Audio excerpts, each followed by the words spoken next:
Thought I wasn't going to make it back, huh? Thought I wasn't going to figure out that my mic was muted, huh? Wrong, and wrong. So, just going to wait for a few people to come in before I get started. Before we get started, this is part 2, like I promised. This is little old me keeping my word. Okay, so I'm looking at the window, and I should be actually in this window. All right. Just working out the technical difficulties. All right. So, hey, hey, Uncle Justin, duau. Absolutely, India. Welcome. Appreciate you, always. Absolutely. Genuinely missed you. Okay, wonderful. I hope you got to watch last night's part 1. Part 2, we're going to pick it up. It's going to get a little deeper. Okay. Shout out to Milwaukee in the building. That's what's up. I need you people to call people. This is stuff that Black people need to hear and they need to see. And I don't think that we can count on other people alerting them to come watch this. So that's part of the activism. Pick up your phone, text someone, send them an email. Hey, clue in, you need to watch this. You need to hear this, you need to see this. And then you can also let them know they can go back and watch part 1. It's on my channel. It's alive. I did it last night. So this evening we're going to pick up and do part 2. Okay? Absolutely. All right. So, yeah, sure, absolutely. We can make that an interesting thing. But however, with all due respect, Khalil, Black people in America are facing much deeper things. It was amazing that he actually put that there, because that's what I was thinking. He just said deeper. And in my mind, I was thinking, we're facing much deeper things than how North Africa became miscegenated. It's an interesting topic, nonetheless, but it's not something I don't think that we need to be focused right now. This is not just shout out to my people in Chicago. I really need my Chicagoans watching this, paying attention, because the things that I'm talking about are going to impact them whether they know it or not. It just is. There are things coming down the pipeline that most Black people are not aware of. And even if these things don't come to fruition, the people who are trying to make it happen have seized power in such a way that they do have the means to make it happen. And if these things happen, we are all in a lot of trouble. All of us. You know, after a while, it has to get past entertainment. You understand what I'm saying? It's okay to listen to somebody and to listen to someone and watch someone to be entertained, but you have to understand that no one really places a premium on really going out of their way in a major way to inform Black people. They just really don't. You know, they regurgitate a lot of the same stuff that we already hear, that we already know, and there are things beyond our general scope for cultural reasons that most of us do not know about. And that's what this presentation is about. Okay? That's what it's about. I started with some basics yesterday and some rudimentaries just so that you could understand why I felt this presentation was incumbent upon me to give, right? Or why it was incumbent upon me to give this presentation.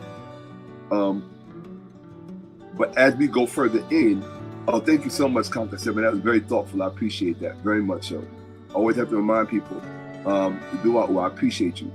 I genuinely do. If you and Conquer 7, I don't know if you saw yesterday's part 1, but if you go back and watch part 1, I explained why I'm wearing this shirt, why I'm wearing a wasek that has red, white, and blue decorum on it, right? So I explained all of that yesterday. So can you imagine my surprise when I show up and looking in the comments and I see somebody asking me, hey, what's with the shirt? And I'm like, hey, what's with not watching the video before you ask stupid questions? You know, like I said, one of my pet peeves is when white people call us low IQ and low intellect, and then we do low IQ and low intellect shit. Like, watch the video before you ask stupid questions. You know? Real talk. Okay, now I'm good. Kyle Bettis here. Now I feel protected. Now my confidence level gets me. That's what's up. That's important. Okay? So I really appreciate that, Conquer 7, very much so. One thing I want to say, guys, before we get started, and I really want you to listen to this. I want you to pay attention. Because what I'm going to say is very important. Okay? It's very, very important. What I'm about to say. No doubt. You'll be bound. That's what's up. And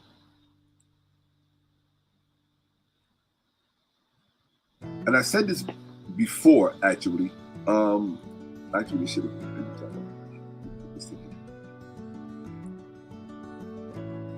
I don't know if people thought I was joking or speaking tongue in cheek, but I assure you I'm not.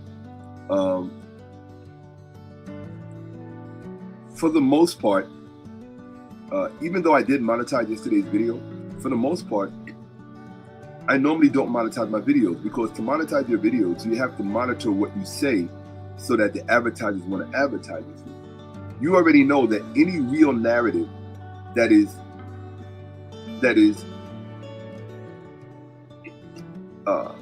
coalesced, that is put together for the genuine benefit of Black people, that's not what the advertisers are looking for, right? So, and I'm not trying to censor myself so that somebody can sell you something, so I can get a few extra bucks. And this is why it is incumbent, and I explain it to everyone with no hesitation whatsoever. I am a Cash App warrior. I am a straight up Cash App warrior. If you want to show your appreciation, if you want to show your respect for the platform, I implore you, and I strongly suggest to you, and I highly recommend to you that you journey to the Cash App and let that appreciation be known. Eventually, I'm going to make one of those separate videos where I just come on and speak about why the platform needs to be supported. Because at the end of the day, if I don't have a computer, I can't teach you. It's that simple, right? If I don't have a place to be to teach you, I can't teach you. So if you enjoy learning from me and you want to keep learning, that Cash App is an indelible part. Because again, like I said, for the most part, I don't monetize my YouTube channel, because then I have to watch what I say. And if I'm watching what I'm saying, then how effective is my teaching really going to be? You know, and not only that, quite often, I have to speak in a language that we understand. You understand what I'm saying? Because I could send you to the platforms that I watch, but I can guarantee you, I can barely understand some of the things that some of the people say. People who are very, very well versed in certain lanes of life that most Black people are just not listening to. And these are the things that really, really, really matter the most. Like this is like the meat and potatoes of the things that we really need to know. Hustling and making money, it matters, it counts, because in the meantime, we all still have bills to pay. We also have taxes to pay. We also have all the mundane things that we have to do on a daily basis. But what you have to understand is that we also live and exist in a larger ecosystem that has things coming down the pipeline. And as I mentioned last night in yesterday's part 1, Black people have no leaders. You're leaderless. We are leaderless. And so being leaderless, you have to consider that things that we really need to know that are on the horizon, that are coming towards us, that are genuinely facing us, what Black people are coming to tell you? What, NBC? Joy Reid? Or Don Lemon? What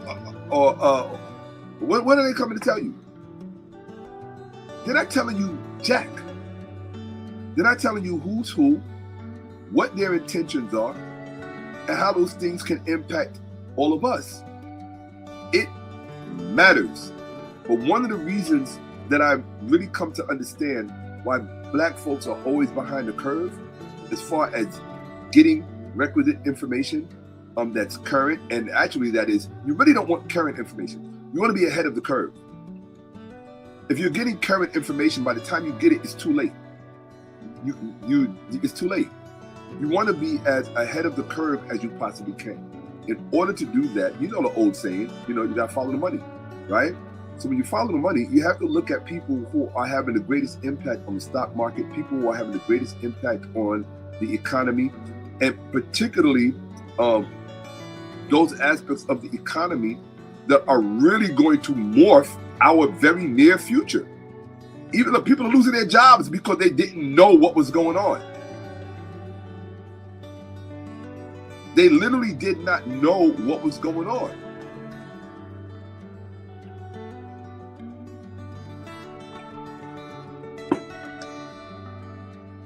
All those MAGA people, they saw Donald Trump and J.D. Vance running. But that does not mean that they were educated about the people behind Donald Trump. And I'm not talking about Project 2025. Project 2025 is more like a pet project. You follow? It's a piece of it.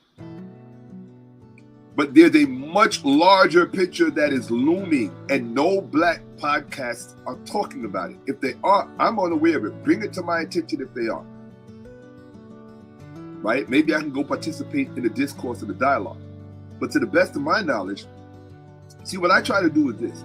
I go to certain platforms, certain podcasts. Some people would call it highbrow. Some people would call it, your average highbrow Ivy League communities that speak back and forth about current events and things that are going on, geopolitics, the economy, all of that stuff. Particularly, but there's one area where I'm sure, and correct me if I'm wrong, there's one area where I'm really, really sure that your everyday average black person, just like your everyday average white person, right? I'm not dumping on black people talking about this dearth of knowledge because we're black. No, that is a part of it to a degree. But what I'm talking about is culture, right? Our culture will lead us to Kendrick Lamar before it leads us to 𝓈𝓔𓄿𓅓𓏭𓀢𓀁, right? Our culture will lead us to Floyd Mayweather before it leads us to, I don't know, there's so many people you can name, but I'll just name somebody in that lane, 𝓈𝓔𝓿𝓏, right? People that we need to know about, because one of the things that, I guess what I'm talking about at the end of the day is exposure. One of the things that knowledge does is it makes very clear to you the things that all of the rest of your community is not generally exposed to. And that's a scary situation, because it's like, it makes me feel like we're vulnerable in a way. It makes me feel like we're vulnerable in a way that we don't know and understand. For those of you who would like to show your appreciation and your respect for the platform, that link is pinned at the top of the YouTube chat, just to let you know. Okay. It's just what they call house cleaning, I guess, a house business. I forgot what they call it. Anyway, drinking my brain juice.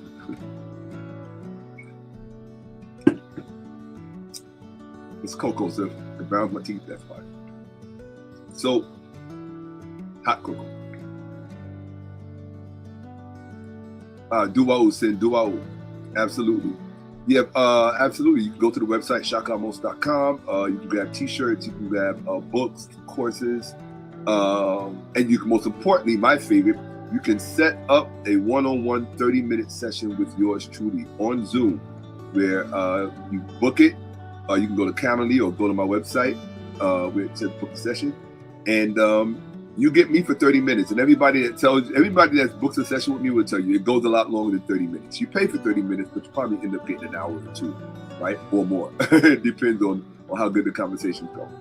So I just wanted to make that clear to you. 𝓈𓐿𓅁𓏭𓀢𓀁, I appreciate you. Absolutely. Okay. Absolutely. Keep it respectful in the chat.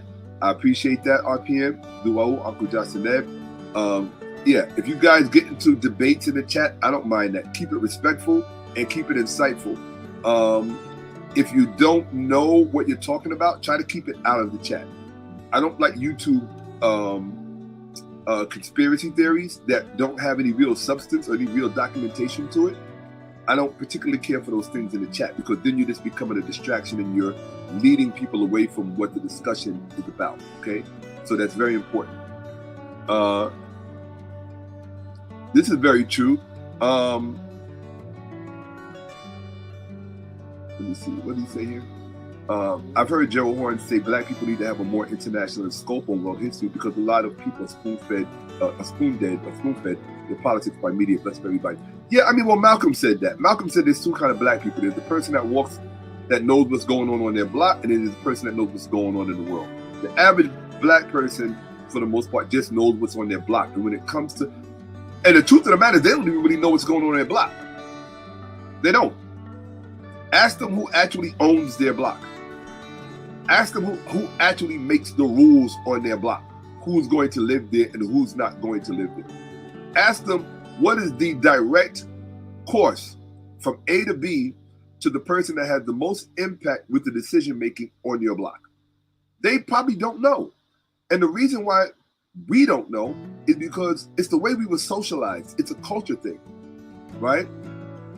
We weren't socialized to approach power in a general way. We weren't. We were taught to just subject ourselves to power. That's how we were raised. That's how we were taught, to subject ourselves to power, not to approach power in a general way.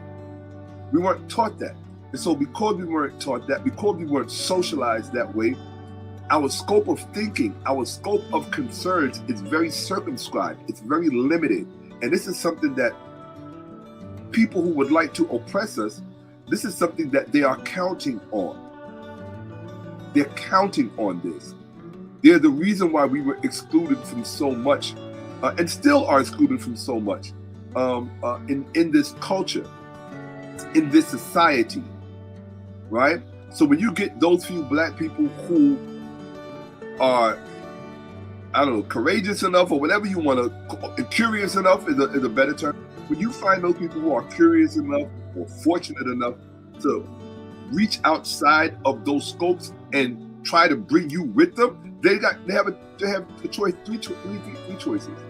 They can reach outside of our general scope, our collective general scope, and they can do one of three things.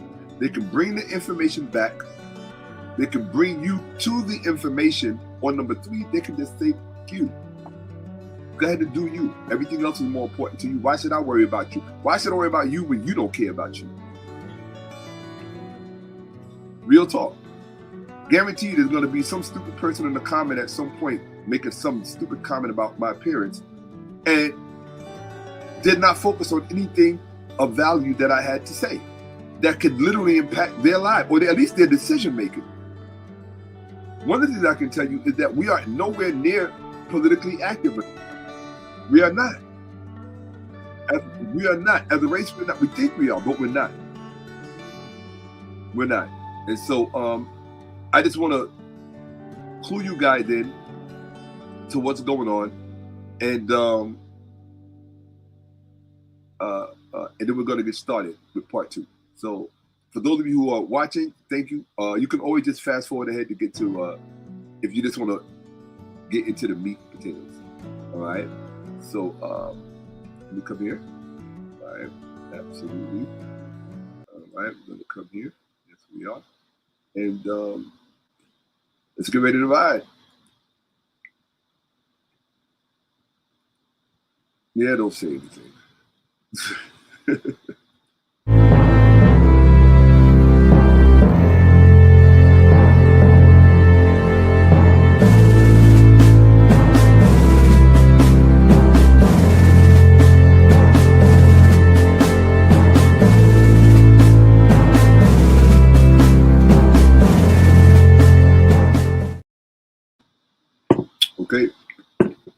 ready to ride.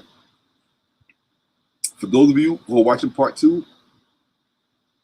and you want to really be able to appreciate where I'm coming from concerning the 36-star flag, what it means to us as a result of what we did during the Civil War, and how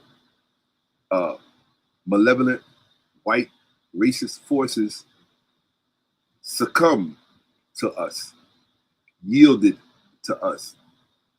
And what you have to teach your children, if you're a good black parent, is that they will not, there are those that will not ever forgive you for that. Okay? So you don't know what it's like to lose what they lost. That's why you don't understand them. Although some of you should, because there were blacks who owned slaves. Better believe it. In America, in the South. That's right, they owned slaves. And they weren't just a little bit. That's the myth that people like to tell you. And they'll tell you, there were a few blacks out there. It was more than a few. Okay? They don't want to tell you that part. So they don't want to show. And look, it's all in the documentation. I let the documentation have the last word, not somebody who's in their feelings. This platform is called Facts Over Feelings. So that alone should tell you, you know, how we roll. Okay? So let's get started without further hesitation. Grab this so I can see my screen. Let's go. Okay, come on. Okay. All right, that's not what I want. Show me, here we go. Okay, great. So this way I will be able to see what's going on with me. All right, here we go. See, this way I can see my screen. Awesome. Okay. All right, let's back out. Here we go. Oh, and folks, I probably shouldn't say this. But if I'm ever doing this presentation or any presentation, and my background just tends to go, don't hold it against me. Okay? All right. Those kind of things happen. Right? I don't particularly care for using the, what they call those, the digital backgrounds, or whatever they call those things. Green screen thing. I don't particularly care. So, let's do it. I mean, it's not that there's anything appropriate. It's not that there's anything inappropriate about my environment. It's quite well kept. Just snafus happen from time to time. So it's part of the business. Okay, I'll tell you one thing, that that AC Hotep Jesus being all sensitive. Sucker. All right. So let's see. Here we go, people. Let's see. Let's get through this. I'm still nervous. Just like I was nervous yesterday, I'm nervous today because you'll see as we go forward. This is a pretty intense. This is a pretty intense. Here we go. This is a pretty intense presentation.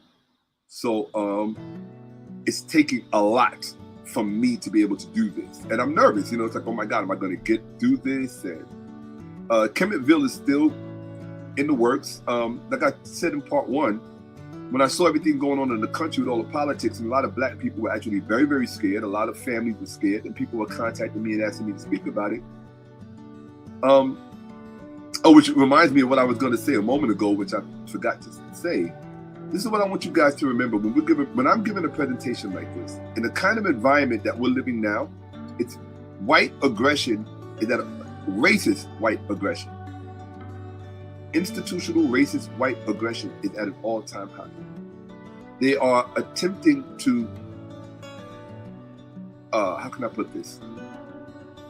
They are attempting to govern with fascist overtones. That means anybody can get a knock at their door at any point in time on trumped up charges on anything because you said something about someone. These are very powerful people. You can say what you want about Elon Musk, but that money, there's a lot of power with that. Not just his, there's a lot of power with Trump's powers and connection. Sometimes you don't even need the money, it's just the connection alone. So when we're in a public discourse and we're on a public platform and we are quote unquote exposing things, that's just another word for telling the truth, right? When you're telling the truth, it can put you in a very precarious position. There's often a price to pay for telling the truth, right? So when people like myself come up here and do this, you might not know it or not, we're putting ourselves at risk. You might not know that. We're putting ourselves at risk. And the better you are at it, the more at risk you will be. You know, if you see what they do to their own, so you know they won't lose any sleep doing anything to one of us. What is one of the oldest adages, or what is one of the oldest refrains that comes out of North American slavery? What is one of the things that was constantly said to black people who were able to teach other black people? What was always said right before they neutralized this person and unalived them? What did they all say? They always said, oh, you one of them smart kids. And automatically you are a target. And why did that mean something to them? Because the thing that kept them feeling safe for so long was the myth that we had a low intellect. And so when the true nature of our intellect was ever exposed or expressed, particularly in our own interest, the person leading that thrust was seen as a threat. Nothing has changed. So when you find someone like myself up here showing you the things I'm showing you, talking to you about the people that I'm talking to you about, understand, I'm putting myself at risk. That's at least worth a visit to my Cash App. Like I said, I don't monetize my videos for the most part because I will have to watch what I say. I'm not here to watch what I say. I'm here to teach you to the best of my ability and to expose you to things you may not otherwise be exposed to. If you're already exposed to it, go watch something else or someone else. Okay, here we go. I'm here for people who want to learn. Absolutely.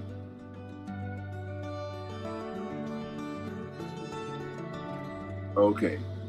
No, it's not that. It's not that being economically free means only the means of production. In fact, being economically free first means that you understand financial engineering. If you don't understand financial engineering, you can have all of the land you want and all of the this, that. You don't understand. Somebody's going to come along and just swoop the flow of that currency right out of your grasp. So you want to be economically free, you better understand and master financial engineering. Period. End of story. Period. End of story. And understand what the handmaidens of that are. That includes war, politics, and everything else in it. Okay? Particularly the flow of information. Okay? That is key. All right. Okay, so here we go.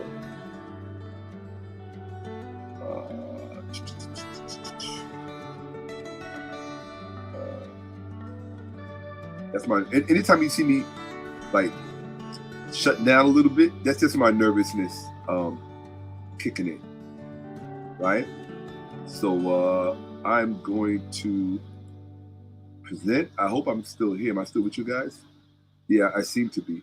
All right, great, cool. All right, so we're going to start where we start. We're going to pick up where we left off yesterday. Okay.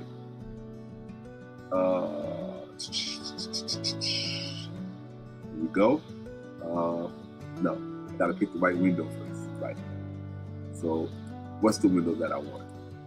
I want that window. Okay. What do I want this window?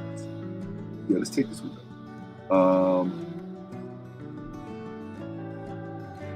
Let's see here.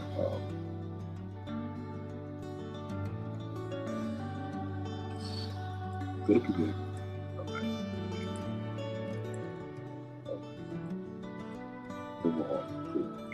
All right. So, cool. We're good now. Awesome. All right, so yesterday, this is where we left off. We left off at the butterfly revolution. Many of you probably have never heard of it. Many of you probably don't know. Okay, if you've never heard of the butterfly revolution, put a number 2 in the chat.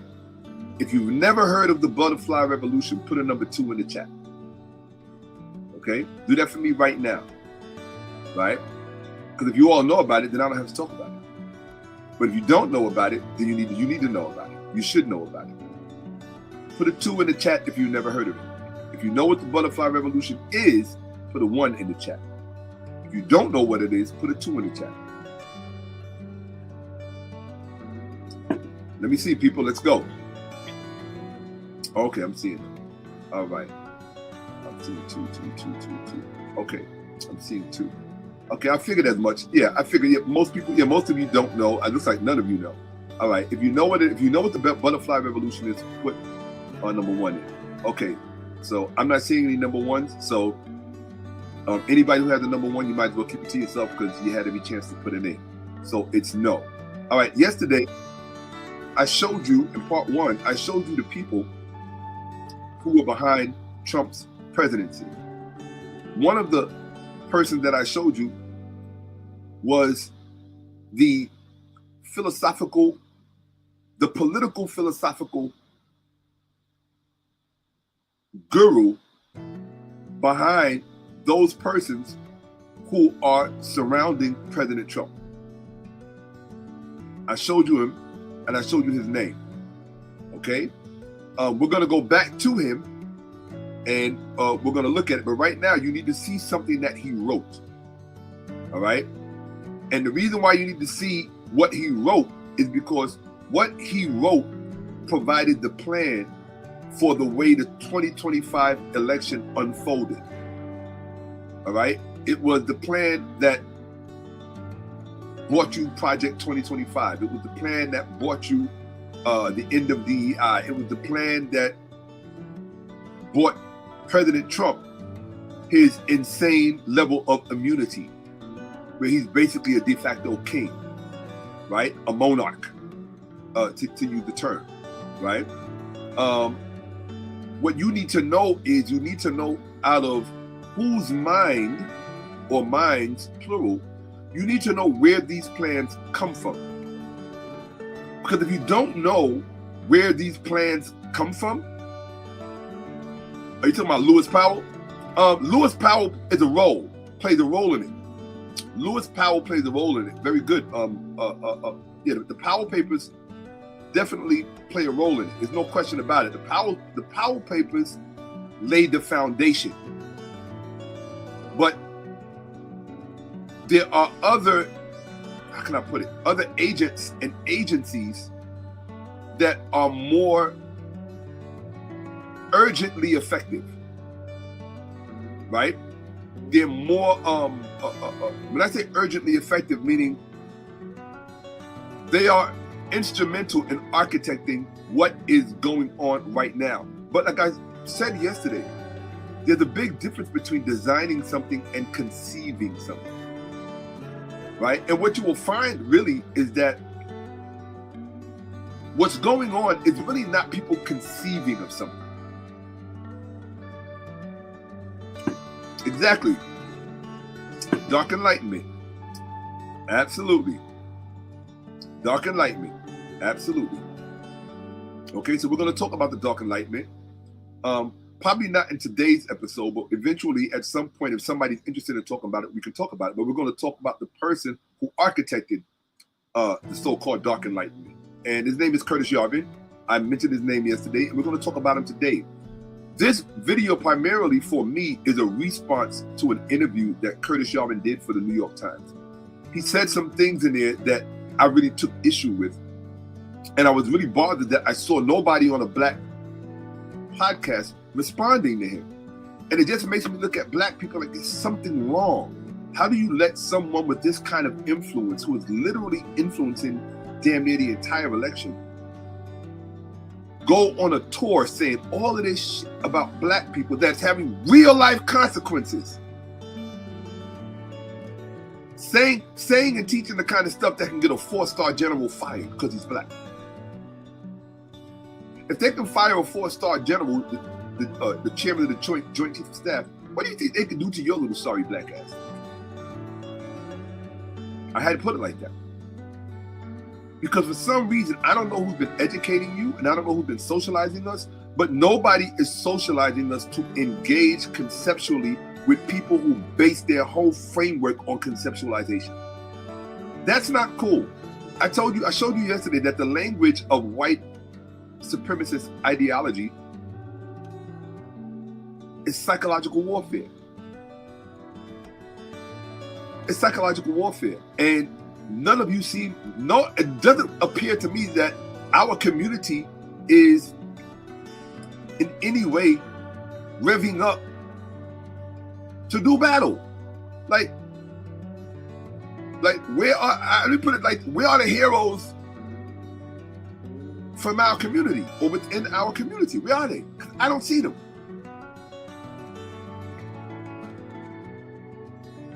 I saw Hakeem Jeffries.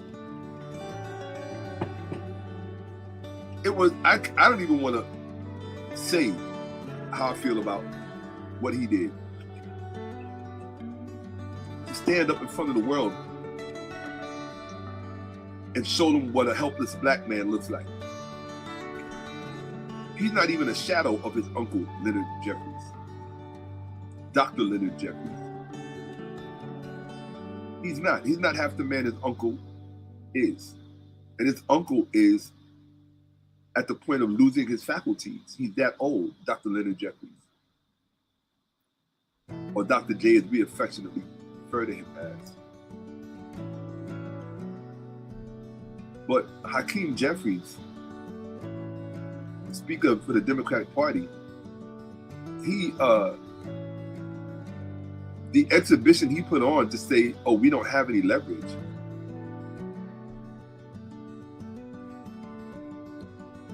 No, but it's so much deeper than that. I think that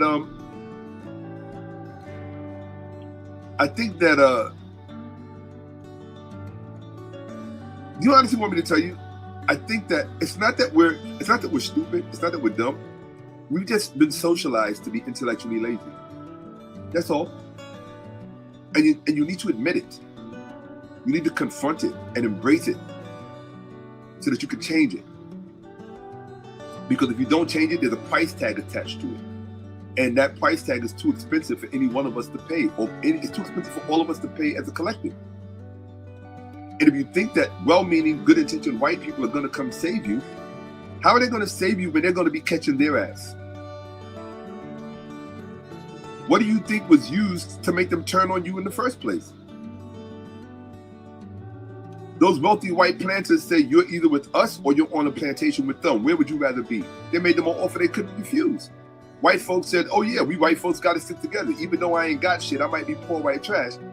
But the fact that my skin is white like yours, and that's a currency that keeps me off that plantation, and I ain't got to pick no cotton, and I don't have to have my wife and my daughters and my sisters raped every single night.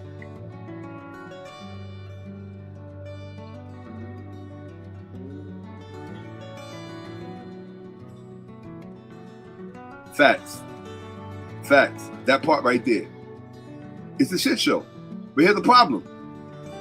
If we don't do something to fix it, we're the shit. We are the shit. If we don't do something to fix it.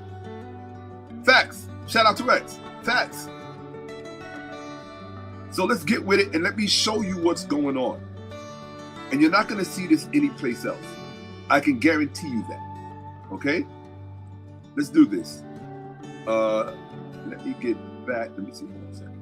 I'm going to come to this correct window. Always pick your window first. There you go. Got my window. Got my window. Hey. I'm going to put myself down here so I can make it even larger. Okay, so now I'm going to come here and just go there. All right, so let's look at the butterfly revolution. There's Yo in the audience knows about Dark Enlightenment, because the Dark Enlightenment was created by the same person who wrote this, who wrote about the butterfly revolution. That was actually the title of this presentation, but I realized that most of you don't know what it is, so what would be the point of making it the title? So it's just the title inside the presentation.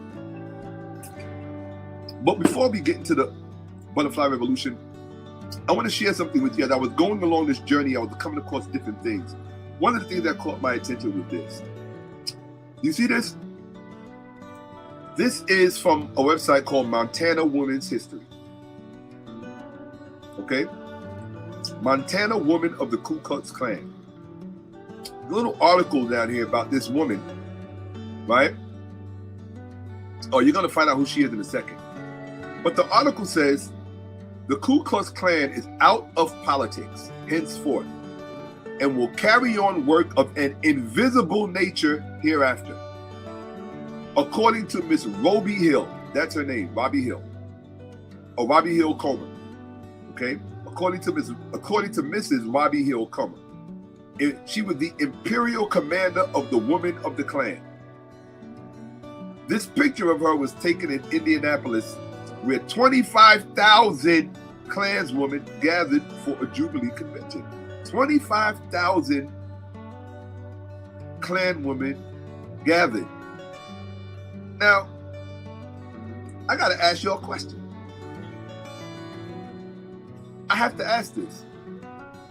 25,000 Klan women gathered to oppress your ass, to talk about it, to celebrate it, to embody it.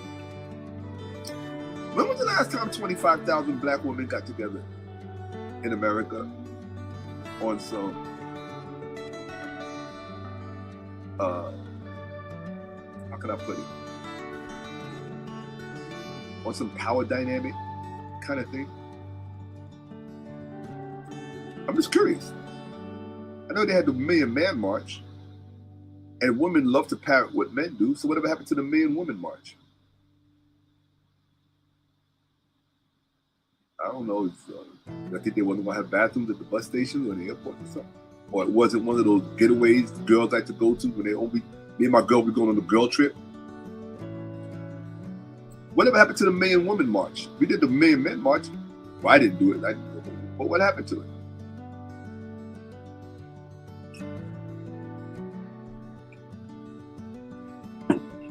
I'm not talking about back then, Duan. I'm talking about right now.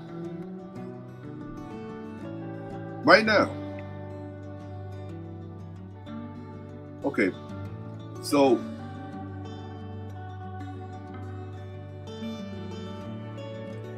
let me fix my window. Get back to where I am. Here we go. Why did I bring her up? I brought her up because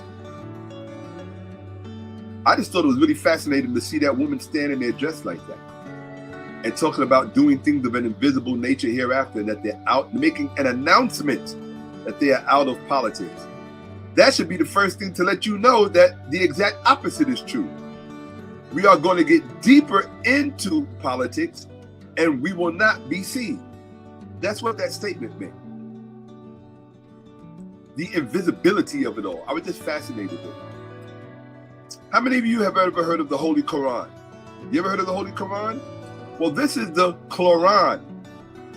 You ever heard of the Kloran? Or the ritual of the women of the Ku Klux Klan? I just found this to be very interesting. That's the book right in front of you. The Holy Kloran. See? The Ku Klux Creed. This is what white women are sitting at home reading in MAGA. Let's read from the Kloran very briefly before we go forward.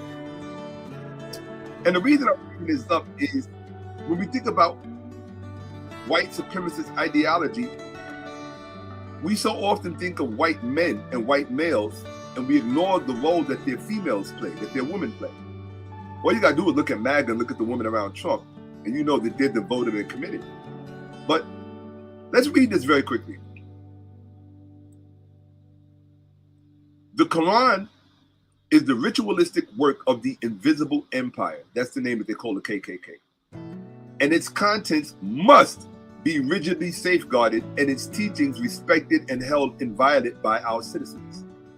This Quran must not be permitted to get into the possession of any person not entitled to receive same. So we're not supposed to be reading from this. Okay. All right. So we're not supposed to be reading from this.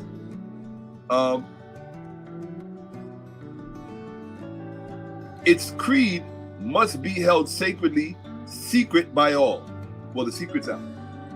The secret work, that's what they call it, the secret work. That's why it's in quotes. The secret work must be used only in a 𝓈𝓁𝓁. So now you know what a 𝓈𝓁𝓁 is. All right? Only in a 𝓈𝓁𝓁 by the duly constituted officers of a clan and in accordance with the regulations herein provided.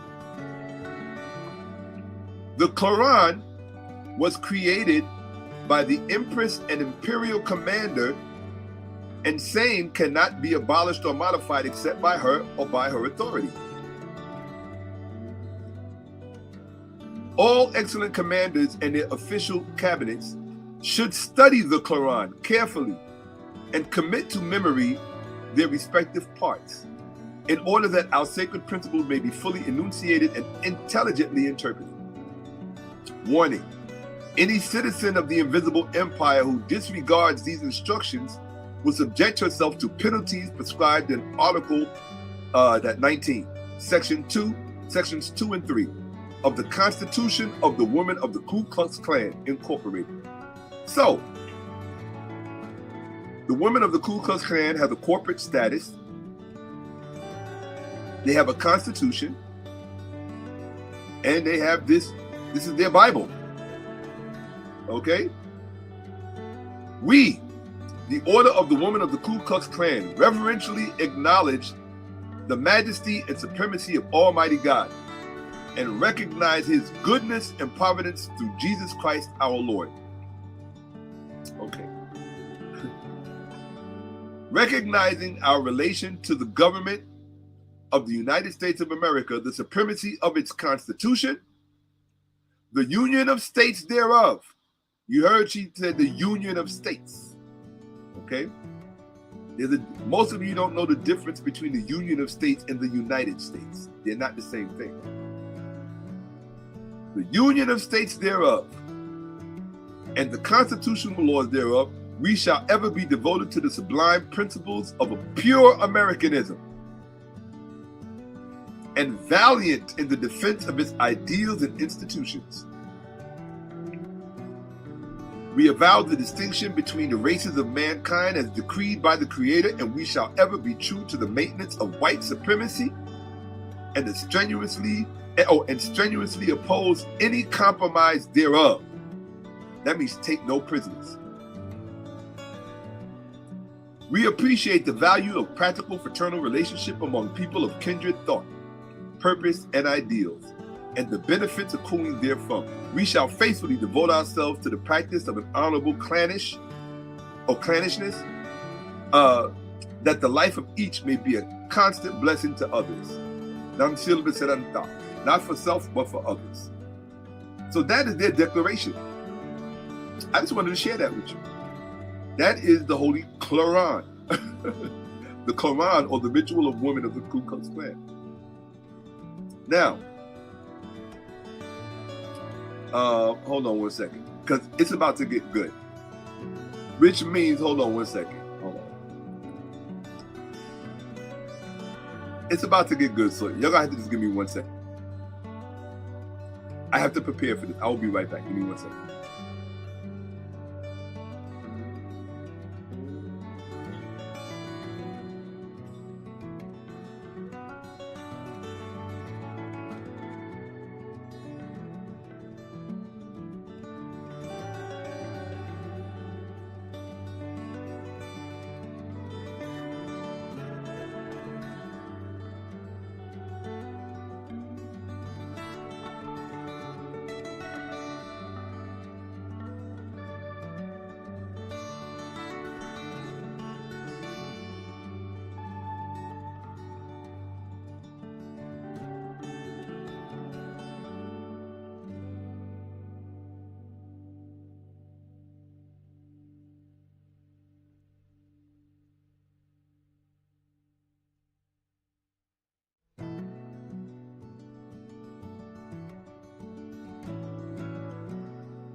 Okay, people, I'm here. I had to be able to really focus on this, so I could not have any distractions around me whatsoever.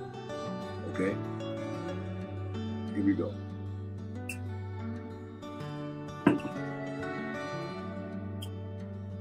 So make sure you got your Kloran, people.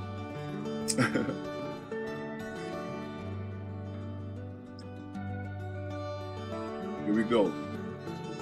Yeah, they can, hey, if they don't want to pay attention, that's on them. It'll be their loss. Here we go. When they standing there looking stupid, wondering like, oh, was Shakka trying to tell? Well, I'm trying to tell you. Okay, here we go. Pick a window. That's my window. And I'm going to share. Same. Screen. No, great. All right, let's get to where we need to be. Here we go. All right, people. This is what we came for. Let's do it. This is 𝓈𝓔𓄿𓅓𓏭𓀢𓀁 Yarvin, computer engineer, software developer, influencer. Mostly an influencer. Okay? He has a blog. He's a blogger as well. And he wrote an article on his blog called, his blog is called The Gray Mirror. And it's a blog that white people who consider themselves intellectual, particularly what I would call, what would I call them? I would call them the politically curious. Not just politically curious, but also perhaps the politically intrigued. Right? When you're politically intrigued with someone or an idea, it means they've got your attention. And this individual has gotten the attention of a whole lot of white people. And I mean a whole lot of white people. All right? He's someone that should have been on the radar of black people for a long time. However, as always, and I guess for very natural reasons, we don't run in the same circles. We don't keep the same company. So our interests more or less may be divergent. However, one of the things that I think that is part of the responsibility of black people is to keep a radar up for people who would plan to do you harm. I just think that that's a part of respecting yourself, loving and respecting your family, your community, your children, all of that. You want to know who has it out for you. And if your leaders are not telling you, if your leaders have no apparatus to determine any potential threats to the communities that they represent, then you have no leaders. You have no leaders worth calling leaders. This man should not have gotten as far as he got, as he was able to get, without black people calling him to account. Without calling him to account. As far as I'm concerned, he should be in prison.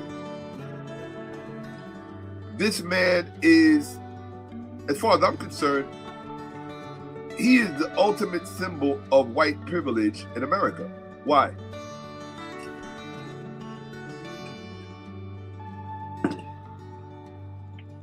How can you, hold on, let me show you what white privilege looks like.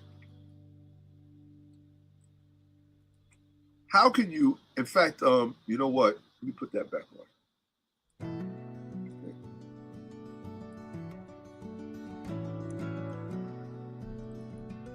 All right. I'm just looking to make sure it catches up. Okay, here we go. Cool. All right. How can you plot? How can you plot and document the overthrow of the United States government online for the whole world to read years before you actually pull it off. How can you plan, plot, architect, and design the overthrow of the United States government? Everybody knows about it. Everybody's talking about it. And nobody comes to get you.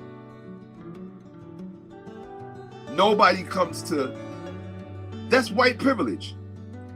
Where you can post online a blog how to overthrow the United States government as a prescription on how to do it, which is what he has done, and did it loud and proud, and walks around like it's nothing. Let me tell you about this article that he wrote.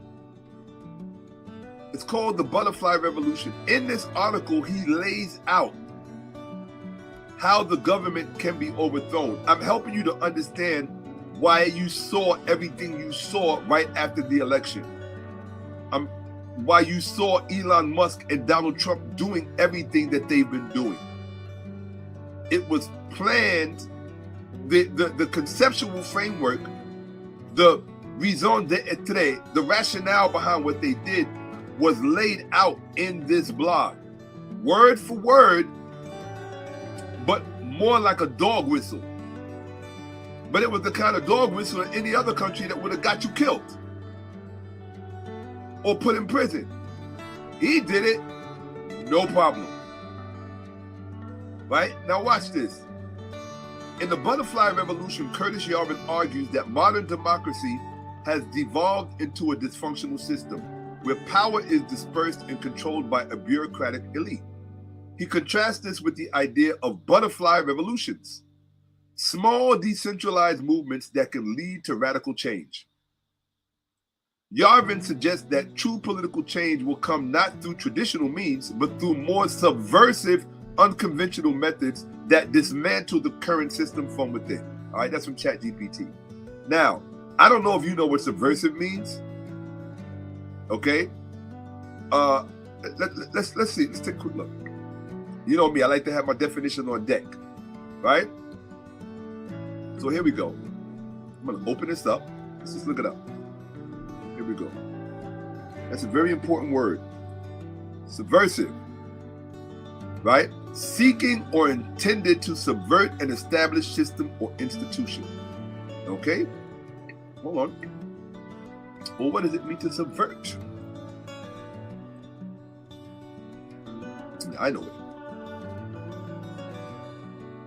To undermine the power and authority of an established system or institution.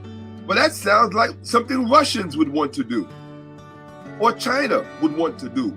That sounds like something that a foreign agent would want to do, to undermine the power and authority of an established system or institution. Okay? Now, here's the hold on one second. Let me make sure I close that dictionary. Yeah, close that. Thank you. Okay. So I'm good. So this article was about how to undermine the United States government and basically do away with it. Okay? But he, in his mind, he's showing you how to do it legally. Right? The problem with him using the term legally is that it's like what I told you before about white ideological speak. When we say legally, it means something different from what he says when he uses the term legally. So while he's running around talking about, well, do this because it's legal and we can legally do this way and we can legally do it. No, that doesn't mean operating by the laws that govern our country. What it means is we can apply our own interpretation of the law, and particularly if we are the ones in charge of saying what the law is, and we have those who are in charge of the law accepting our interpretation. What is power? The ability to define and have other people accept your definition as if it were their own. That's why you stack Supreme Courts, so that the judges can interpret the law the way you want, the way you see it, and the way you need it to be applied, whether it's legal or not. What did I tell you yesterday when it comes to power? Right? Power is whatever it says it is. Let's continue. Let me come here. Make sure my window's right. Okay. I'm gonna come here. Yes. And go back here. There we go. And I'm gonna enlarge that. Okay. So this is, now you all remember Doge, right? You all saw all these young kids. Everybody was talking about these young kids that went into the White House. And I want you to remember this term, butterfly revolution. Because when you don't see, when people know when you're stupid, and they'll speak in a language that they feel is above and beyond your grasp. That is something that white ideologues, especially people like this person, they love to speak in such a way that they feel only the intellectually initiated can understand what they're saying and where they're coming from. Everyone else is too stupid to grasp it. Okay? Or by the time they grasp it, it's too late. That's the one thing that I have learned, that those who aspire to ambition, they understand the importance of time. Right? Your knowledge and your relationship with time is very important when it comes to intelligence. They understand this. That's why one of the main accusations that they make, their intellectuals make against black people, is that black people have a dysfunctional relationship with time. Right? You know, they say in Jamaica, soon come. Right? When they say Negro time.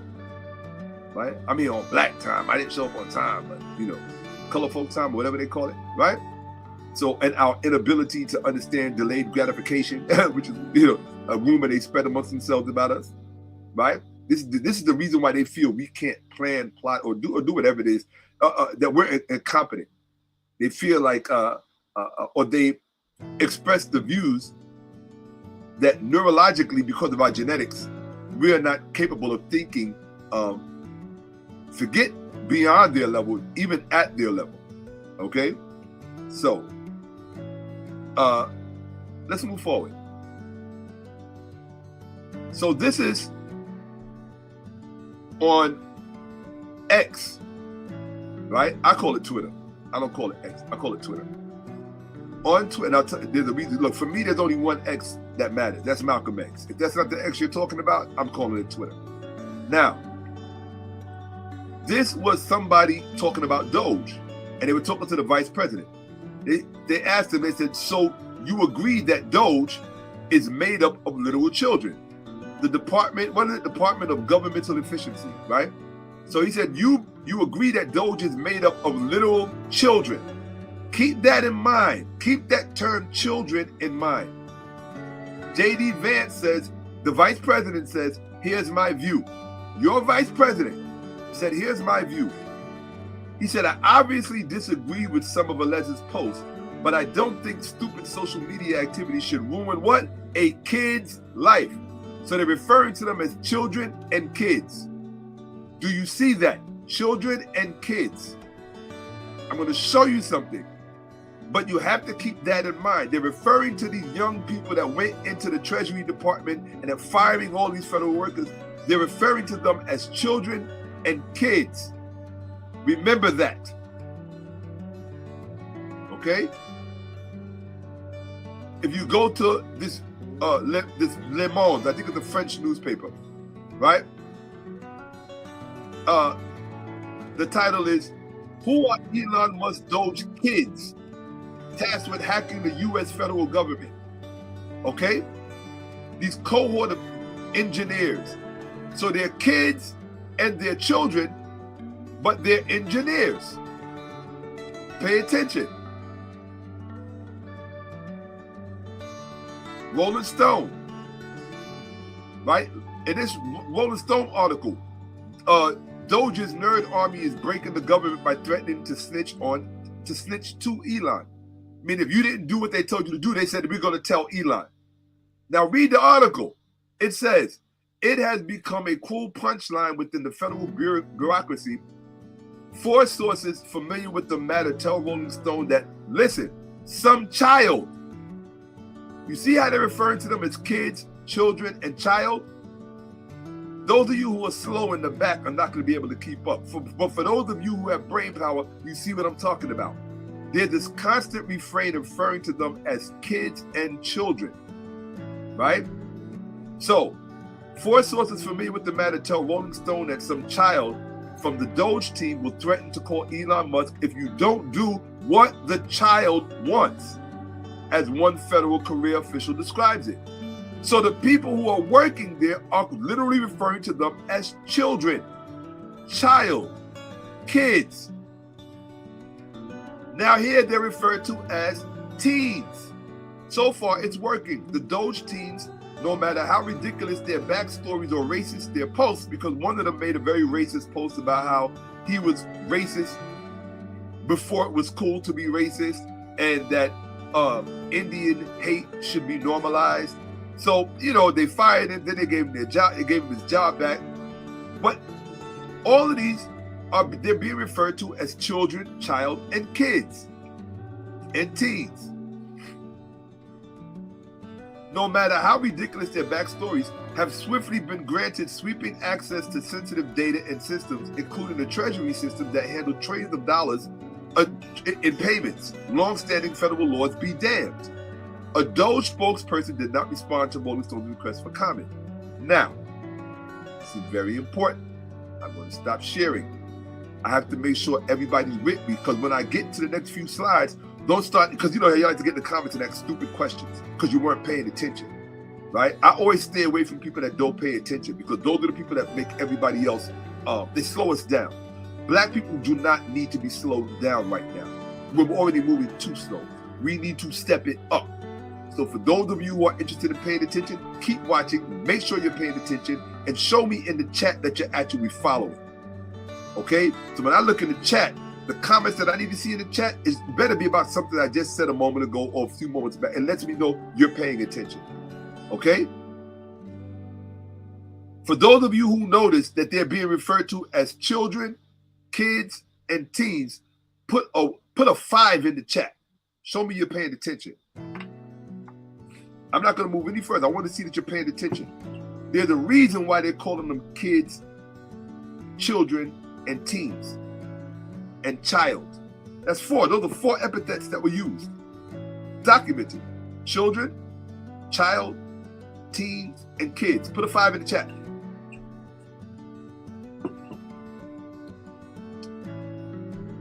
Stop. Oh, by the way, yeah, once you speak to me out of line in the comments, you're done. Here we go. Cool. All right. Yeah. And if I see you speaking disrespectfully to somebody else in the chat, you're done. Yeah, we don't play those kind of parties. All right. 5, 5, 5. Wonderful, wonderful. Okay. You're paying attention. Let's get back to it. Now, pay attention.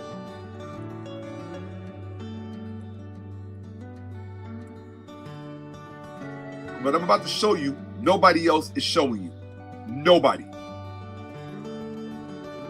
Trust me, if they were, I would know about it. This is Representative Crockett, and she was on The View. And she said, talk to us about these little teenagers running around, talking about Doge. So again, they're being referred to as teenagers, kids, children, and child. Okay, this is from the YouTube interview she gave on The View, or it was on The View, and it's called Soon You Will Understand. Okay, now, none of your representatives are showing you what I'm about to show you. None of your news stations are showing you what I'm about to show you. Nobody else's podcast is showing you what I'm about to show you. Okay, pay attention. He called his article the Butterfly Revolution, as if he made it up. Remember I told you, white racist ideologues are not original. They're not original in their thinking. What they do is they take from other people and they pretend that it's theirs. So Curtis Yarvin, the founder of the Dark Enlightenment, he writes this very famous article called The Butterfly Revolution. He's telling you that it's about overtaking a government and showing you how to do it. But he doesn't tell you where he got the idea from. This is the book called The Butterfly Revolution. He's not telling you where he got the idea from, and it matters so that you can understand what's going on, at least an important part of it, because this thing is multifaceted. This is what I can't show you. It doesn't make sense for me to show the other parts if you don't understand the basic parts. So you have to learn first where did the idea of Doge come from? Why did they execute it the way that they did? Butterfly Revolution, Butterfly Revolution. You know you never saw this book before. So don't put, one thing that I can't stand is when I show people something, they go, oh yeah, I see that book. No, you did not see this before. Because one of you would have been on a podcast somewhere talking about it. This is the original cover of the Butterfly Revolution. This is the original cover. What do you notice about the cover? Put it in the chat. What do you notice about the cover? I want to see who the sharp people are. Bet. What do you notice about the cover of the Butterfly Revolution? Hotep Jesus, you watching. What do you notice about the cover of the Butterfly Revolution? India, you're very sharp. What do you notice about the cover of the Butterfly Revolution? This is the original cover. I'm gonna look at the chat. Here we go. Let me see who's paying attention. Can't hear. Oh well, that's on you because everybody else is listening. They can hear. Ah, they're hanging someone. Very good, Last Outlaw. They're hanging someone. Somebody else said that's terrible. Okay, hangman. Right? Oh, you're kind of right there. You kind of right there, right? Okay. Yeah, I would, but too time consuming, right? So now, Demetrius, you missed the important point. The important point. Who was it that put that up there? Right here, right? The Last Outlaw, and I fucks with outlaws. The Last Outlaw is the one who really got it. They're hanging someone. Look. They're hanging someone. In the original story, the Butterfly Revolution that he used to create, that they used to create Doge, in the original story, they're hanging somebody. What do you notice about the face on the book cover? Put it in the chat. What do you notice about the face in the book cover? I want to see if my people's brains work, because they say we have low IQ. That's why I'm asking you to put it in the, what do you notice about the face? Ah, okay, Amin. Okay, Amun. Amun got it. Amun got it. It's a black man in the background. This is what I always tell black people. What makes you the stupidest people on earth is you never realize when you are at the center of somebody else's plan. You're watching this shit on the news every night, hearing about Doge, hearing about these young kids, hearing about the Butterfly Revolution, and y'all not putting none of this shit together. Y'all not putting none of this shit together. None of the people who you think are so bright and so smart and so intelligent are showing you, right? That's right, yeah. A black man in despair. That's right. A black guy in despair. That's right. And ain't none of y'all putting this shit together with your genius selves. Right? Why aren't your leaders telling you what's actually going on and what this whole thing is really about? Facts. Right there. Facts. Right there. What you just said there, that is a fact, Rex. And I told you I had this presentation done a month ago. A month ago. He wrote an article called The Butterfly Revolution. It blew up. All of the white platforms are talking about it for the past 2 years. They're talking about but nobody mentioned where the story actually came from and what it was actually about. Nobody. And this is what I keep telling Negroes. You are the dumbest people on the planet, because when people try to tell you you are at the center of everything, you look at them and call them a hotep.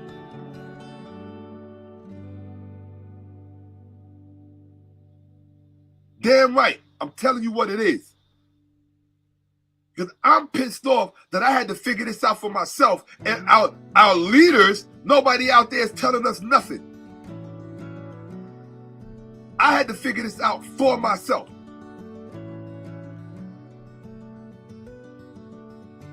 And yeah, I'm pissed off about that. Hopefully I ain't getting in trouble. Hey guys, somebody just put a 1 in the comment to make sure that I'm still connected to you guys. Okay. Okay, put a 1 in the comment to make sure I'm connected to you guys. Somebody give me a 1 in the comment to make sure I'm connected to you guys. Thank you very much. Appreciate you, Outlaw. All right. All right, awesome. So let's get back to it. I don't mean to be insulted, but yeah, I'm pissed off that I had to figure this out for myself. I had to figure most things out for myself, and trust me, it can make you feel very lonely. Look at this. Let's see what the butterfly revolution was actually about. This is from 1961. So you don't understand how these racist white ideologues work. They don't create things. All they do is pull from things that already exist, and they just weave it together in their own little insidious plans. Now watch this. This is what the butterfly revolution is actually about. Winston Wayne's, this is the plot. Winston Wayne's is sent to camp, little white boy. He's sent to Camp High Pines as a gift for his birthday. Winston's father, who is concerned by his son's lack of interest in normal activities, which means he's a nerd, such as sports and playing outside, feels attending camp will be a healthy activity for his son. So who's going to be drawn to this story? Nerds, people in the tech industry, those kind of people you saw standing behind Donald Trump who are funding all of this. All right, the same people who I showed you who bought and paid for Donald Trump and bought and paid for J.D. Vance. These are the same kind of people who are drawn to stories about nerds. Now listen, because Winston, he feels that attending camp will be a healthy activity for his son. Because Winston initially believes he will not like the camp, he brings a few books and the diary his uncle gave him for his birthday. Upon arrival, Winston, I gotta go easier on my voice. Upon arrival, Winston finds he enjoys the camp and is elected as leader of his cabin. In fact, I'm gonna leave Rex's comment up. Facts. Several of the older boys, led by Frank Riley and Stanley Runk, plot a revolutionary takeover of the camp. I forgot to highlight that part. Damn, you know I was tired. Look, do you see this? They plot a revolutionary takeover of the camp. You want to know where Doge came from? Where they got the idea from Doge? Look, the only older boy to voice dissent, to disagree with it, is Don Egris, a thoughtful and introspective African-American boy.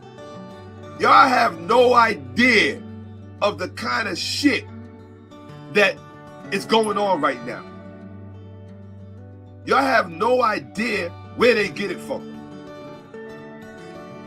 You have no idea what I'm showing you and how these racist white capitalist ideologues use science fiction to weave their plans that they then now have the money to fund.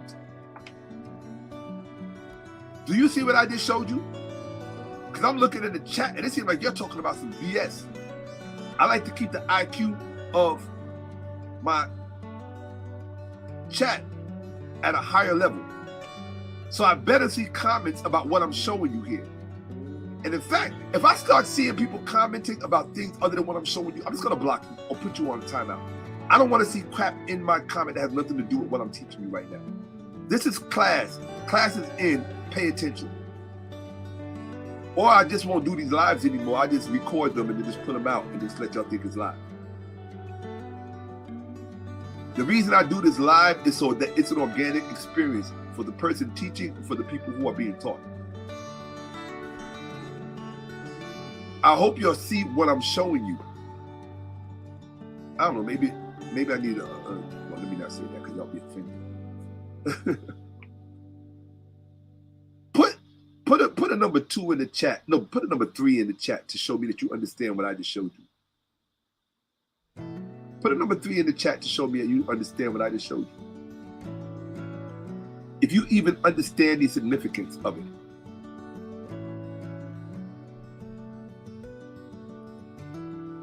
The Doge kids can relate to this story and it connects to the butterfly revolution of Yarvin. He said that it would come in subversive ways, i.e. something like Doge. Okay, I got one person paying attention. Wonderful. Okay. I got one person paying attention. Okay. I got another person paying attention. Somebody else is getting Rex, you got it. Great. And one thing I can't stand doing is sticking to a dead audience. I don't like that. I'm not talking from my heart. Other people are going to watch it later, but you guys are here with me now. So you need to be responsive. When I'm teaching and I'm showing something, I'm seeing comments in there. You need to be reacting to what I'm showing you so that I know I'm not wasting my time. All right, let's go. Okay. Now let's get back to it. Make sure I click my window. That's my window. Okay. Here we go. Okay, entire screen. I hope you see what I just showed you. Okay? Look, the only person who disagreed with the revolution was an African-American boy. And you want to know why Donald Trump don't have nobody black in his cabinet? Okay? The only older boy to voice dissent to the idea of the revolution is 𝓈𝓔𓄿𓅓𓏭𓀢𓀁, a thoughtful and introspective African-American boy who was one of the only minorities present at the camp. Stanley Runk, armed with a large honey knife, takes Mr. Warren hostage while the other boys round up the rest of the staff and throw them into the camp's jail. This is why Elon Musk is on Twitter when they first started this Doge stiff, and he was telling everybody, you have committed a crime.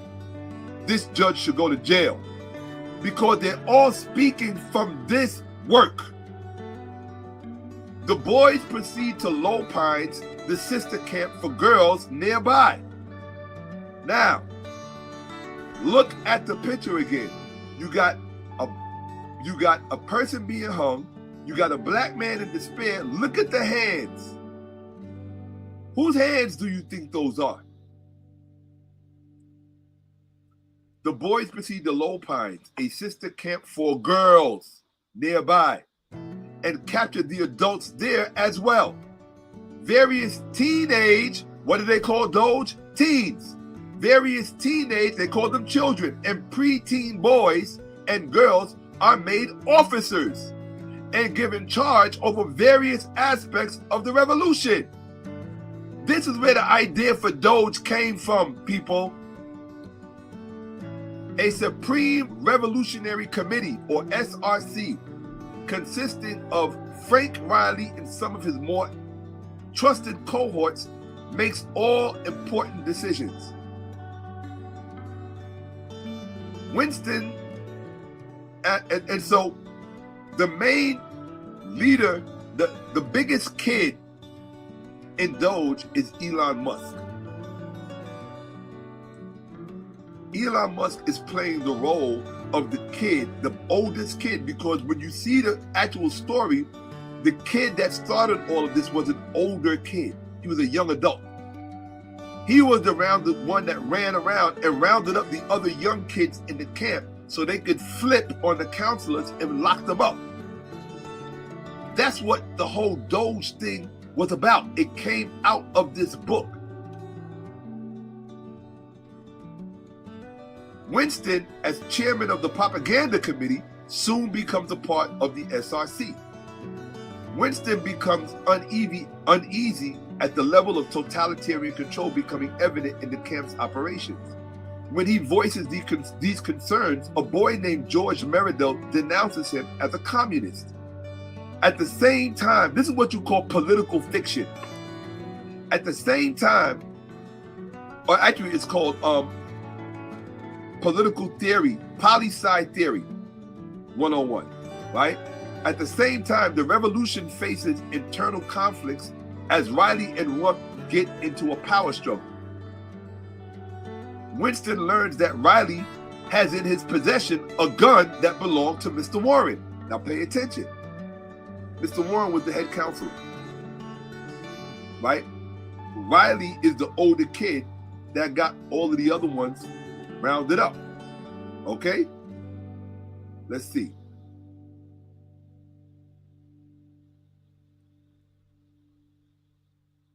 Now listen, Winston gets into trouble with the SRC by refusing to recite the Pledge of Allegiance each morning.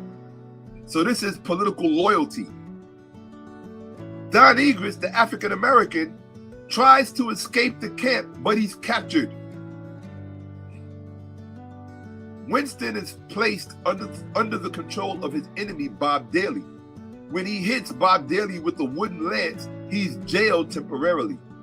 Soon after his release, Don Egris, the African-American boy, the black boy, and John Mason, a white boy, get into a fight. Mr. Warren's gun is thrown into the cell, and Egris, the black boy, fearing for his life, shoots Mason, the white boy, in self-defense, killing him. So it's a justified killing. Self-defense. They've already put him in jail. They're fighting, right? Meanwhile, the girls at Low Pines have been calling for John Mason, the white boy who's fighting the black boy. The girls were looking for the white boy because he raped one of the white girls. Meanwhile, the girls at Low Pines have been calling for John Mason's blood due to his having raped one of the campers. With the white boy, Mason, dead, the girls threaten violence. So the white girls are in their feelings because the white boy raped one of them. And instead, they are giving the black boy, Don Egris, instead. They lynch the black boy, Egris, and leave his body to rot in the woods. And Winston buries him. Do y'all see this shit? This is where they got the plan from. And ain't nobody telling you this shit. NBC, CBS. And that's why I say black voices are necessary. Because we're going to see things and look for things that they don't care about because it doesn't impact them the same way. Ain't nobody showing you this shit. Nobody. When I say nobody, I mean zero.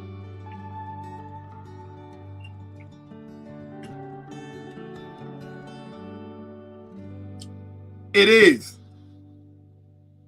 It is. How do you think I felt when I discovered this over a month ago? Sitting there by myself with nobody to tell.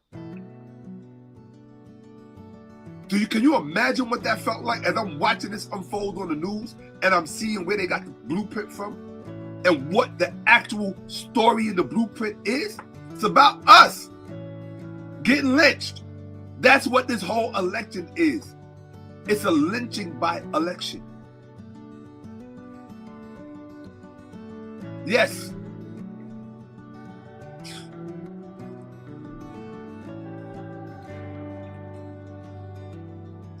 This don't make no damn sense. That black people don't even know what's going on. People have no idea.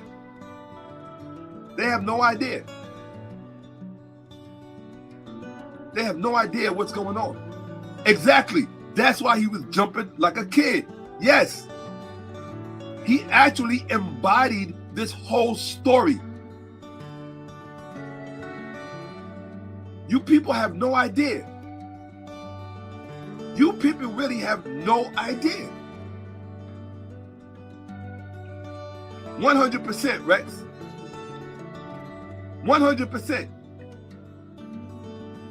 It's not almost like a typology. It is a typology. This is not almost. Y'all have no idea. Y'all really have no idea what's going on. And ain't nobody showing you.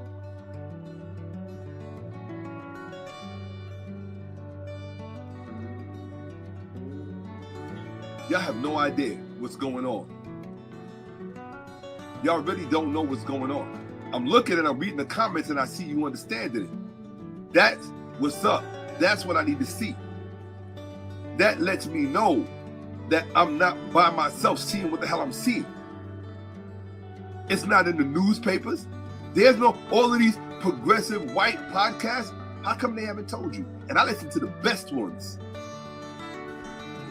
I listen to the ones, those folks who graduated from Harvard and Yale and Cambridge. And I listen to them. The writers of the New York Times and the writers of the Washington Post. I listen to all of them. And none of them, Epstein script right here with a titty twist. None of them. Yes. 100%, Kurt. Yes. And how crazy. Kurt, the person who is behind all this is named Curtis Yarvin.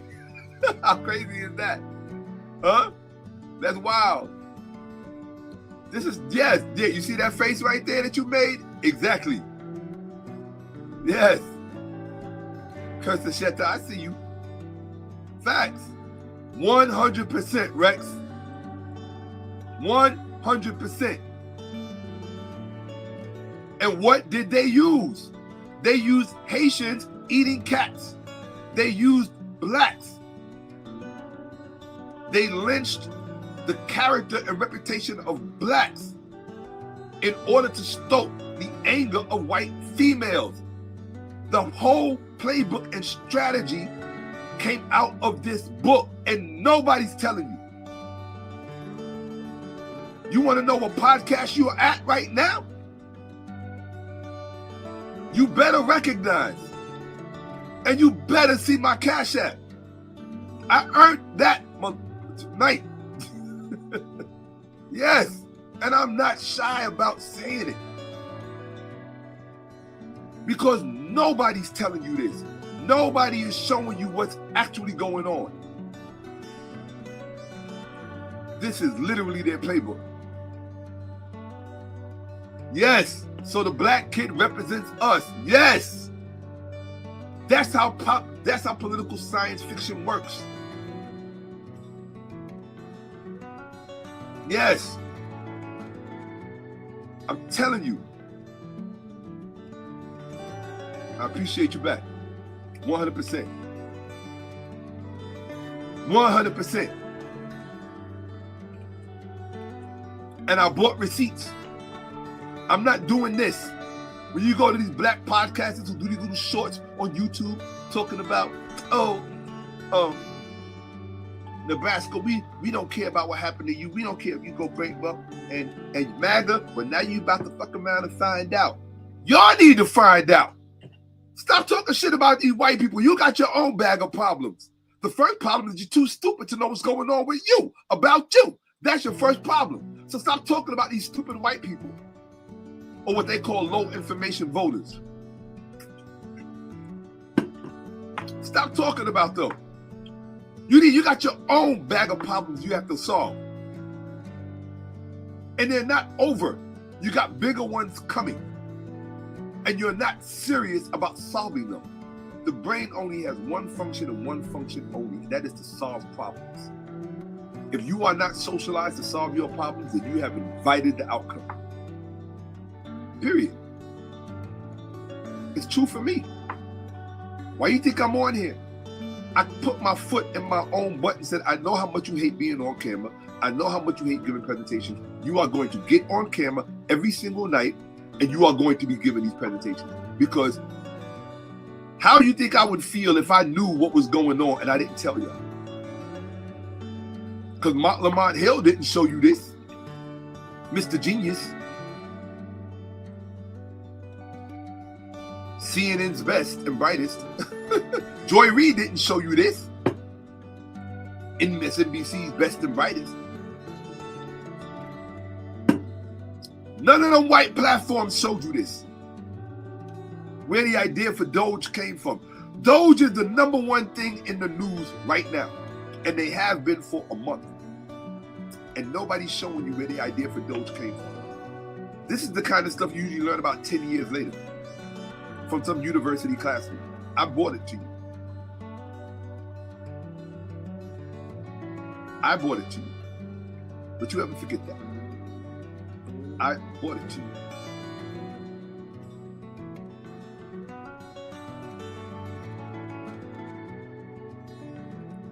Facts. Yes. Now you know what Doge is about.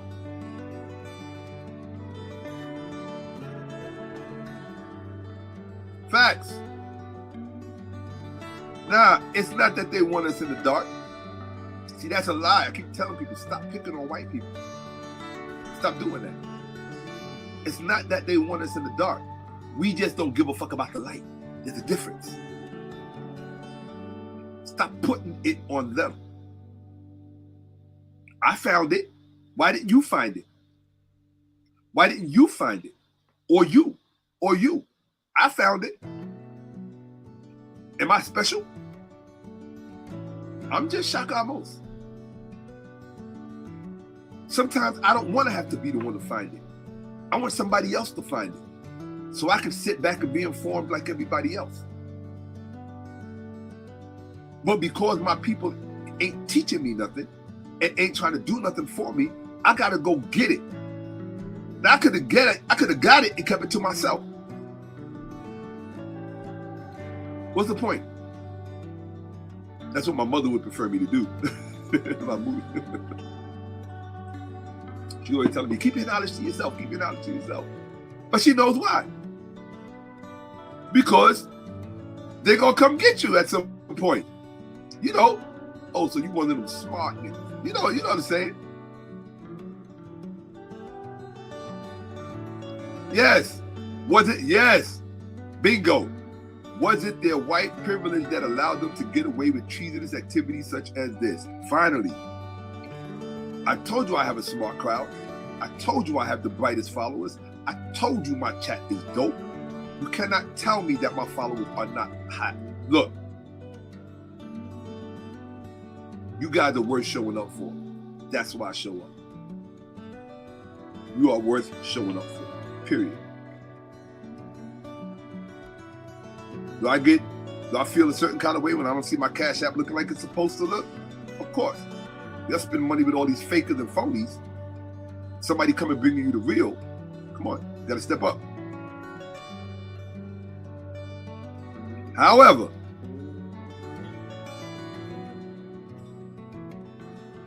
I'm gonna give it to you regardless because it's my responsibility.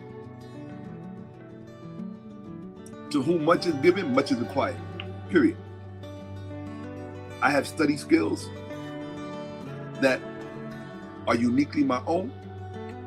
And like Dr. Clark said, whatever you do, do on behalf of the liberation of your people. Period. That's the way I was raised. That's what I know. I don't know anything else.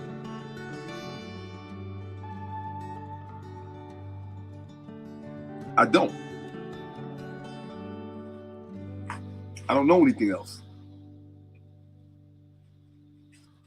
I hate my lips getting dry. It's just annoying. So now you know where Doge came from. It gets deeper. This is going to get deeper.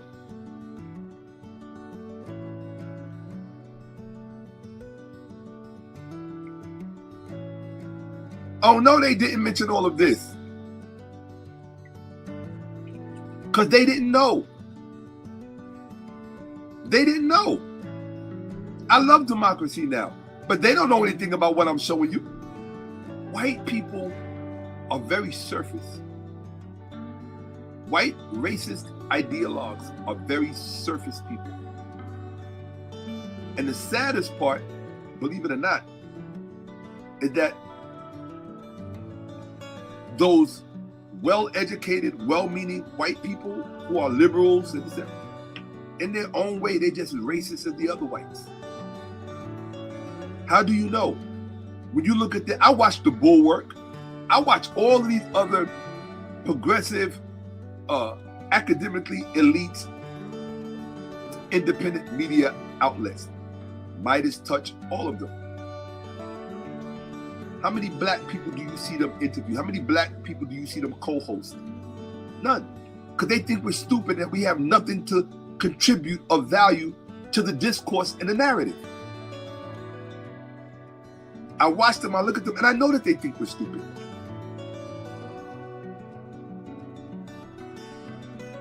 And that's not to take anything away from them, because truthfully speaking, I love their own breadth of insight. I love it and I respect it and I appreciate it. I just don't understand why there's no interconnectedness. If you are as liberal as you claim to be, why aren't you connecting intellectually with black people? Because you think intellectually black people are so powerful. That's what you actually literally believe in your gut. You're all for DEI. You're all for black people having rights. But black people on your podcast, sitting next to you, having advanced intellectual discourse, talking about political philosophy or political economics or philosophical economics. Why would you do that? They only quote one black economist, and that's Thomas Sowell. They might mention Walter Williams. There's a billion other ones, even coming out of the London School of Economics. But they don't mention them. But then again, we can't blame them. You know why? Because we don't mention them. We don't have them on. Look at Joe Budden. He has a popular podcast, and I'm sure there are many other black popular. Mad Hoffa. Shout out to me. You know, when I found all of this out, I'm gonna tell you something. When I found all of this out, I went on Instagram and I sent a message to 3 different black podcasts. I said, look, there's something that I need to tell your audience right now, because I know they had a large reach. I only got like 20,000 followers on YouTube. I was trying to get this message out to millions of black people, right? I shouted out to Tasha K because we have a relationship. I shouted out to Mad Hoffa. I shouted out to Gilly's platform. And I shouted out to a few other major platforms that are black. The only person who responded, and he has my forever respect, the only person who responded was Mad Hoffa. None of the other ones responded, not even Tasha K. And she and I have a relationship. Real talk. And I was surprised. And Tasha, on that same day, had just posted the interview we did on her platform years ago. She had just reposted it on Instagram. Here I am calling you, telling you, contacting you, saying, hey, look, there's a message I need to let this is where black people mess up. And this is why I don't really watch black podcasts. Black people are addicted to celebrities. They ride celebrity dick. They're celebrity dick riders. Even if the celebrities are not present, that's who they're talking about. So their minds are still trapped in Hollywood. I'm talking about regular black podcasts. Their minds are still trapped in Hollywood.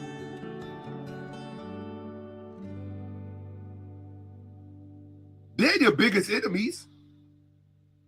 All these black podcasters, they are your biggest enemies. Why?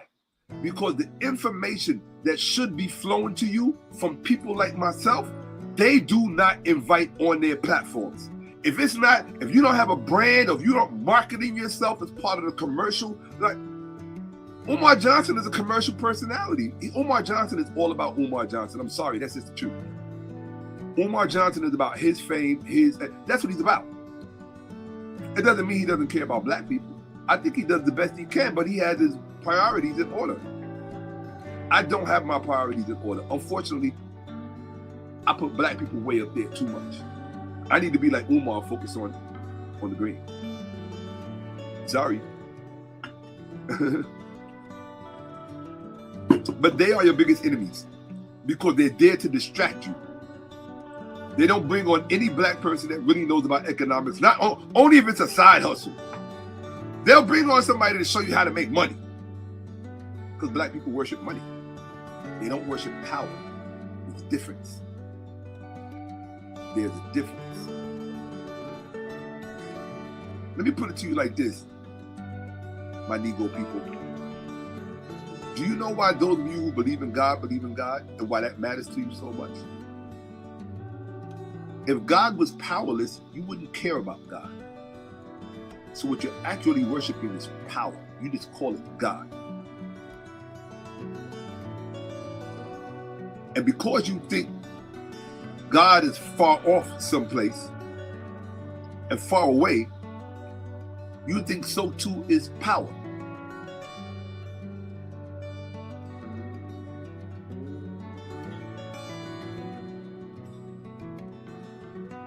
It's not easy being me.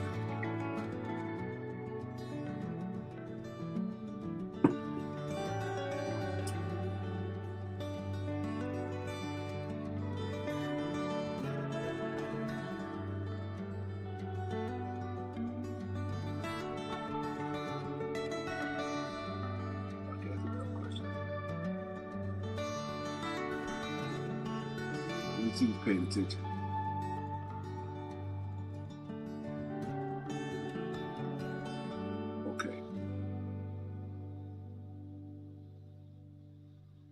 Are you talking about the black podcasters? True that. All they're about clicks. How come Shannon Sharp? Even what's his name? Cam Newton, right? These brothers who are Cam Newton's supposed to be progressive, and these brothers who think outside of the box. All they do, all these celebrities just celebrity dick ride. That's the only people they have on their platforms. If you're not a celebrity, you don't have any value in their eyes. So my position is fuck them. That's how I feel about them. Fuck them, all of them. Because they don't give a damn about us. Listen to what I'm telling you. They don't give a damn about us. I will accept it. Thank you. Very much so. I appreciate you. They don't give a damn about us. Absolutely.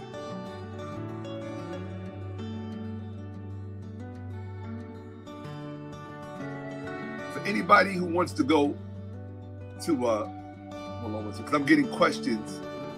Let me just give you this. Here we go. Got it right here. So, as a matter of fact, let me put this here. I mean, that should be there. Yeah, here it is right here. Okay. Right, let me put this here.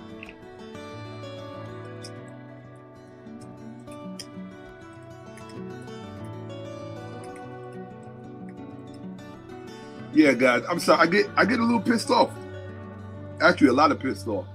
But shout out to Matt Hoffa because he was the only one that returned my call. Now, when he returned my call, I was too deep into extending this presentation because I was finding out more as I was going. Right? This is for those of you who are asking me, do I have any other way of receiving your respect and appreciation other than Cash App? So that's one right there, right? For those of you who don't want to use Cash App, or you have an aversion to Cash App, and all of this stuff is going to be in the description anyway, right? So just to let you know, if you don't see it here, you'll see it in the description. In my future presentations, I have something pre-recorded that I can play, and it'll give you all of the contact. If you want to show your appreciation or show your respect to the platform, if you want to Zelle, forevershakka@gmail. If you want to PayPal, it's forevershakka@gmail. And if you want to do the other thing, which is the ash of the cap. see what I did there? The ash of the cap. Right? So, yeah, if you want to cash up the app, then Yeah, absolutely. Then you can do that there as well. All right. Either way, it all matters, and it all makes it possible for me to come back. You know, I don't have to go unload trucks for UPS unless you rather me spend my time that way. You know, I can spend my time that way if you prefer that. So here we go. Boom. Right. Put that there. All right. Cool. Yeah, it's starting to get AC weather. That's what's up. Yeah, we really don't see the what do you call the I forgot what they call them, super chats. Right? When people put money in the super chat, I tell people, cash. I'm a Cash App warrior, straight up and down. I'm a Cash App warrior. Hit me up. I look at it like this. That's where most females get their money from. Cash App, doing God knows what. So I'm like, if she can open up her Cash App and see something in there, I need to be able to open up mine, because what I'm gonna give it is way more valuable. Way more valuable. You heard? So that's what's up. Oh, by all means, absolutely, absolutely, without question. By all means, please do that. All right, let's get back to it, people. But yeah, this is what Doge is all about. Doge is all about that story from the butterfly revolution. The real butterfly revolution, not that BS that Yarvin was hiding behind. Yarvin is all these dudes are cowards, and they're not even that intelligent. Because if he was really that intelligent, I damn sure should have never been able to find anything like this. Right? Unless some white podcast or some white person watch this, they're going to run to their podcast and act like they're the one that found it, because that's what they do. They steal from us. Right? The original Butterfly Revolution by William Butler. Okay? This is where it came from. This is where Doge came from. And it was all about white girls being put in their feet. Look at this. Look at this. Don Egris shoots Mason, right? Shoots the white boy. The girls calling for the white boy's blood because he raped one of the white girls at the camp. Instead, they throw the girls the black guy and they lynch him and leave his body to rot in the woods. People, you can't make this kind of shit up. Somebody did, but it wasn't Curtis Yarvin. He just used it. Children, kids, see this? So you agree that Doge is made up of literal children. This is why the whole child thing was standing out. It was something that people were not aware of. They were not aware of it because they didn't know where the plan came from. You don't hear Senator Ratskin or any of these other people talking to you about this, showing you. Kids. Who are Elon Musk Doge kids? All they got is questions. Nobody got answers. Who are they? Where did they come from? Child, kids. Right? Even Representative Crockett, she's not telling y'all where this came from because she don't know. I love her to death. I'm a huge fan. Maybe more of a fan than I should admit. Let's go. Now, this is the most important film ever made. Why? Because this film, Summer Camp Nightmare, 1987. I'm going to repeat. Summer Camp Nightmare, 1987. I was 18. No, I was 1920. I was 20 years old. 1987. I was 20 years old when this film came out. This film, Summer Camp Nightmare, is based on the Butterfly Revolution. So, most likely, this fool saw the film back in the 80s because he was into that kind of stuff. He was one of the first people to be on the internet before there was what we know as the internet. It was called the Usenet then. All right? He's a major software developer who made a lot of money, a few $100,000 from selling a company that he started. He may have made more, I don't know. But what he actually, to me, he's an entertainer. He's an entertainer who likes to seduce people and make them think that he's some intellectual savant, which he's not. Right? Real intellectual savants do not try to give off the air of being an intellectual savant. They're too busy being actually intellectual. He's somebody who likes to be perceived as being intellectual. So he does his poetry, right? He's been invited on every white podcast that is political in existence, except for the very serious ones, until he became like a freak of, they begin to look at him like a Hitler in the making.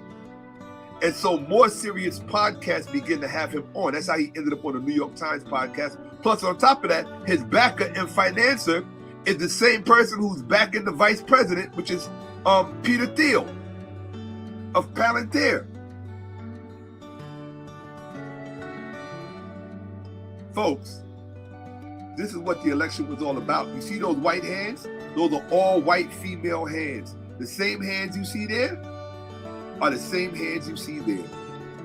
This is why they used and jumped on the Haitian story. This is why they were using the immigrant story. Do you follow? Do you follow? Now, in the film, right? In the film, you notice it said the film called Summer Camp Nightmare from 1987 was inspired by the novel, but is not considered a full and faithful adaptation. Do you know why? Because in the film, they took out the black person and they put a European person in that place. So for the 80s, they wanted to make it more applicable. Why? Because they were looking at foreign immigrants. Y'all don't understand how this shit works. You have no clue. The majority, this is from the Los Angeles Times. The majority of white women in this country want a male president, preferably white. That's not me talking. That's nearly a century of voting data speaking. That's the author of this. His name is L. Ganderson. This is what it was all about, people. And there go black people at the center of the story. And they never believe they are. Now, let's talk about something for a minute. Jasmine Crockett, the representative,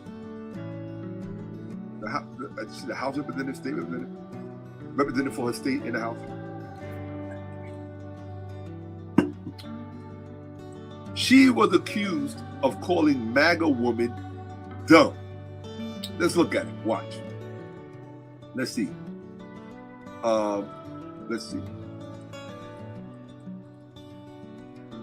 Representative Crockett calls MAGA woman dumb. Let's see. So it's okay. Jasmine Crockett slammed for what? Let's see. Hold on a second. Here we go. Let's see. Let's see. Hold on. Because I know that they, hold on a second, because it was all over the news just the other day. Let's see what comes up. It was all over the news just the other day. I saw it because it came in my feed. Right here.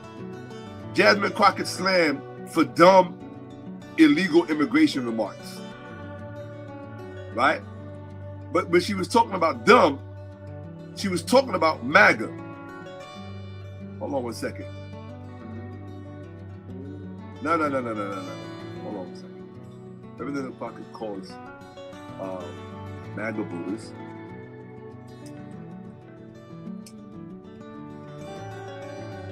yes.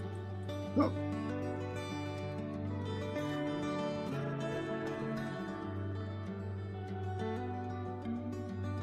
I'm surprised that they don't see it. Oh, I know what I need to do.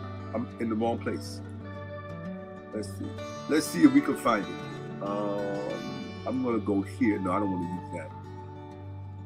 Okay, I'm going to go here. You can, everybody's watching. You can all see my screen. Okay, I hope so. I hope you see my screen. Hold on 1 second. No, you're not seeing my screen. Duh. Hold on 1 second. All right, that's all right. I thought you were seeing my screen. No big deal. No big deal. Hold on 1 second. I want to show you this.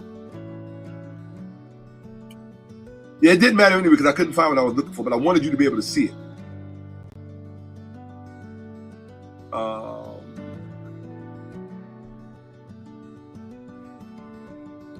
Man, this thing, oh, they scraped it.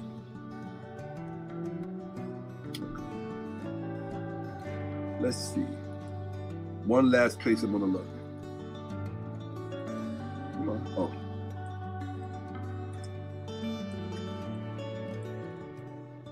Oops.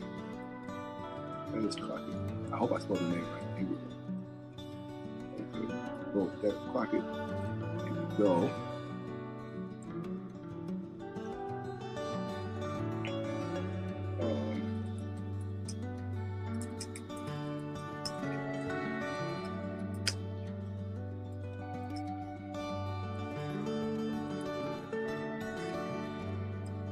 Let's see. See if something comes up.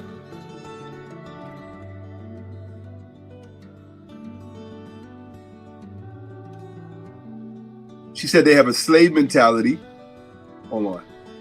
Okay, I guess which is the way of calling them dumb, but hold on. But she literally called them dumb and stupid, and there were tons of articles about it. Now I can't find any, but that's okay. But I'm going to show you why it matters. Okay. All right. That's what I get for maybe looking at somebody else's misinformation. But it was definitely an article that was everywhere because I was really tired of it showing up in my feed. So here we go. Look at this. This is important, and I was showing you that for a reason. Let me show you this. So, all right. So she said that the MAGA voters had a slave mentality. Hold on 1 second. Right window, pick the right window, stop sharing, right, pick the right window, that's this one, here we go, present, all right, and I bet you when this is over, I'll find it, you know, when I find the article, bitch, to get exactly what she said, I'm going to bring it back up on the platform, so that you can see it. Here we go. This is more important what I'm about to show you anyway. I was just setting it up. But I wanted to show you why she was correct when she referred to MAGA voters as being not intelligent. So listen, this is from the Center for American Women and Politics. All right, it's a nonpartisan, the Eagleton Institute of Politics, Rutgers University. Listen to the breakdown of the election. Women were more likely than men to support Vice President Kamala Harris and Governor Tim Walz within and across every race, ethnic, age, and education group reported in the available data. But women voters, like men, are not monolithic, as evident in the fact that Black women, Latinas, college-educated white women, and young women supported Harris at the highest levels, while non-college educated white women, translation, stupid white woman, right? And white evangelical woman, translation, stupid uneducated white woman, continue to provide a loyal base of support for Trump. These are the same white women crying all across TikTok and YouTube about how they didn't vote for Elon Musk or for everybody to get fired, including themselves. Well, you're what they call a low information voter, which is a polite way of calling you politically illiterate. Okay, a majority of white women continue to support Trump in all 2024 election surveys. So, America, white women are your main problem. Today you call them Karens, but you need to confront and deal with this. Okay, both Edison and VoteCast data show 53% of white women backing Trump, compared to 60% of white men. Well, if it's 60% of white men and 53%, look, You got a problem, and it's just white people, male or female, right? A 7-point gender gap. Across both surveys, white women's support for Trump has ranged from 52 to 55% from 2016 to 2024. Similar majorities of white women have backed the Republican presidential nominee in every election since 2024. Okay. Now, you can't blame the white woman, and I'm going to tell you why. Because the Democrats were too stupid to come up with even a hat.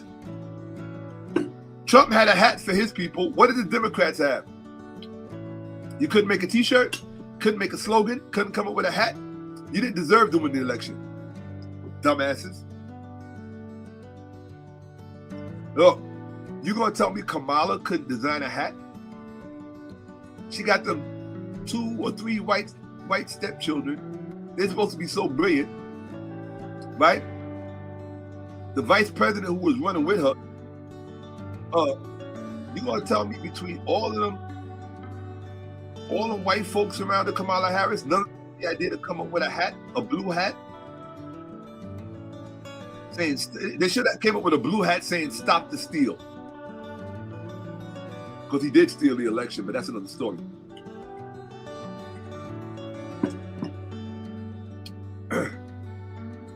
Differences by education and religion. Due to differences in available data, greater disaggregation is possible among white voters. All right, so they're able to do a better analyzing of the white voters than other racial groups. Right? It's easier to pull the stuff apart and make sense of it all. The data reveals listen, and this is why I say you got a problem with white women primarily. And I'm not shitting on white women. Look, one of my closest friends who I will always love for the rest of my life is a white woman. When I needed a real friend in my life, let me stop this for a second, because now people are like, oh, Shakka. No, look. Hold on a second. Be very clear to y'all. I have lived my life with every race of people. I'm going to say it again. I have lived my life with every race of people. I know what people are like. I know who has shown me love and who has shown me friendship when I really, really needed it. And they came in every color, including white women. Including white women.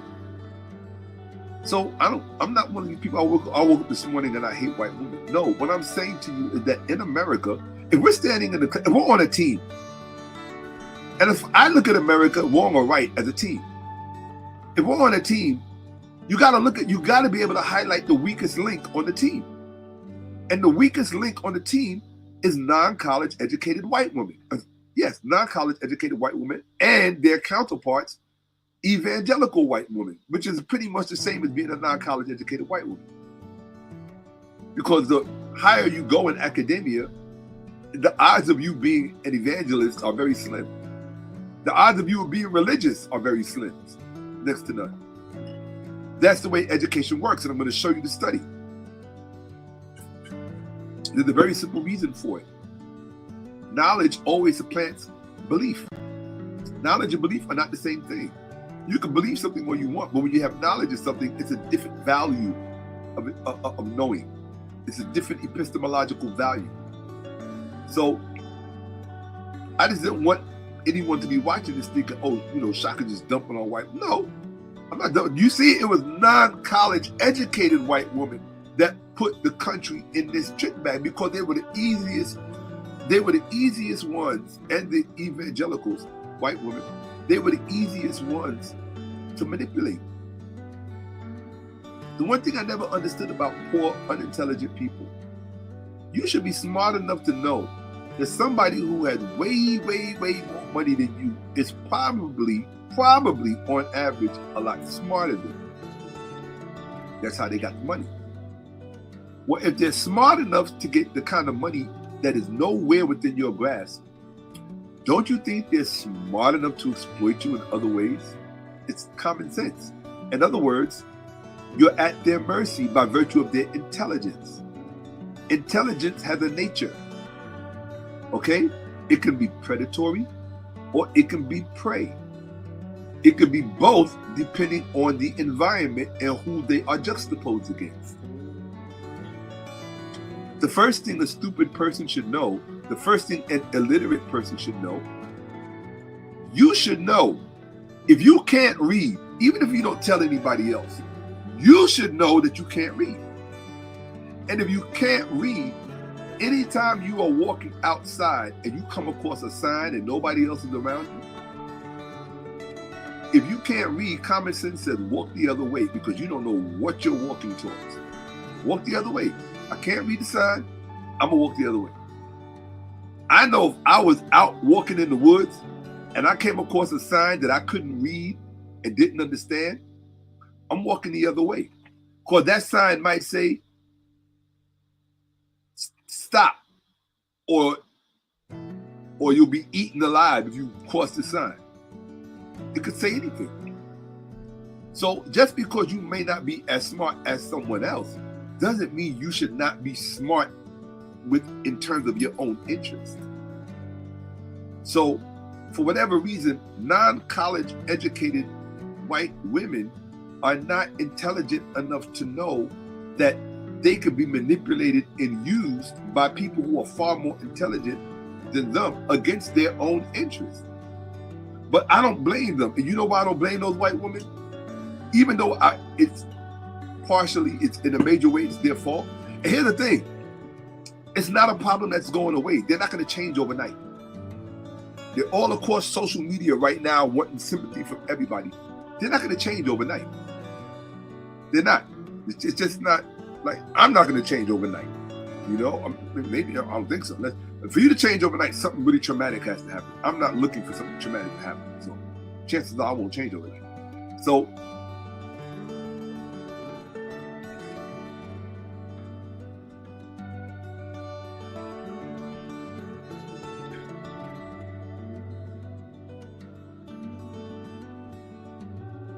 what? Okay, to get rid of this idiot. Hold on, look at this. Look at this. This is the definition of an idiot. And proof is, so what I've gathered. Now, he admit it's what he gathered. Is that you're connecting a bunch of guys together with no factual truths built on conspiracy. Look, I'm not here to serve stupid people, so this person goes away. I don't serve stupid people. Period. I don't care what color they are. This person tells me I'm coming up with conspiracy theories because I shouldn't believe my lying eyes. Remember what I told you about white ideologues? I told you white ideologues, they speak, that's the language that they speak. And they use false equivalencies, moral equivalencies. What else do they use? Double speak and logical fallacies. So I just showed you. I always tell people, I don't have the last word. The evidence has the last word. I showed you evidence. Now, my job is not to use logic for you. If your logic isn't capable of assessing, let me tell you what truth is. Truth is an accurate assessment of facts. Okay? If you are incapable of assessing facts in an accurate way, you ever heard the saying, do the math? If you can't do math, that's my fault. Somehow that's my fault because you can't do math, but I can do the math. Everybody else can do the math. Everybody else commented on what I showed. They saw it. So apparently I'm not by myself, you retard. That's what you are. You're retarded. Doesn't mean you're a bad person. This means you're dead weight and you need to be let go of. That's it. That person was dead weight. So let's see. Do I have any more dead weight in here?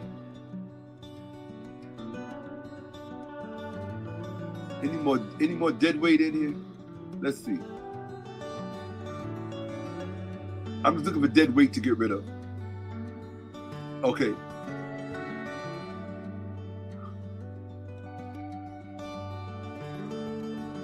Right, absolutely. I like this one. A little creature they call Yarvin has friends like Alice Cart. Facts. Yeah. Yep. And already mentioned Peter Thiel. Absolutely. Absolutely. Without question. Yeah. Hold on.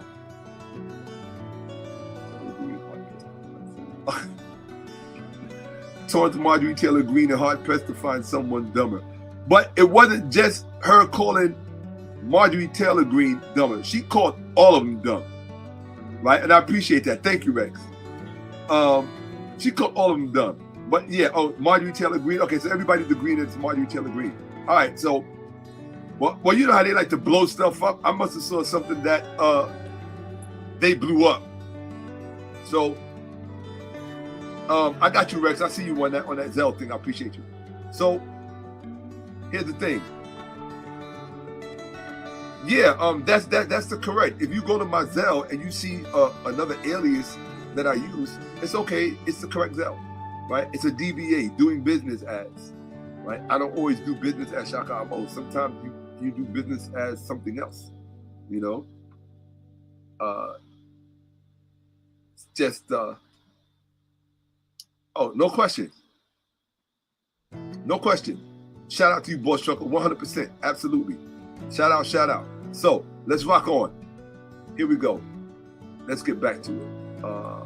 Dude talking about he gathers, I'm connecting dots and coming up with conspiracy theories. Dude, I'm just never, I'm not ever amazed at the persistence. That is the one thing that is persistent, stupidity. Stupidity will persist like nothing else. And that's what the people who exploit the MAGA, that's what they count on, the persistence of stupidity. Let's continue. It tells you right here, this data reveals a growing education gap among white women voters. So what is the message? Dear white women in America who are non-college educated and fervently religious, you are an intellectual ball and chain around the rest of us. You are a problem that needs to be addressed. That's just the truth of the matter. In 2024, college-educated white women further cemented their shift to Democratic support since the 2016 presidential election. This group backed Hillary Clinton over Donald Trump by 7 points. Well, of course they would. Any self-respecting woman would not elect a president who bragged about grabbing women by the vagina and kissing them without their permission. I mean, even if you like that kind of stuff, you might at least think about your daughter or some vulnerable woman. I don't know. Anyway, this group backed Hillary Clinton over Donald Trump by 7 points, according to Edison's 2016 exit poll. In 2020, Biden expanded the margin of support among college-educated white women to 9 points. This year, Harris's margin of victory among college-educated white women was 17 points. That means college-educated white women were on point. They were moving in an intelligent way. In other words, they were acting in their own interest. Only a stupid person can be socialized and trained. Well, that's not true. Anyone can be socialized and trained to act against their own interest. It's just that some people are already there. All you got to do is give them a little nudge, and that's non-college educated white women and religious fundamentalist white women. In contrast, Trump's success in winning the majority of all white women's votes again in 2024 can be credited largely to his support among clear majorities of non-college educated white women across election surveys. Do you see how many times they have mentioned non-college educated white women in this article? They're saying it over and over again. Non-college educated white women. That is a polite, look, we're on the same team. As my team member, I gotta just be blunt. They're calling you stupid. Now, a more polite way is to call you politically illiterate. Yes, but the problem with non-college educated white women is that not only are they politically illiterate, they are also culturally illiterate. And the combination is deadly. Why? Because part of white privilege is not having to know certain things. That's just, and let me tell you something about white privilege, right? Stop pretending. Look, white people are not the only people with racial privilege. Okay, so white people need to stop getting their panties in a bunch because people use the term white privilege. White privilege is applicable in Western society, in Western civilization. It may not be applicable in other societies where other people have privilege. In Nigeria, now look, you could talk about white privilege in Nigeria. How? You might walk the streets of Nigeria and see no white people. But you better believe that there are economic fingers and tentacles that are behind the scene that is determining the economic reality of Nigeria. That is white privilege in Nigeria. Okay? And that same, so even though you're not in the West and you're in a completely black place, there is still white privilege. Okay? And don't get your panties in a bunch about it. It's just the truth. But here, Trump's margin of victory among this subgroup, non-college educated white women, was between 25 and 28 points in both the Edison and VoteCast data, and more than 6 in 10 non-college educated white women backing Trump, or with more than 6 in 10 non-college educated white women backing Trump.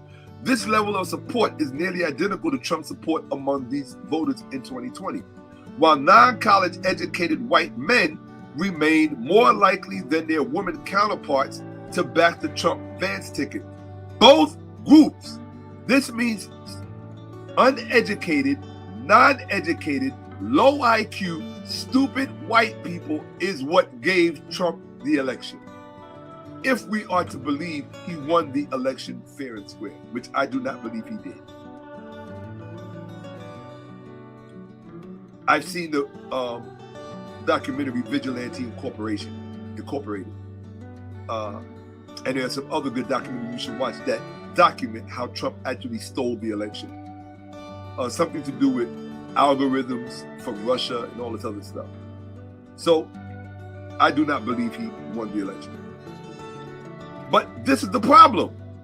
While non-college educated white men, you blue collar guys, right, who don't know anything about political philosophy, you don't study economics, you don't understand political science fiction, you don't, none of this stuff. You don't understand none of this stuff. And people, intellectuals, and those who fund them, they're counting on your ignorance. They just want you to look at the color of their skin. They use the color of their skin the way an animal in the ocean, they use the color of their skin as camouflage. That's the way white intellectuals, white ideologues use the color of their skin. They use it as camouflage. Towards who? Towards other white people. They use the color of their skin to say, hey, I'm just like you. You're just like me. To camouflage their wealth. But they don't have to camouflage their wealth. Why? Because in a society built on class, people without money automatically presume that people with money are more intelligent. And so therefore, I can benefit from their intelligence just by proximity, just by being in lockstep with them, you dumb ass. No, that's not how it works. Both groups, non-college educated white men and non-college educated white women, were key to Trump's support this year. Can we be honest about this and just stop playing with it? Because I know that white people watch me. I have white followers. Folks, listen. Listen, people. Any group, and here's the crazy part. All these so-called wannabe pseudo-white intellectuals sit on YouTube, Twitter, 4chan, and all these other weirdo platforms, and they talk about how black people have a low IQ. There was nothing in that article about black people with a low IQ. This is why I tell you, everything about white supremacist ideology is all based on myth. or a disfiguration of the truth. And I'm going to prove it to you throughout this whole series. Right? Non-college educated white men, that means uneducated white men, and uneducated white women. Uneducated. That means, that's a euphemism. See, part of white privilege is being spoken about in a respectful way when people want to, when people speak, well, in this case, objectively about you.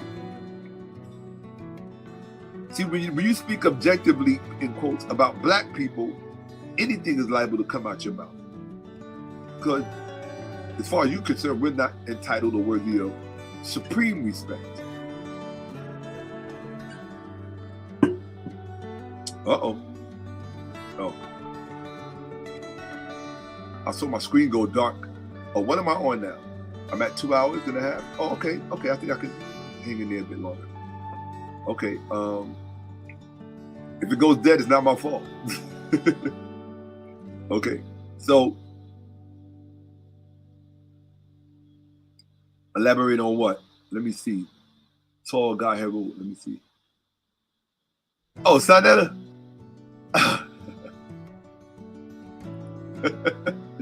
The devil is here, everybody. The devil showed up. Oh my God, he got both his joints on. That's my brother. That's my brother. Yeah, I was actually going to call you and tell you that I was doing this because I thought you might want to watch, but I figured you was busy. Looking like Captain America. Nah, Captain Kemet. Captain Kemet. That's all right. I don't mind being Captain America, but it's another. Watch part 1. If you watch part 1, I broke down why I was wearing this. So watch part 1. At the very beginning of it, I break it down. So let's get back to it. Let's see. Wow, I got an honored guest in the house. Well, I gotta really be on point. I gotta really be on point. I gotta get a passing grade from the man. All right, here we go. So it was non-college educated white women and non-college educated white men that gave Trump the vote. What does that mean? Intelligent white people was like, we're not really rocking with you like that. According to the Edison exit poll, white born again or evangelical women voters also continue to prove essential to Trump's support in 2024, with 8 in 10 of them casting their ballots for the Trump-Vance ticket, up from 71% in 2020. Evangelical men supported the Republican ticket in even higher numbers. So yeah, basically America has a white problem. That's just what it is. Though the gender gap appeared to narrow from 2020 to 2024. In contrast, majorities of white men and women with no religious affiliation, pay attention, supported the Harris-Walz ticket, with nearly 80% of white women with no religious affiliation backing the Democrats. Why? What is the relationship between religion and intelligence? And I told you this years ago. Years ago, I told you this. I did a whole presentation on it. Notably, Edison's exit poll reports that while large majorities of both white Jewish women, pay attention, large majorities of both white Jewish women, 89%, and men, 69%, backed Harris. Now listen, white Jewish women were 21 points more likely to back the Democratic ticket than white Jewish men. Why? Why did 21% less white Jewish men vote for Harris, and instead that vote went to Trump? Do you know why? I'm going to show you why. What did I just ask you? What did I just mention? They said right here. They said that majorities of white men and women with no religious affiliation, right? It doesn't mean that they're not religious. It doesn't mean that they don't believe in God. They're just not religious fundamentalists. They don't claim any particular religion. they supported Harris and Walz, nearly 80% of white women with no religious affiliation backing the Democrats. Why? And I know that religious white women are probably too stupid to understand what I'm about to show them. I'm sorry, I'm just going to be honest with you. I'm not going to sugarcoat it for you, baby. All right? And this is from the journal Intelligence. It is a multidisciplinary journal. This is the stuff that the smart folks read. This unique journal in psychology is devoted to publishing original research and theoretical studies and review papers that substantially contribute to the understanding of intelligence. It provides a new source of significant papers in psychometrics, because it's about measuring intelligence, tests and measurements, and all other empirical and theoretical studies in intelligence and intellectual disability. The journal Intelligence publishes papers reporting work, which makes a substantial contribution to an understanding of the nature and function of intelligence. Varied approaches to the problem will be welcome. Theoretical review articles will be considered, if appropriate, but preference will be given to original research. In general, studies concerned with application will not be considered appropriate unless the work also makes contribution to basic knowledge. So this is the real journal, okay? The journal was quoted in Science Direct in an article. It's from Intelligence Magazine. Average intelligence predicts atheism rates across 137 nations. Listen, I want you dumb. Okay, if you know any non-college educated or any uneducated white people, please pull them in, because they love to sit on YouTube and talk about how black people have a low IQ. Well, let this low IQ black person teach you something about intelligence and religion, okay? And this is from white people with high IQs telling you this. Evidence, this is the abstract. Evidence is reviewed pointing to a negative relationship between intelligence and religious belief. I wish Sarnetta was here so he could drop a bomb for me. This is what the science shows, people. Evidence is reviewed pointing to a negative relationship between intelligence and religious belief in the United States and Europe. It is shown that intelligence measured as psychometric G, or it's called the G factor, is negatively related to religious belief. Discussion. The hypothesis with which we begin this study was that there is a negative correlation between IQ and religious belief. We have reviewed considerable evidence for this negative relationship among individuals in the United States, talking about white, uneducated religious people, and Europe, and have added a new data set confirming this. Oh, it's been confirmed. They confirmed it, that there is a negative correlation between IQ and religious belief in individuals in the United States and Europe, and have added a new data set confirming it. Second, we have shown that the negative relationship between intelligence and religious belief is a difference in psychometric G. It's what they call the G factor. Okay? This is the factor that pseudo-white intellectuals try to prove to show that black people are intellectually, genetically inferior to white people. But that's going to be in another presentation that I'm giving, because it seems that there's no black people out here qualified to step to these crackers and put them in their intellectual place or lack thereof. Because y'all be fronting like you fucking intelligent and you stupid as fuck. Running around YouTube like you got some brains, and you don't. All you want is clicks. And I'm sorry, let me pull back a little, because sometimes I be holding some shit in.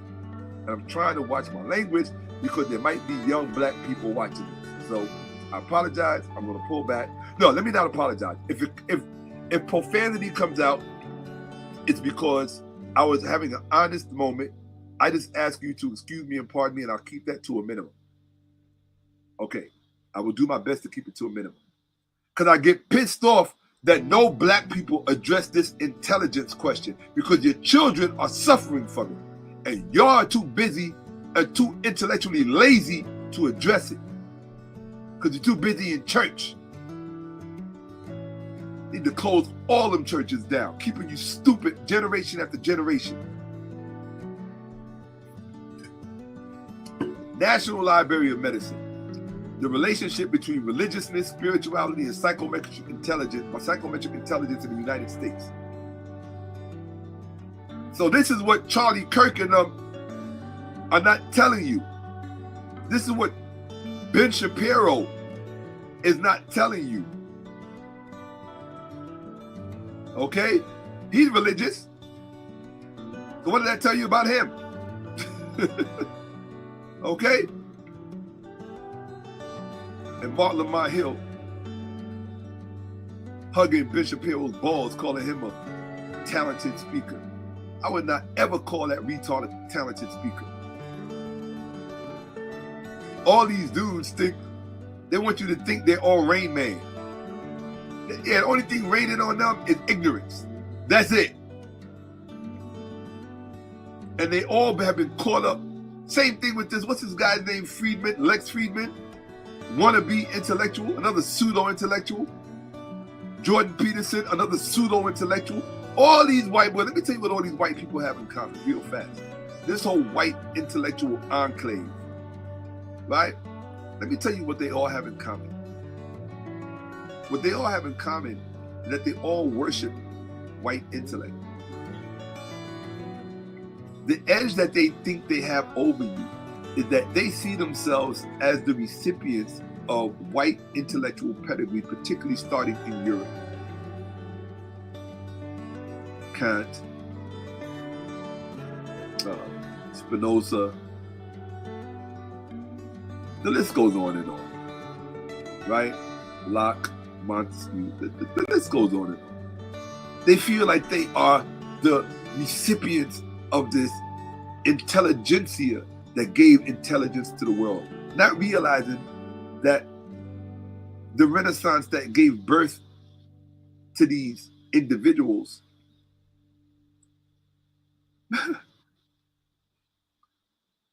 all that knowledge came from Africa by way of the Greek literature that they inherited from Byzantium. When Turkey shut its walls because of the Arab invasions. And those people, you gotta remember, Turkey was the dividing line between Europe and Asia. Across the Bosphorus.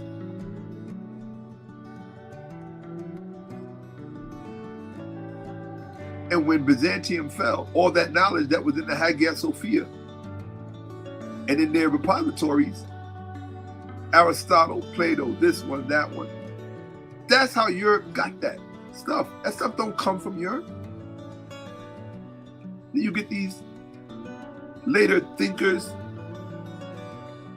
who are trying to work all of this stuff out, thinking and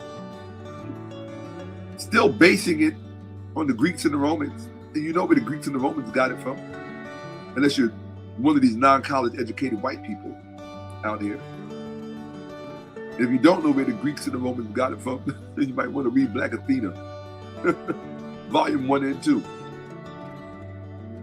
amongst many other books.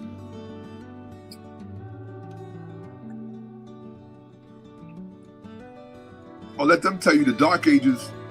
You know how many Dark Ages they had? And you know how many Dark Ages they imposed on other people? These people have always had an antagonistic relationship with knowledge. And when they finally get it, they always manage to do the wrong thing with it. It's in their nature. It's in their nature. Let me see. Here we go. Let's get back to it. Yeah, anybody wondering about my colors? Go watch part 1. It's not fair to the people who watch part 1 that I have to re-explain something. Here we go. Am I in the right place? I should be. No, I'm in the wrong window. Let's go here. That's better. Let's get it. You're going to be surprised when you see where this presentation goes. You're going to be very surprised. So let's read what it says about intelligence and religion. An inverse relationship between religiousness, spirituality, and psychometric intelligence is well documented in previous literature. Did you hear that? An inverse relationship. What is an inverse relationship? Well, let's look up the word inverse. Let's go. You know me. Here we go. Inverse. Opposite or contrary in position.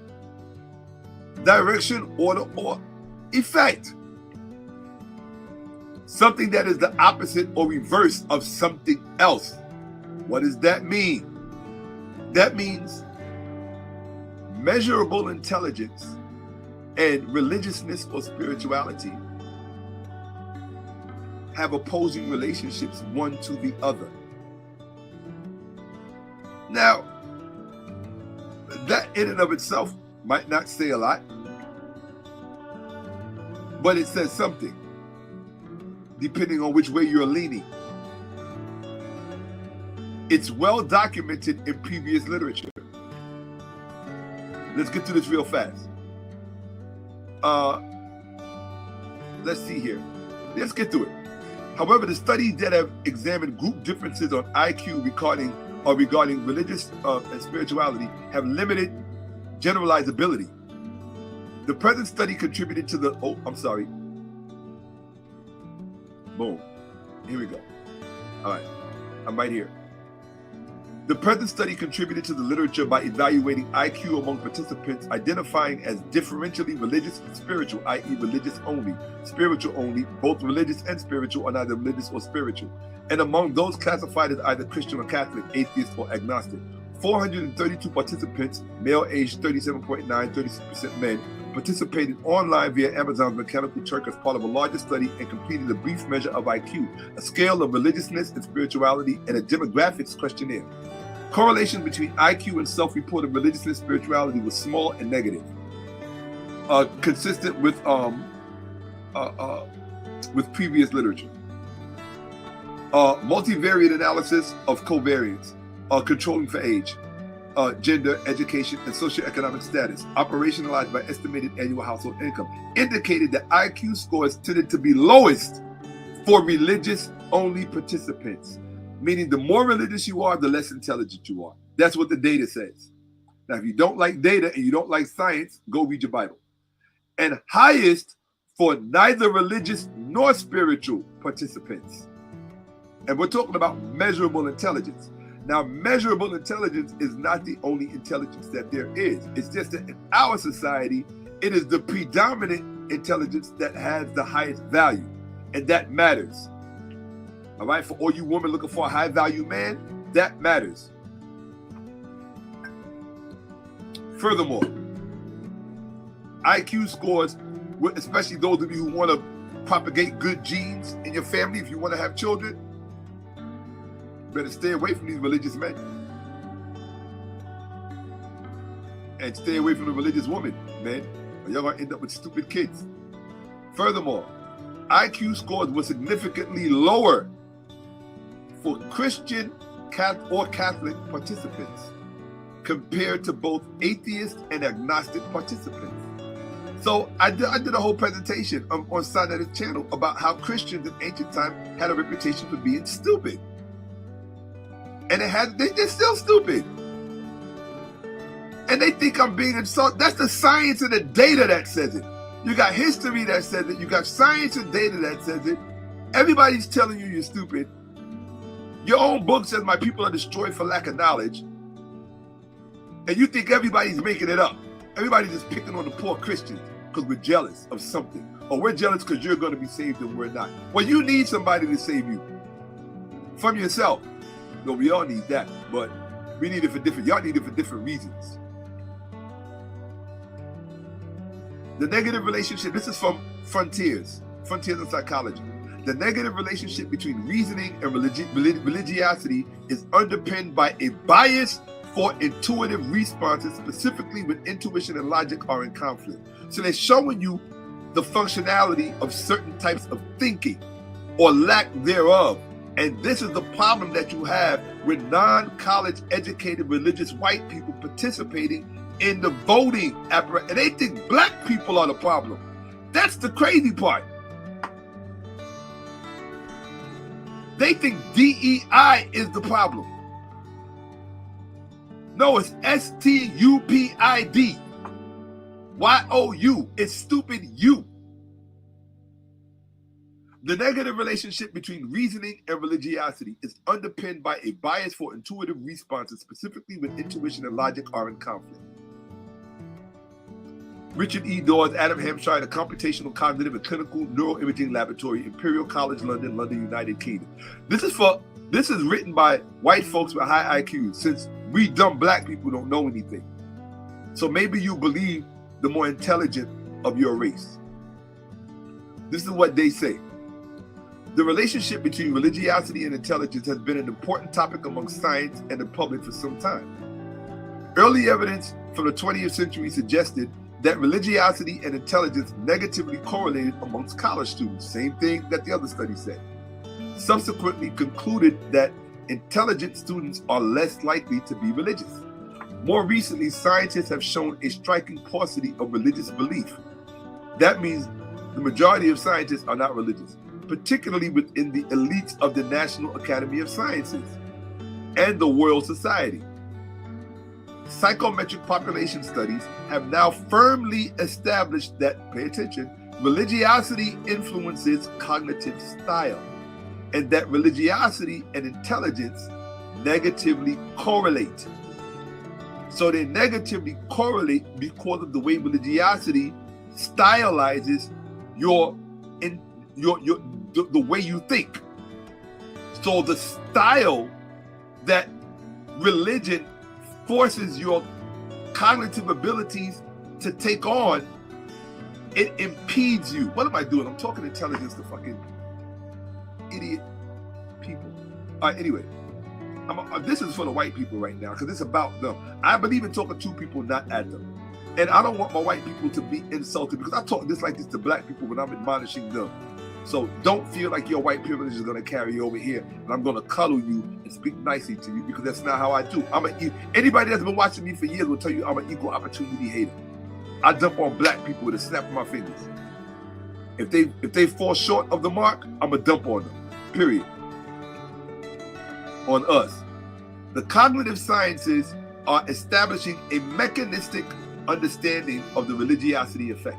For example, it has been seen that and this is why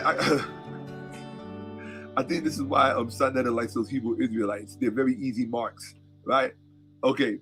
For example, it has been seen that religious background modulates visual attention. Lesion studies, pay attention to this, people, especially you non-college educated white people who aren't intelligent enough to watch this anyway or even understand what the hell I'm talking about. Lesion studies, you might want to pay attention to this. Lesion studies have demonstrated that ventromedial prefrontal cortex lesion patients have elevated scores of religious fundamentalism. That means that people with certain types of brain damage have elevated scores of religious fundamentalism. You better listen to this. This is science. Oh, I forgot. You're too stupid to value science. So what do you want me to, Experimental studies have demonstrated that increases in religious fundamentalism relate to increases in memory recall accuracy and higher rates of false positives in a memory task. That means that highly religious people are quick to associate something with something by virtue of memory. But because it's being instructed by indoctrination, the conclusions that they come to are most often than not, they have higher rates of false positives. That means that you remember correct things wrongly. That's kind of a way to put it. You remember correct details incorrectly. That's kind of a good way of putting it. Religious fundamentalism has also shown modest positive correlations with life satisfaction. Okay? And negative correlations with cognitive flexibility. That means that people who are religious fundamentalists, the Christian right, or you Christian nationalists, basically the science says that you're stupid. Basically, you're intellectually, you don't have cognitive flexibility. Your thinking is impaired. Well, that's what makes you perfect marks for people like Charlie Kirk and Donald Trump and all of these people. And that's why the rest of us are in a shitbag in America, because you're driving the wheel. It's like, imagine you hanging out with your friends and the dumbest person in the group keeps wanting to drive. And you wonder why you never get where you want to go. That's the position black people are in America. And Asians My thing is this. They said Asians, they always tell you Asians have a higher IQ than whites. Well, where were the Asians in America to save us from the dumb white people in America? Something about your IQ story is not ringing true. They put Asians at the top of the hierarchy, whites are in the middle, and blacks are on the bottom. They don't even mention Hispanics. They probably put Latinos and blacks because of close proximity and they have our blood. But I don't understand. Or maybe they're contaminated with our blood, to use their words. But your story is not panning out. Because if Asians are so intelligent, they should have found a way to co-opt the non-college educated white vote and steer it towards the black vote so that we would not be in the situation that we're in now. I mean, it doesn't matter how intelligent black people are, because there's nothing any white person is going to listen to out of the mouth of a black person, because they think that our intelligence is subpar. Oh no, they know our intelligence is subpar.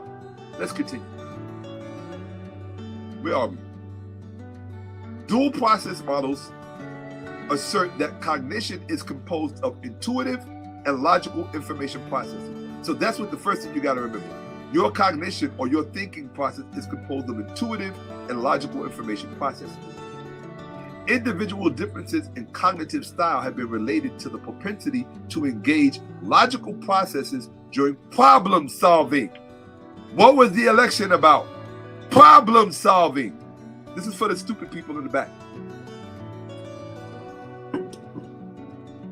The intelligent ones already know where this is going. Problem solving. I need for you non-college educated white males and you non-college educated white females to pay attention. And I need you to take this information back to your fellow stupid people.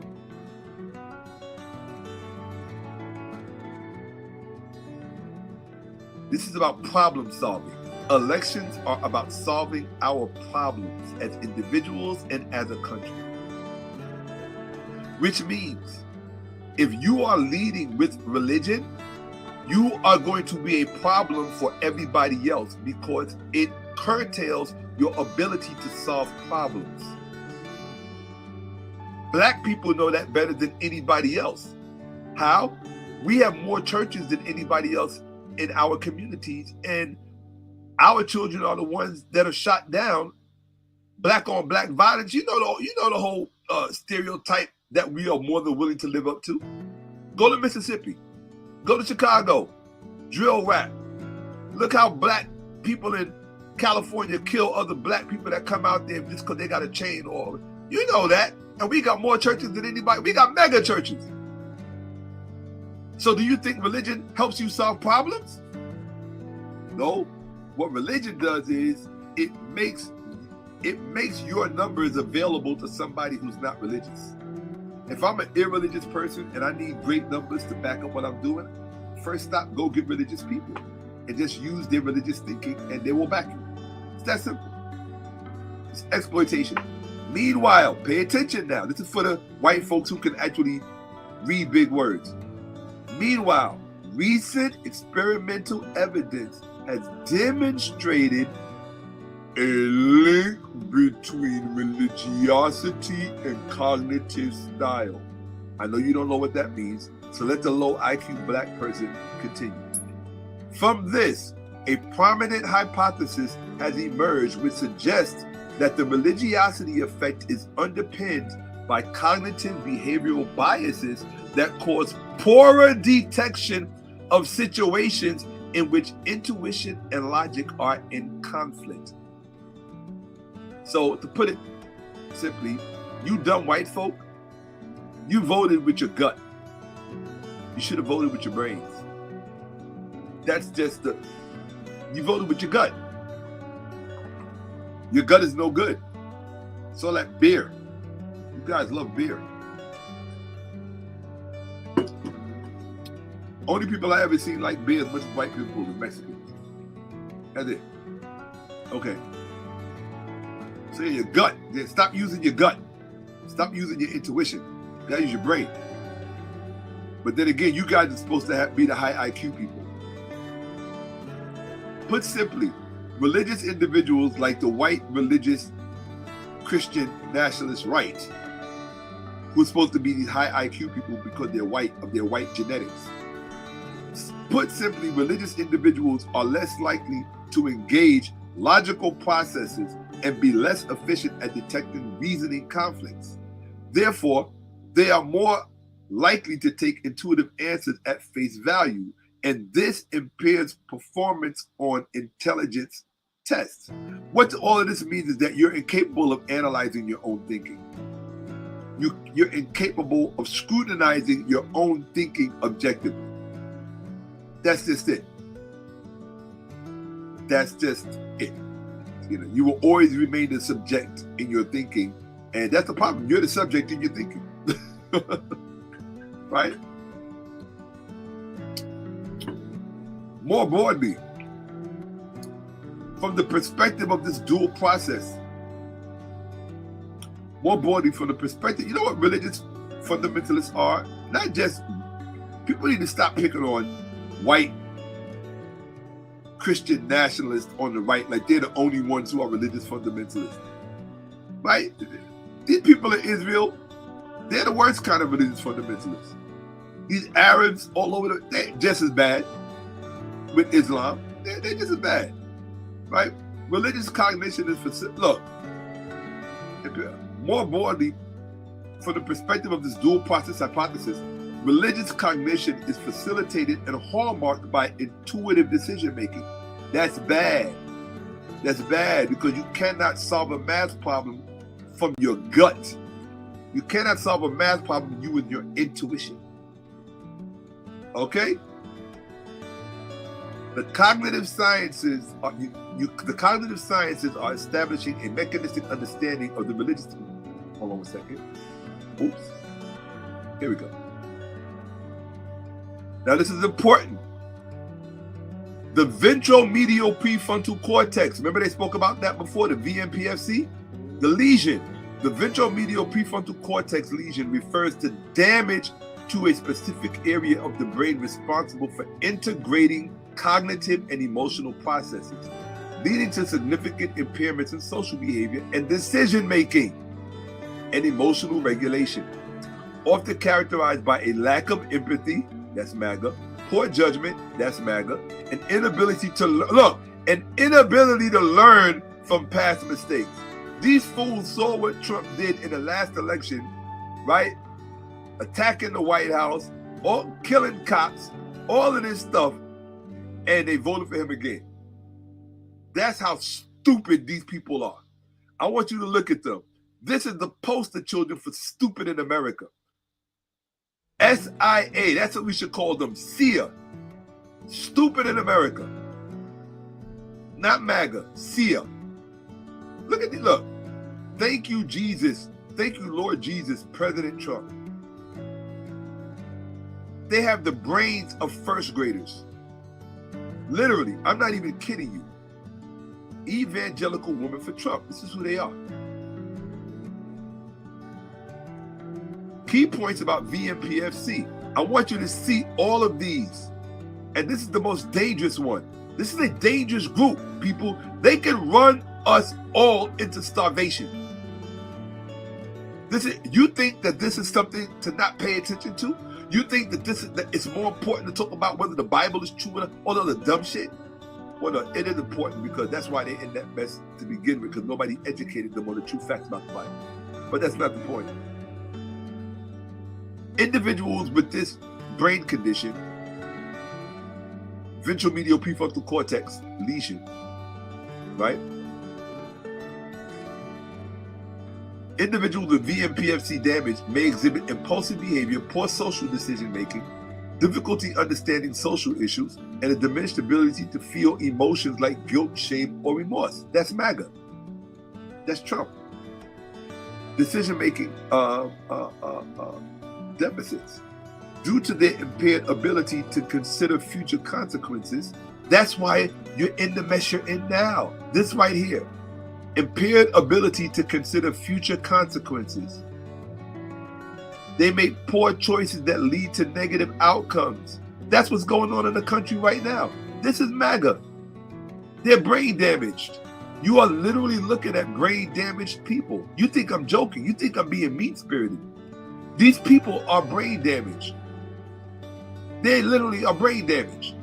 They exhibit the exact same symptoms as somebody with ventral medial prefrontal cortex. This is what the data says.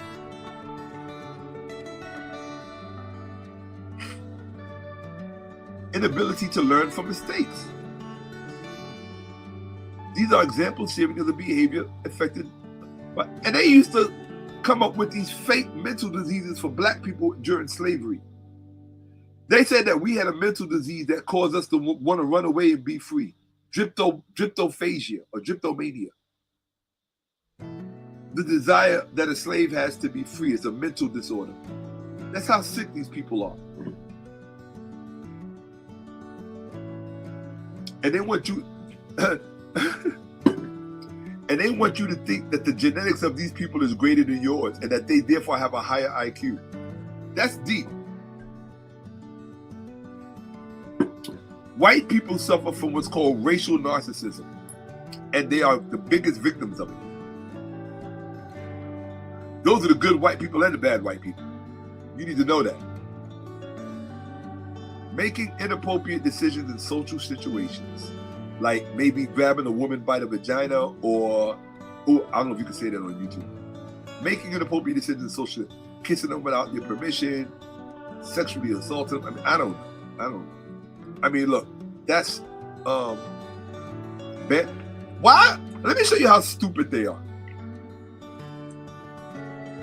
Non-college educated, right? LTS, low thinking standards.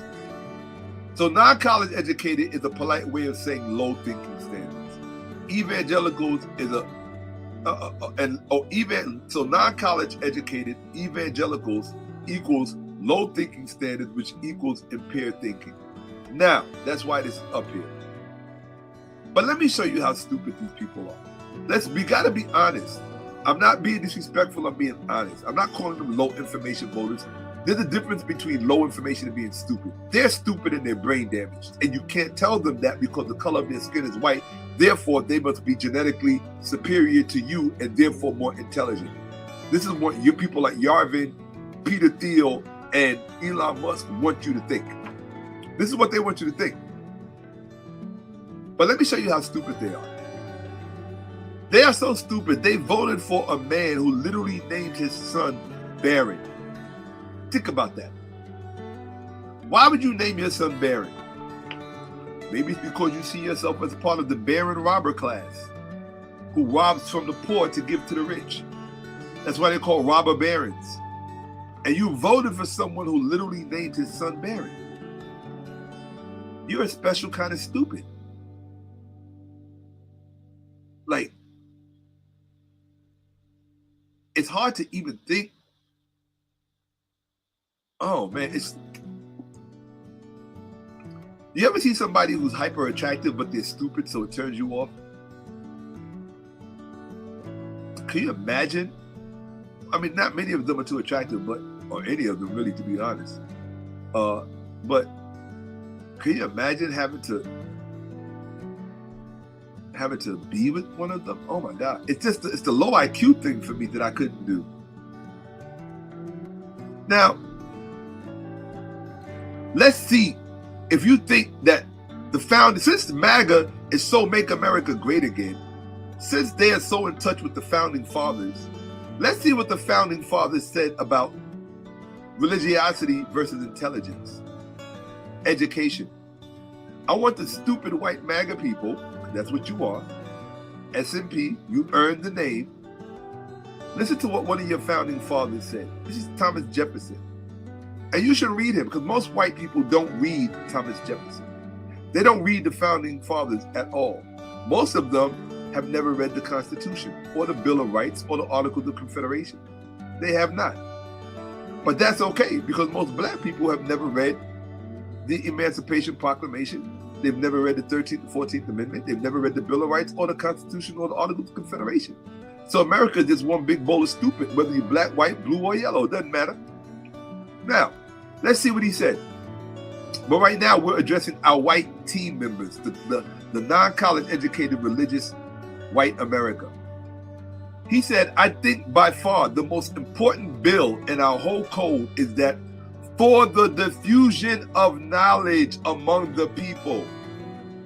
So here's my thing that I gotta ask white MAGA, since you are so pure Americans and you love America.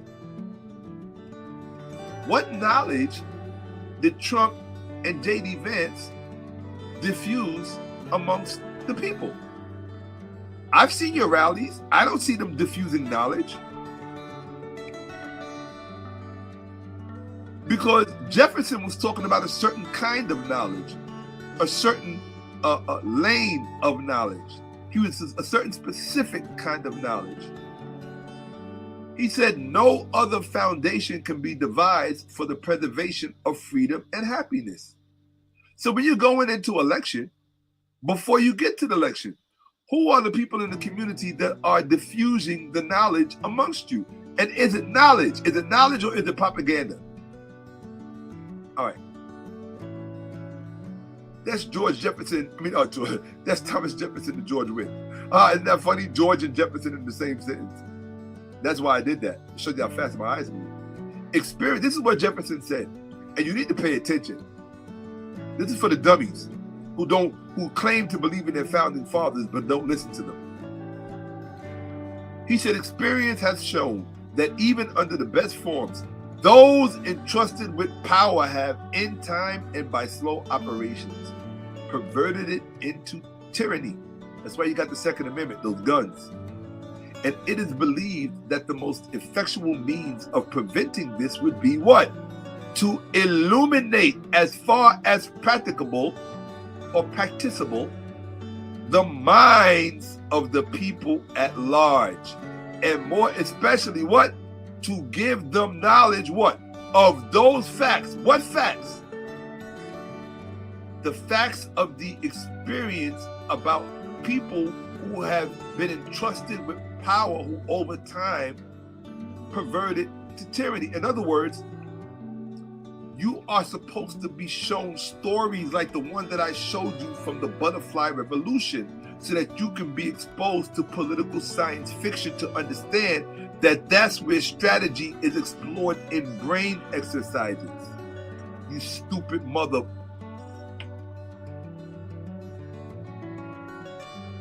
But your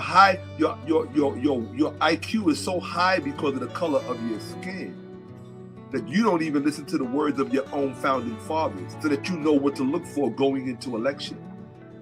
Where are the people in your community, whether if you're in Nebraska, Iowa, Idaho, Boston, Utah, where all you white folks are?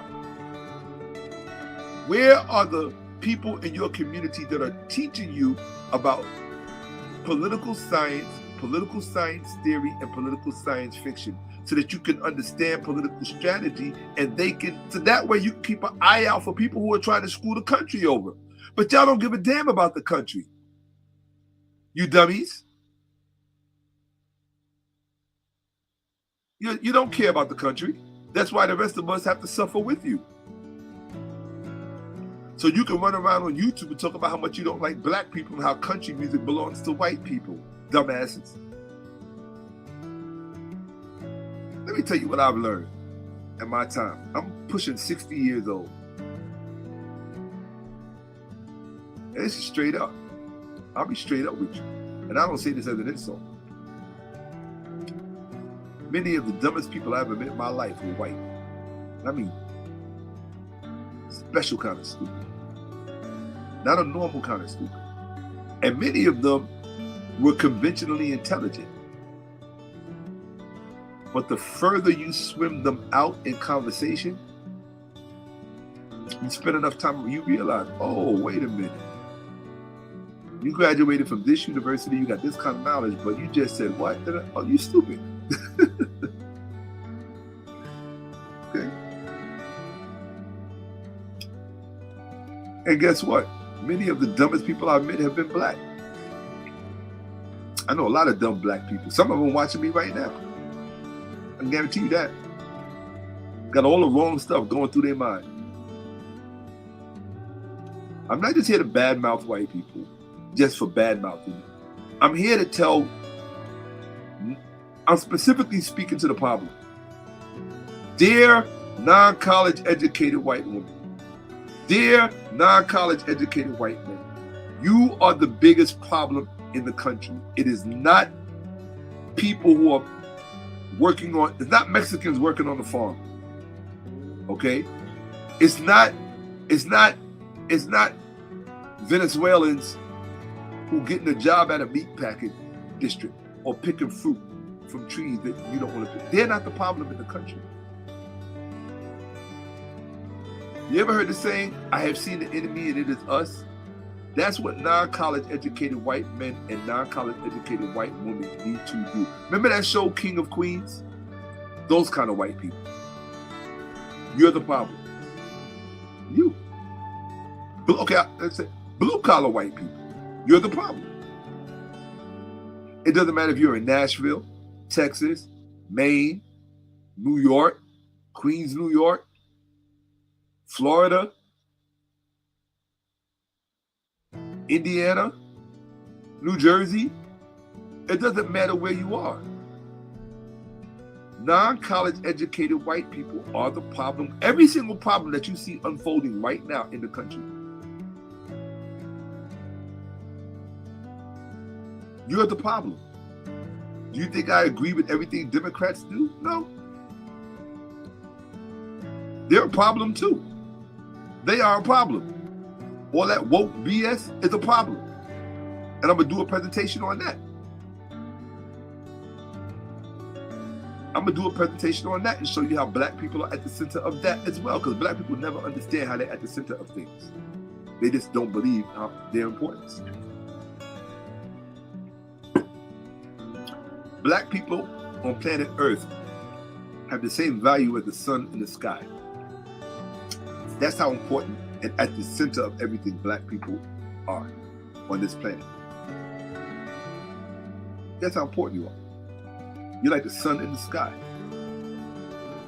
And you're such a thorn in the side of people that they will do anything and everything and dedicate all of their resources to your destruction. Yep. Facts.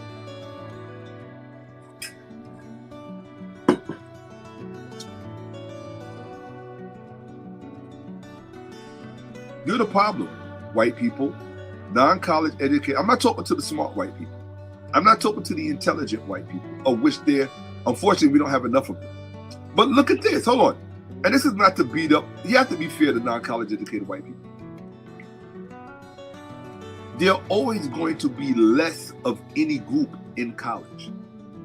There are more black people that are not in college than are in college. And that's going to be true for every group. Probably even Asians. There are probably more Asians out of college than there are in college in America. So guess what? The same is true for white people. This is what I mean when I say we have to do this with an even hand. You can't just beat them up. You can't just, oh, you're white, you're bad because you're white and you're bad. No, it doesn't work like that. That's stupid. A stupid person is a stupid person no matter what color they are. That's just the truth. You don't have to like it.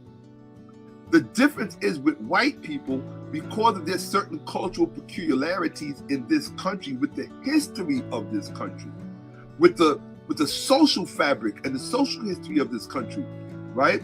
With race at the center of it,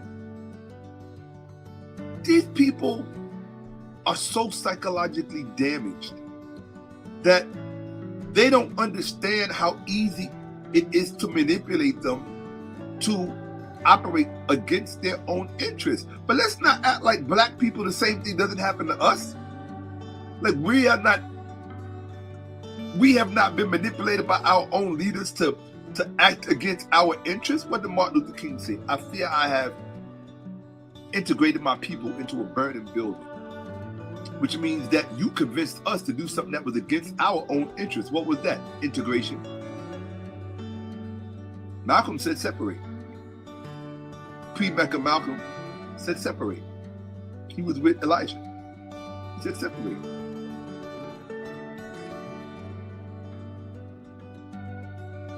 Martin said integrate.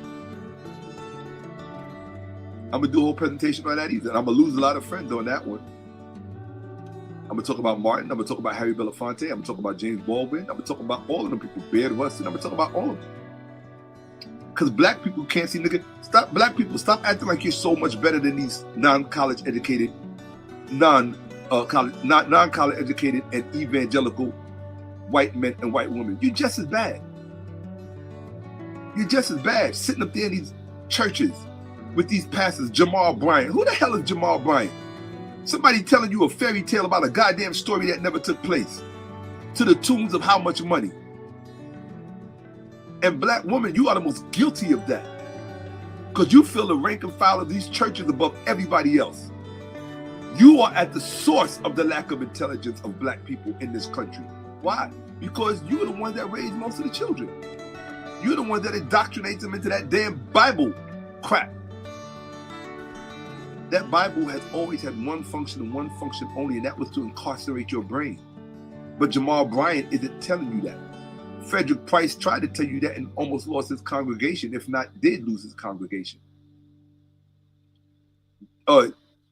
T.D. Fakes damn sure is not going to tell you. And you see Oprah don't mess with that shit. Oprah like, keep that shit. Oprah like, I'm over here with the secret. Because I know that ain't it. Shout out to Oprah. You know what? I ain't gonna lie. I've always said, I would never admit it to people, but Oprah is one person I've always wanted to have a conversation. And just share some things with her that I know she doesn't know. Because I would just, only because she's so bright and intelligent, I would love to see her response to exposing her to certain things. You know, and you know why I shout out Oprah? People talk a lot of crap about her. But she's one of the few black people with platforms who invites black intellect to her platform. Unfortunately, they're always black women. She doesn't really invite highly intelligent black men to her platform, but she will invite highly intelligent black women to her platform. So shout out to her for that, but she could do better with the men. Much better with the men. Why? Because if you're somebody in your position, should understand the value of human resources better than anybody else. But if you look out into your own sea of men and you don't see the value that other people see and take advantage of, then maybe you're not as intelligent as I like to think you are. So, what's good? What I'm teaching is what's good. Let's get it. Oops, close that.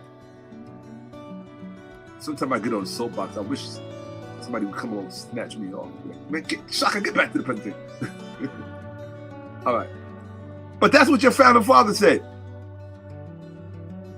He said that you are supposed to receive a certain kind of education. And it was the education that would instruct you on what a government which is trying to steal power from you looks like. That you are supposed to be educated about that before you vote.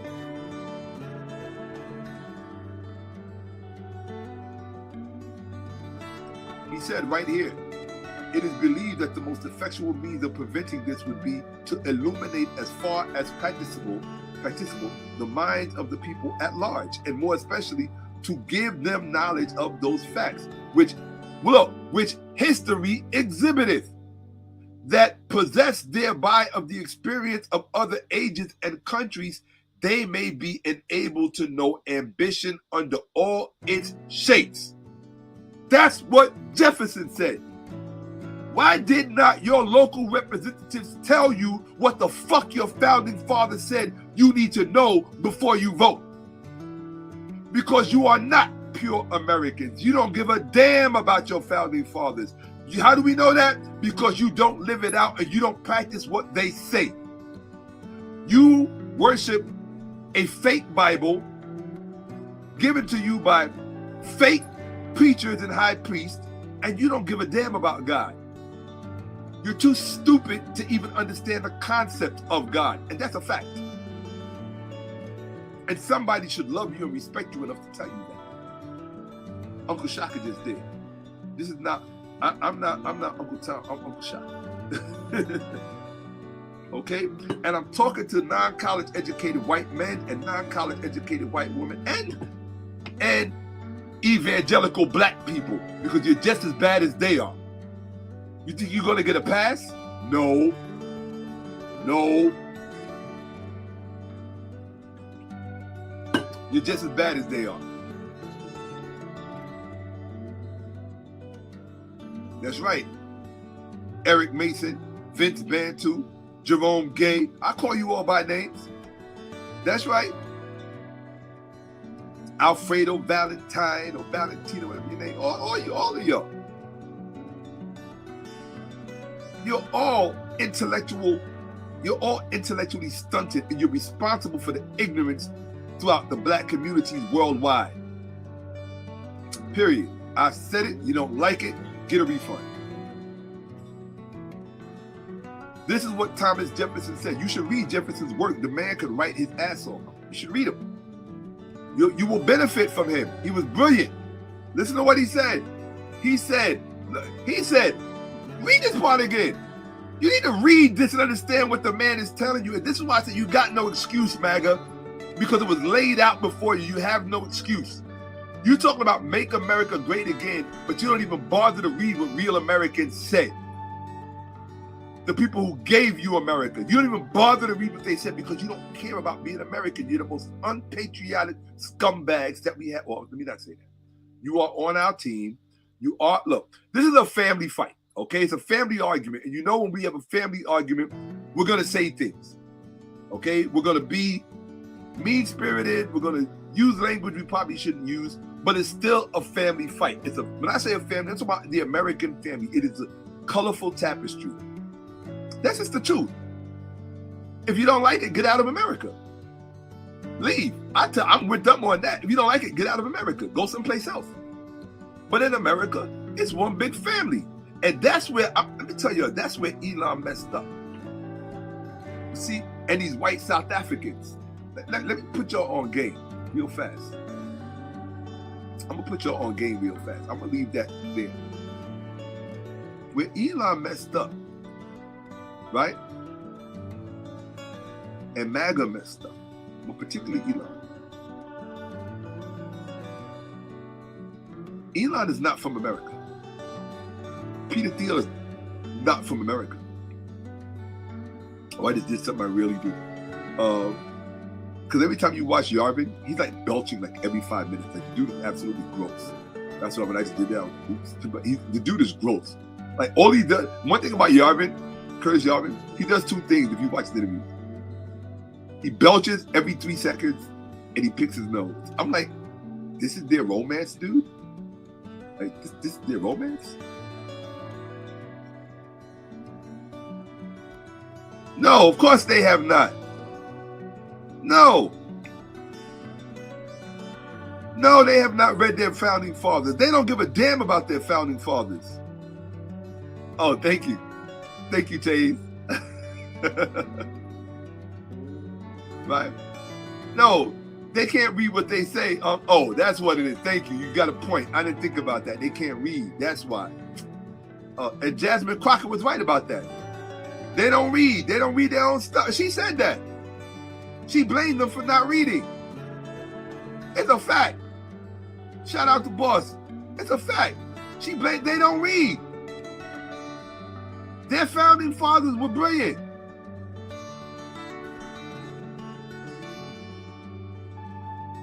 It's absolutely insane. Fact, she had about Oprah. This is what I mean about Oprah. She'll have Dr. Oz and Dr. Phil up there, but what black doctor she have up there that she blew up? That's a man. Nah, that's that intersectionality BS and the power thing.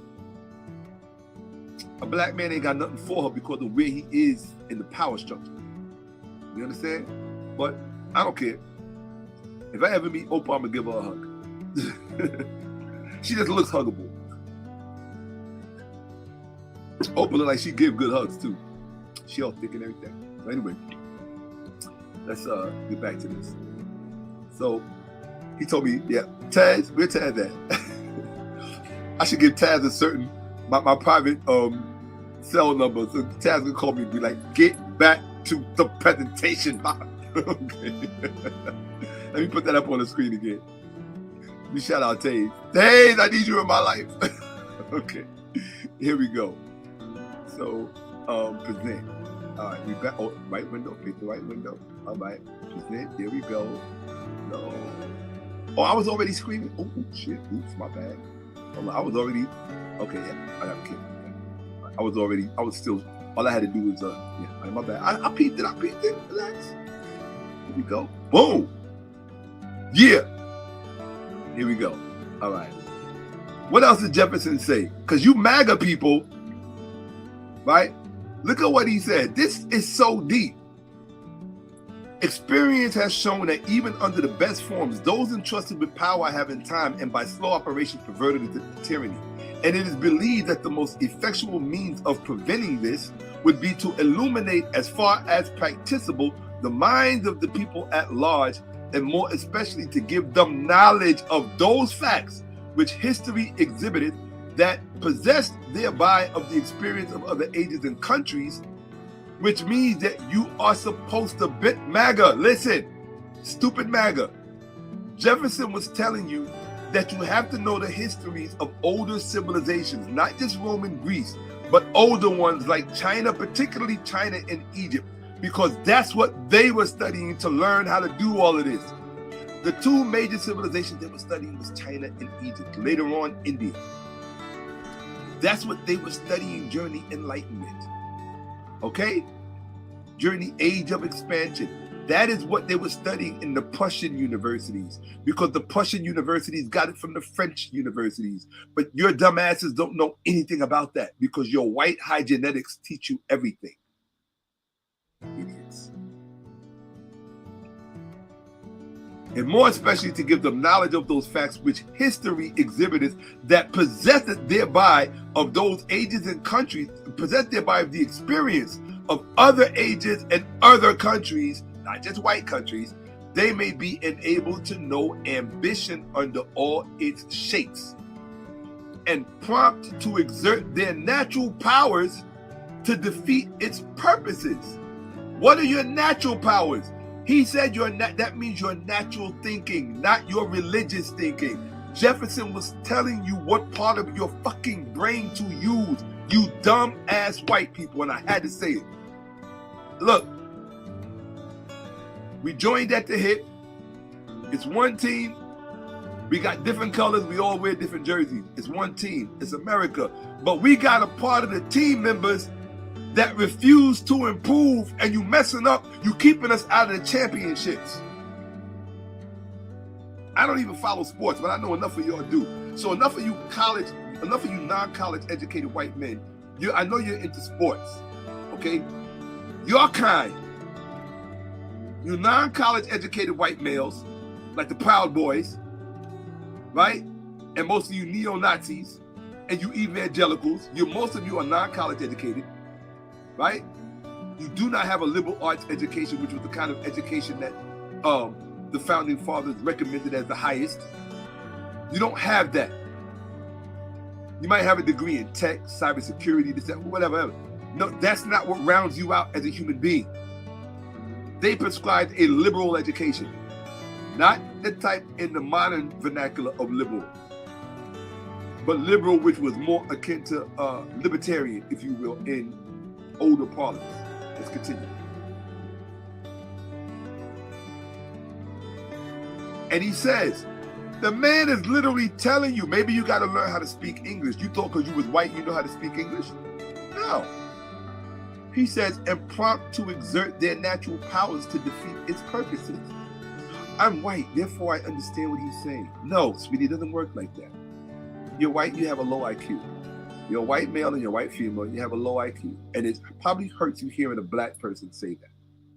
Well, get used to it. Okay? Because I'm going to show you what that's all about in another presentation. Okay? You got to understand the shit we deal with as black people. That we have to deal with white people throughout this country.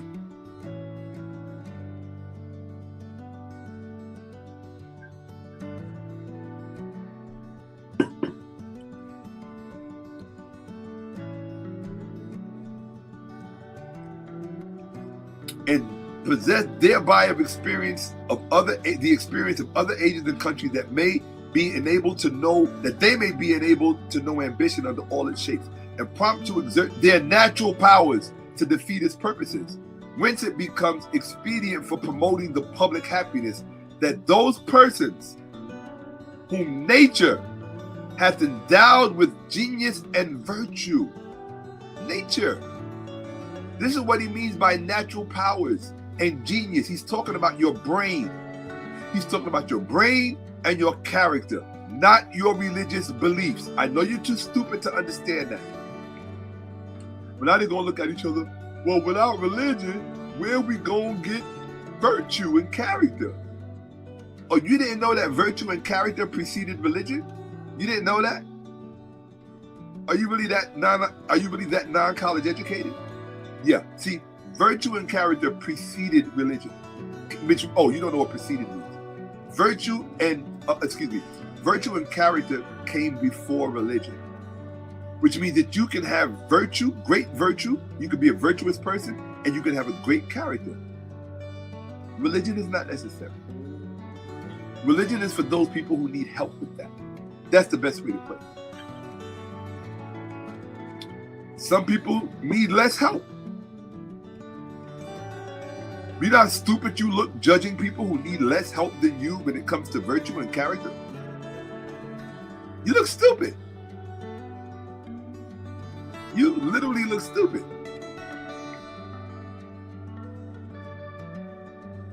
Okay.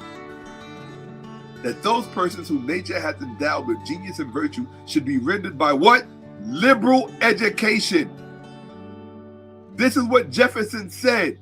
He prescribed a certain type of education. He was not the only one. Benjamin Franklin said the same thing, as well as did others. But you don't know that because you don't care about the founding fathers. You white people don't know anything about you non-college educated white people don't know anything about being an American. As far as I'm concerned, you're not Americans.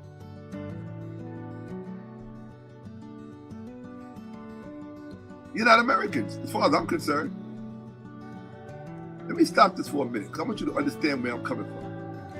And then I'm going to get right back to it. I'm not going to belabor this point. Belabor this, I promise you. Belabor. I'm not going to, I promise you. Listen to me for a second. I had to give a private class the other night on one of my, I do 30-minute one-to-one sessions. People book a session with me. I was talking to one of my students, my clients. And I said to him, I said, don't take this the wrong way. Because we were talking about I actually showed him some of this to let him know what my upcoming presentation was. And he was just freaking out over it. He was very, very impressed with it. So I said to him, I want to tell you something.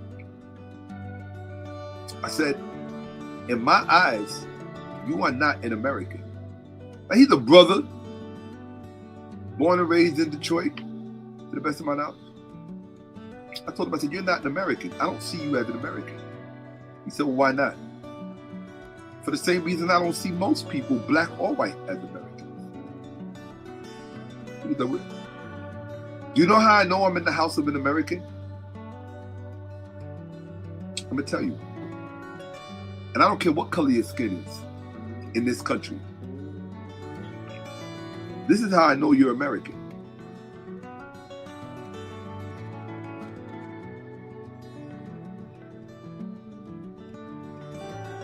Pay attention.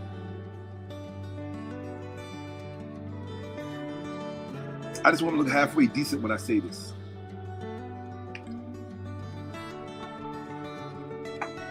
I know you're not an American because when I walk in your house,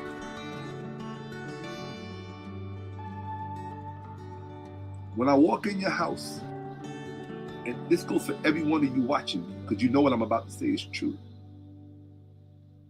When I walk in your house and I look on your walls, that's the first thing I do when I walk in people's homes. I look on their walls.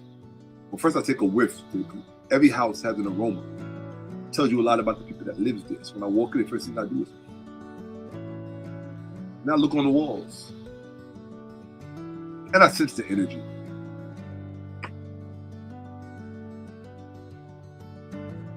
But when I walk in your house and I look on your walls and I don't see the Constitution, the U.S. Constitution in a big frame, a big gold frame with diamond studs, and silver and titanium on it, meaning that this thing has so much value to you that it is your frontispiece. It is the most important thing you have on display. You don't have the Constitution on the wall in your house. That's why I know you're not an American. When I walk in your house, you don't have the Bill of Rights on your wall in a frame next to the Constitution. That's why I know you're not an American. When I walk in your house, you don't have in a big, gorgeous frame the Emancipation Proclamation.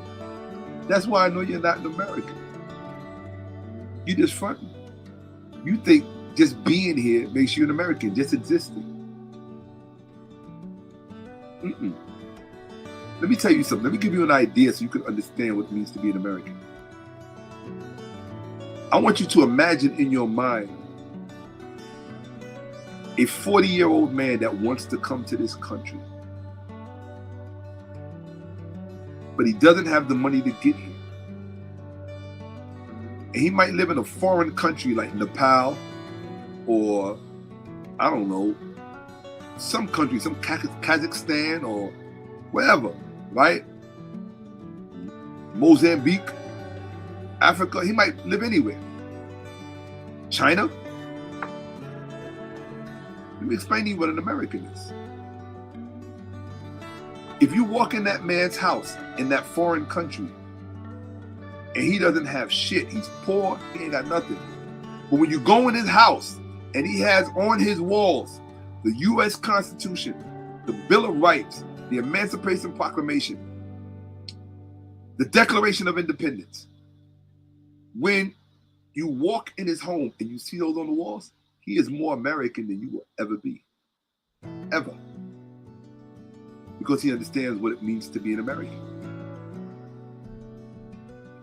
Being an American is an idea. It was never meant to be a nation state. It just wasn't. To make it a nation state would base it on blood. You have a blood-based constitution. You're talking about a monarchy, blue bloods, king, divine right of kings. That's a bloodline. If America broke away from that, then it can't be about blood and soil. It has to be about principles and ideas. Being American is, it's a relatively abstract construct grounded in, what can I put? I want to say stable roots. I would say hard-won roots. Roots that were hard-won by every color. Like when I listen to these white nationalists say stupid shit about black people not being American, it's like it just makes you look like you got a retarded class of Americans, and they're not even Americans. They don't have the Constitution in their wall. They don't even know it. They don't have the Declaration of Independence or any of those things that I just mentioned. They never read Jefferson. They don't know what Jefferson said. They don't even know what the Bible says. They know a few passages here and there that support whatever arguments they have, but they don't know anything about where the Bible actually came from. These people are historically illiterate. And what did Jefferson say? That you should study the history of other countries, right? And what was the other term he used? Let's get back to it. Hold on a second.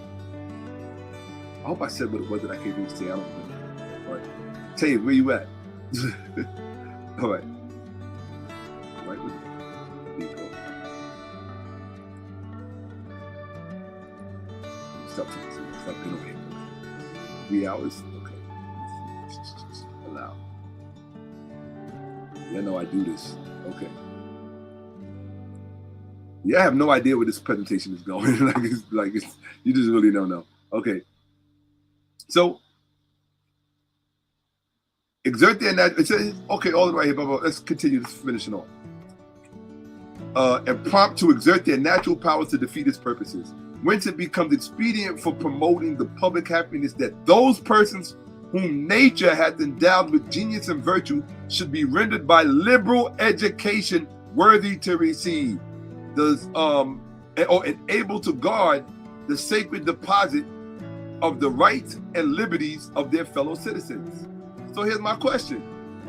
Does your state representatives have a liberal education? Does Donald Trump have a liberal education? Does Elon Musk have a liberal education? Or are they just engineers? Are they strictly just economists?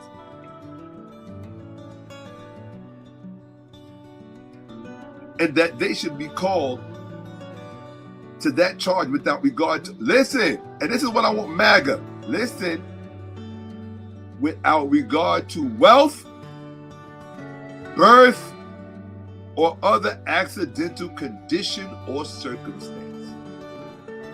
So stupid MAGA people, dumb, non-college educated white people, please remember this the next time you're voting. This is from your founding father. When you're looking at a candidate without regard to wealth, I know you worship money because you're taught and socialized to worship money in this country. Without regard to wealth, birth, wasn't there something called the birther controversy about Obama had to show his birth certificate? Jefferson would have been ashamed. Or other accidental condition or circumstance. And that's from the, look, extract from Thomas Jefferson's The Bill. This was a bill. The Bill for More General Diffusion of Knowledge. That's your founding father. Not religion. It wasn't a bill for more general diffusion of religion.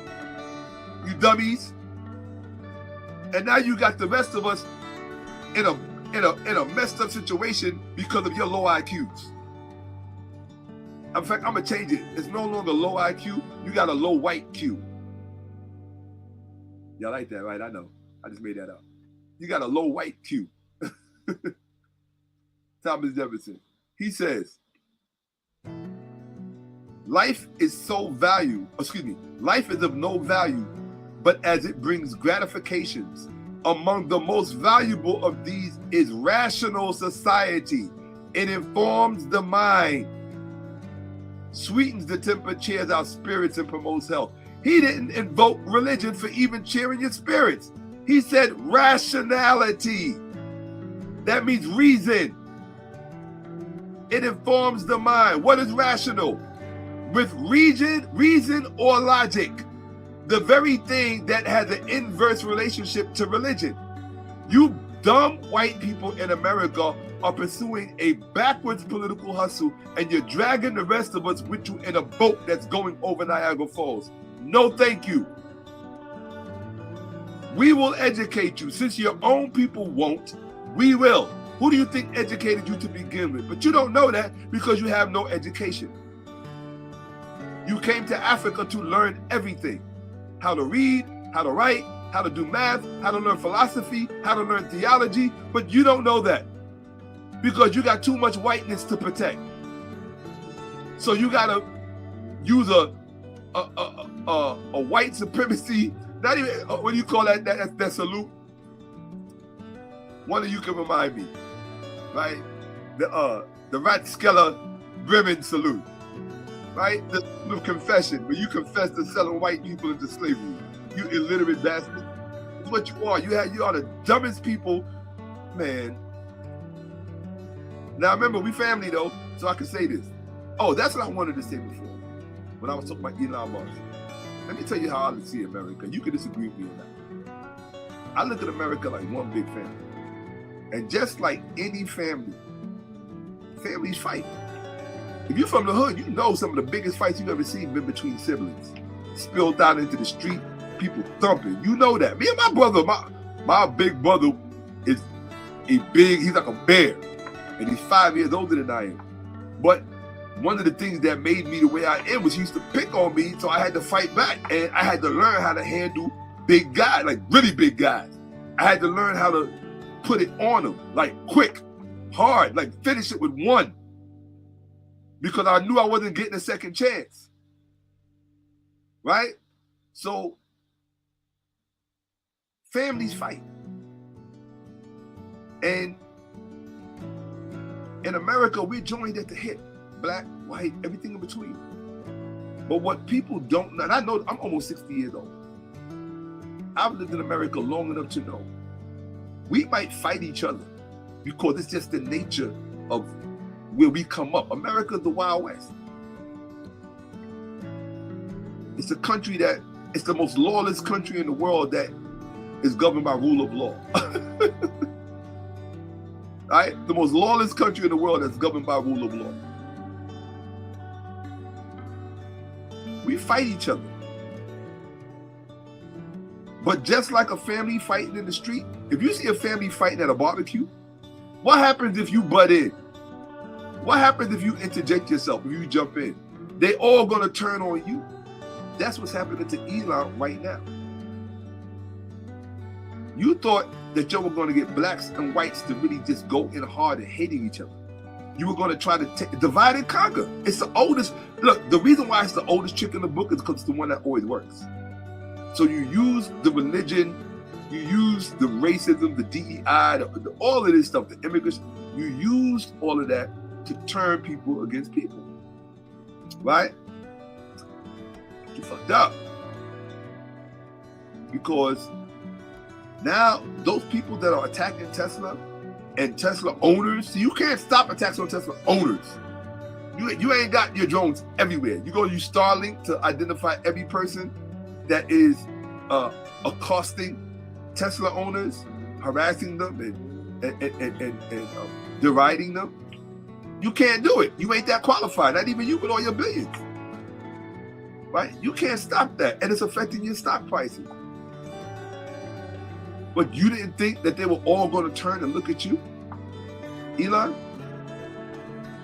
And depending on where this goes and how this goes, it's going to reach Trump. Although it doesn't really matter at this point, as far as I'm concerned, none of it matters. Because we have a more existential problem that we have to fix once and for all.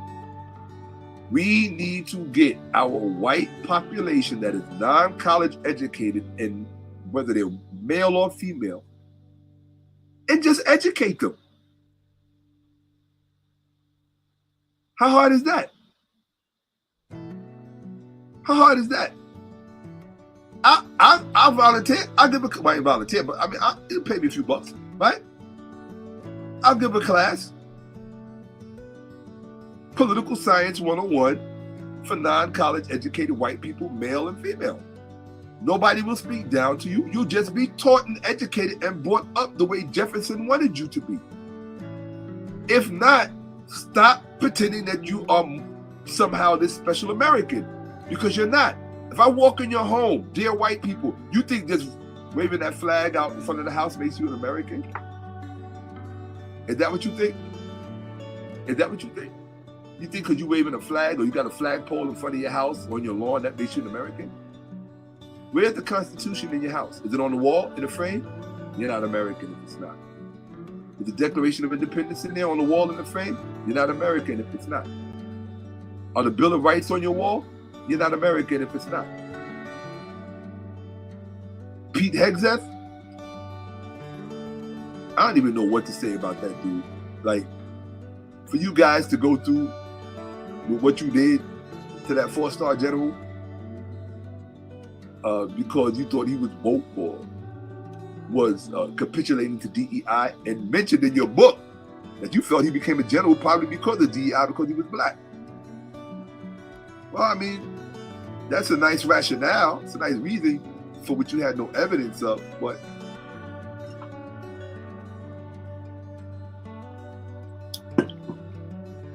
the only way you can determine whether or not if it was DEI or not, this is the real simple solution. All you had to do was look at his record. If his record did not indicate that he was worthy of holding the position, then you should have got rid of him, because he probably was a DEI hire.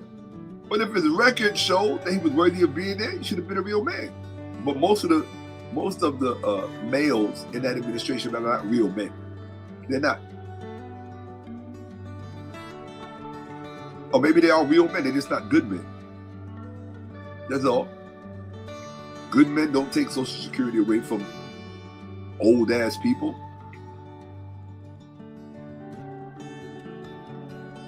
I don't know. Maybe I'm stupid.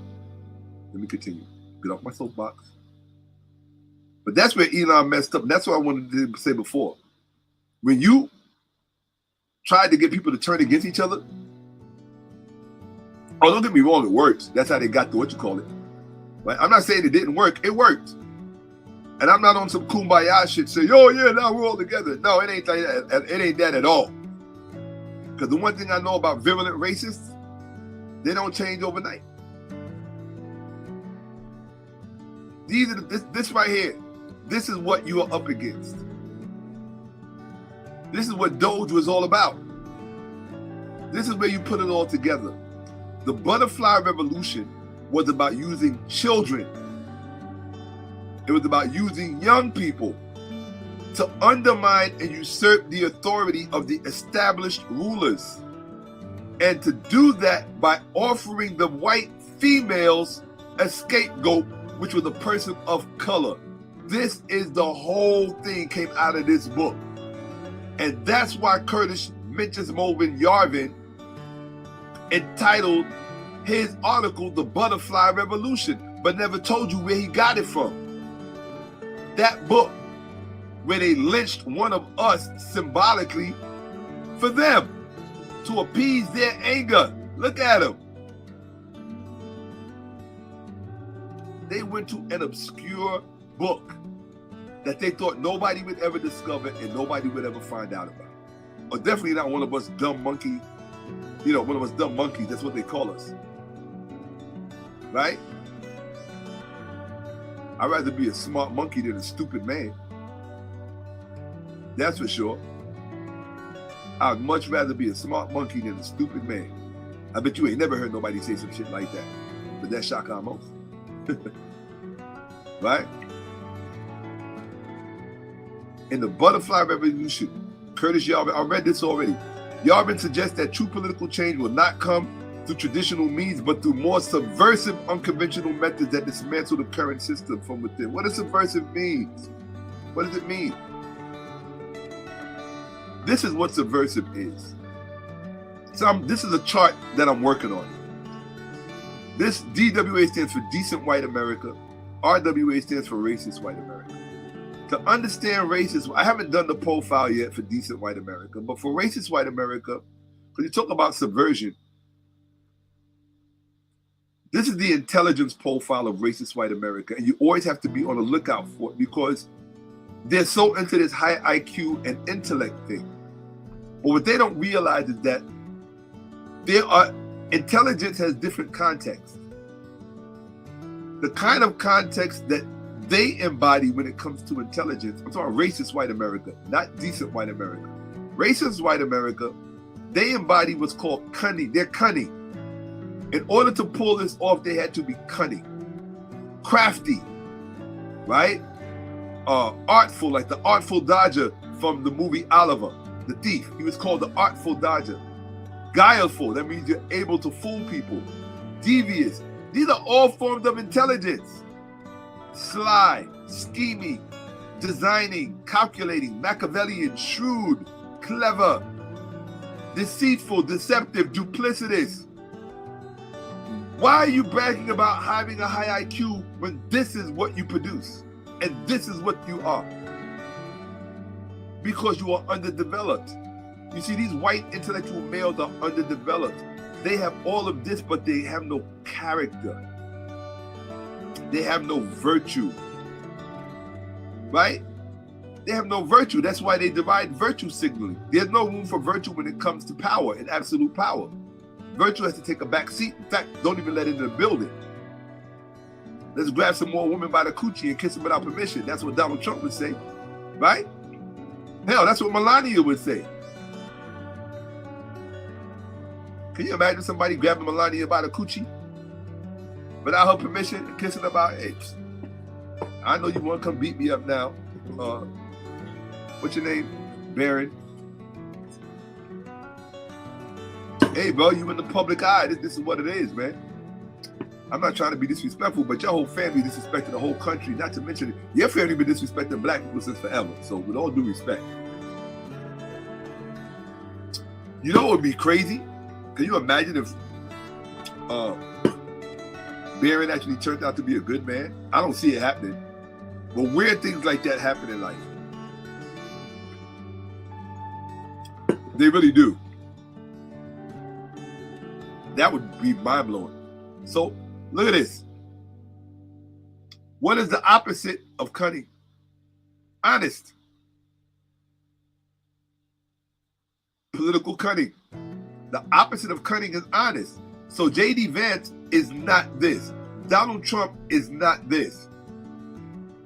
Okay? Yarvin is definitely not this. One thing about stupidity that you will learn is that it will keep you from being honest. Stupid people will lie and don't even know that they're lying, right? What is a noun? Guile, craftiness, deviousness, slyness, trickery, duplicity, shrewdness, and stupid. This is what this is all about. I told you what white ideology, narrative, and speak was about at the beginning of part 1. And it's telling you right here in the dictionary. This all equals subversive forms of intelligence. Remember when he said through more subversive, unconventional methods? He was talking about this stuff. Deceitful, deceptive, duplicitous. That's why MAGA feels so deceived. So because they use deceit, deceptiveness, and duplicitous. Trickery. We didn't vote for Elon. Or you were tricked into voting for Elon. You were deceived into voting for Elon and for federal cuts and for all these white people, all these high IQ white people to lose their jobs. So now they got to sleep in their cars that they can't even afford any longer. This is what Yarvin was talking about, subversive forms of intelligence. And this is the problem. They undermine the common good. Why is the common good important? What did Jefferson say? Oops. Hold on. It's somewhere up here. I forgot where. Hold on. Boom. Knowledge among the people. It's somewhere right here. Hold on a second.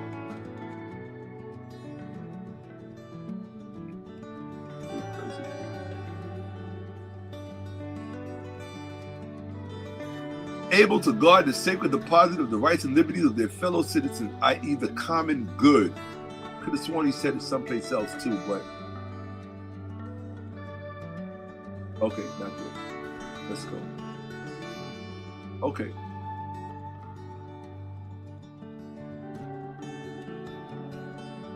Look at this. Rational. He said rational society. The ability to reason, not religify. You see this word reckoning? It comes from an African word, rek, in ancient Kemet, in ancient Egypt, rek, knowledge. That's where it comes from.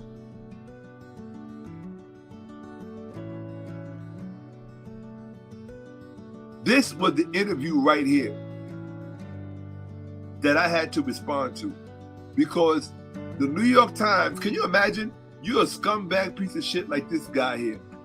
And he is. This dude is a total scumbag. Like, I mean, like,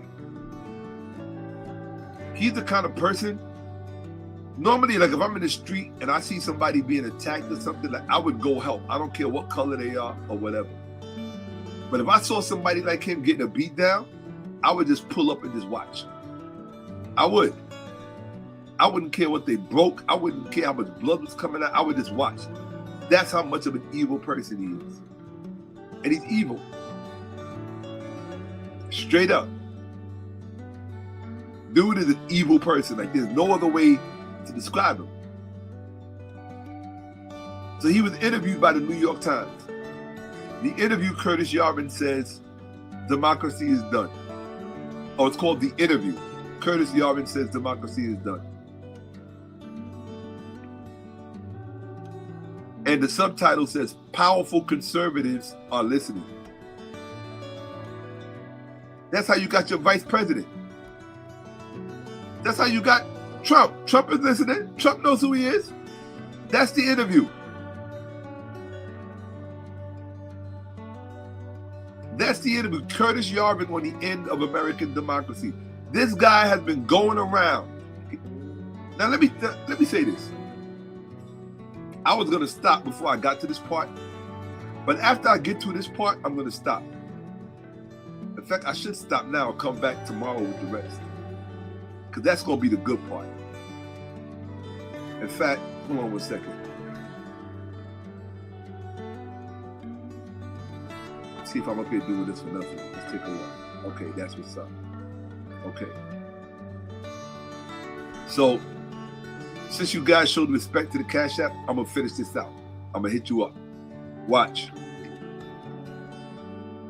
You respect me, I respect you. Let's do this. Curtis Yarvin on the end of democracy. This is what he said. Now I want you to listen to this. What bothers me and what pisses me off about this guy is it's not him. He's an idiot, right? What pisses me off about this guy is that it's the white people who consider themselves intellectual who watch him in great numbers. You got to see the numbers of the people. If you go on YouTube and type in Curtis Yarvin and you see all the interviews and crowds of people in these speakeasy places, in these little gatherings, and they all just sitting there hanging on his every word like he's some kind of savant. And I'm looking at these people and I'm saying to myself, it's not their fault. Do you know why it's not their fault? Because I keep telling you, white people are just people, they're human beings, which means that they have vulnerable minds too. And vulnerable minds are ripe for the picking by intellectual predators, pseudo-intellectual predators like Yarvin. Yarvin is an ego thing. It's an ego thing because of the education he purports to have had growing up. I don't know how much of that shit is true, right? His parentage, his pedigree, all that shit. I don't know how much of that shit is true. But there are a lot of personal things about you that I can tell him that are personal but impersonal. Like his pedigree, his ethnic background, right? One of his parents is Jewish, communist, and the other one is a Protestant, Anglo-Saxon. So automatically, you got issues. The white Protestant side of you hates the Jewish side of you. Can you imagine growing up with that type of internal conflict? And then being a nerd, being beat up like Elon. One thing they all got in common, they were all beat up. Look, I was a nerd in high school. I got beat up. I did. I remember it clearly. Always after school, going home, minding my business, getting pushed on my back. I would just be like, okay. I was a skinny kid. I didn't start looking like this until I was 25. Right? At 25, I got sweet with these. Real sweet. My father's temper caught up with me. Right? But you have young white minds, especially in a university setting. These kids are not being taught. These young white kids are going to community colleges and other universities. They're coming out with no real education. It's no different than black people that go to college and come out and can't read. Everybody knows the stereotype. Not that there aren't brilliant geniuses that are black that come out of HBCUs or even your standard Ivy League universities. You got black people that graduate from Oxford, graduate from Cambridge, graduate from Yale, Harvard. Like, the question of validity and legitimacy is silly. It's silly. Was there a period of the time where you may have had DEI instances where the body of students, the majority, a good amount of them, a great amount of them, or a significant amount, a meaningful amount of them may not have been able to cut the mustard? Okay, so it may have been a transitional period. I don't know. But where was the outcry when you had a white constituency equally guilty of the same type of lack of erudition or the same lack of ability, because those whites were there, but they weren't singled out because of the color of their skin. That's the difference. White people fail out of Harvard and Yale every freaking day. Every day. Nobody's saying it's because of the color of their skin.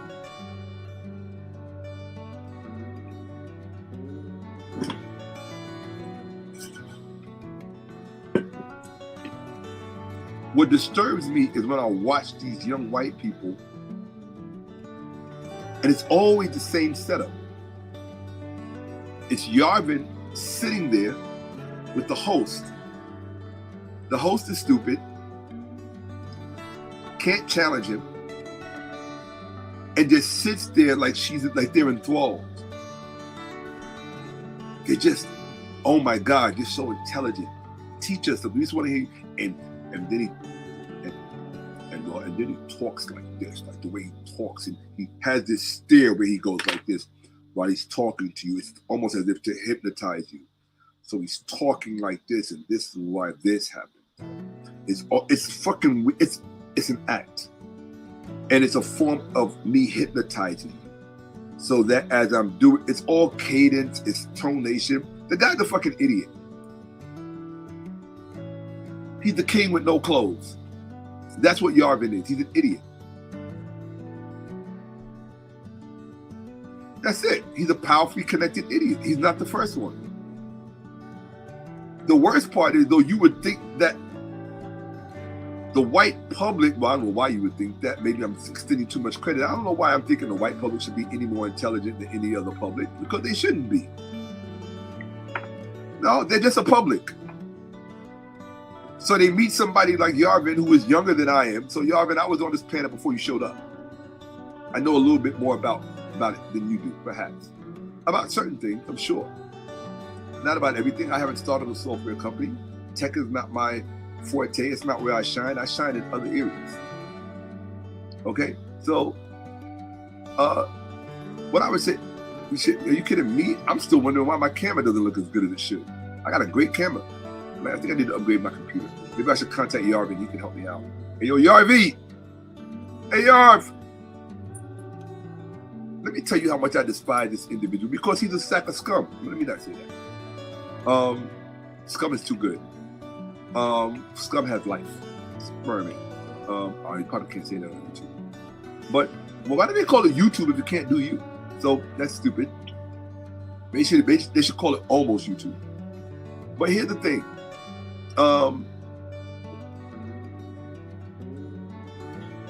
People hang on his every word while he's talking, and he's talking like this, and he's looking while he's talking like this. Everything is da. And then he has this laugh that he thinks makes him seem like a kid. He's like, the dude is an idiot. He's a wannabe idiot who's getting too much attention because he's number one, he's not the real thing. That's why you can always tell when somebody's not the real thing. They don't have anybody sitting across from them that can shut them down. I've sat next to everybody I've debated. Everybody. On their platform, on other platforms. I don't worry about being in front of whoever you are. I'll put it on you, in front of your audience. I will put this on you. Since you want your audience to think you're so intelligent and you have such a high IQ, sit with me and do it. Don't talk about me. Come on the platform. Let me come on your platform. But they never have anybody sitting there with Yarvin, even if you're the host. Have a counter narrative on the other side, somebody who can challenge him and say, I see why you would say that, but here's why I disagree. There's never anyone, I've never seen it. So basically, Yarvin has been promoting, he's been marketed and promoting with Peter Thiel's backing, and they've had doors open. As I heard a columnist say the other day, they have opened doors. The Peter Thiels and the Elon, but mostly Peter Thiel, the Peter Thiels of the world, they have opened the doors. They've opened the doors for Yarvin, Minch's Mobug, Minch's Bedbug. They've opened the that's what he's, a bedbug. He reminds me of that weirdo dude from Sin City. Remember the mayor's son who got messed up and looked really weird? That's who he reminds me of. He really does. He turned like a weird kind of yellow or green, right? He was chasing Jessica Alba. You remember the movie, the film Sin City? That's who he reminds me of. That's who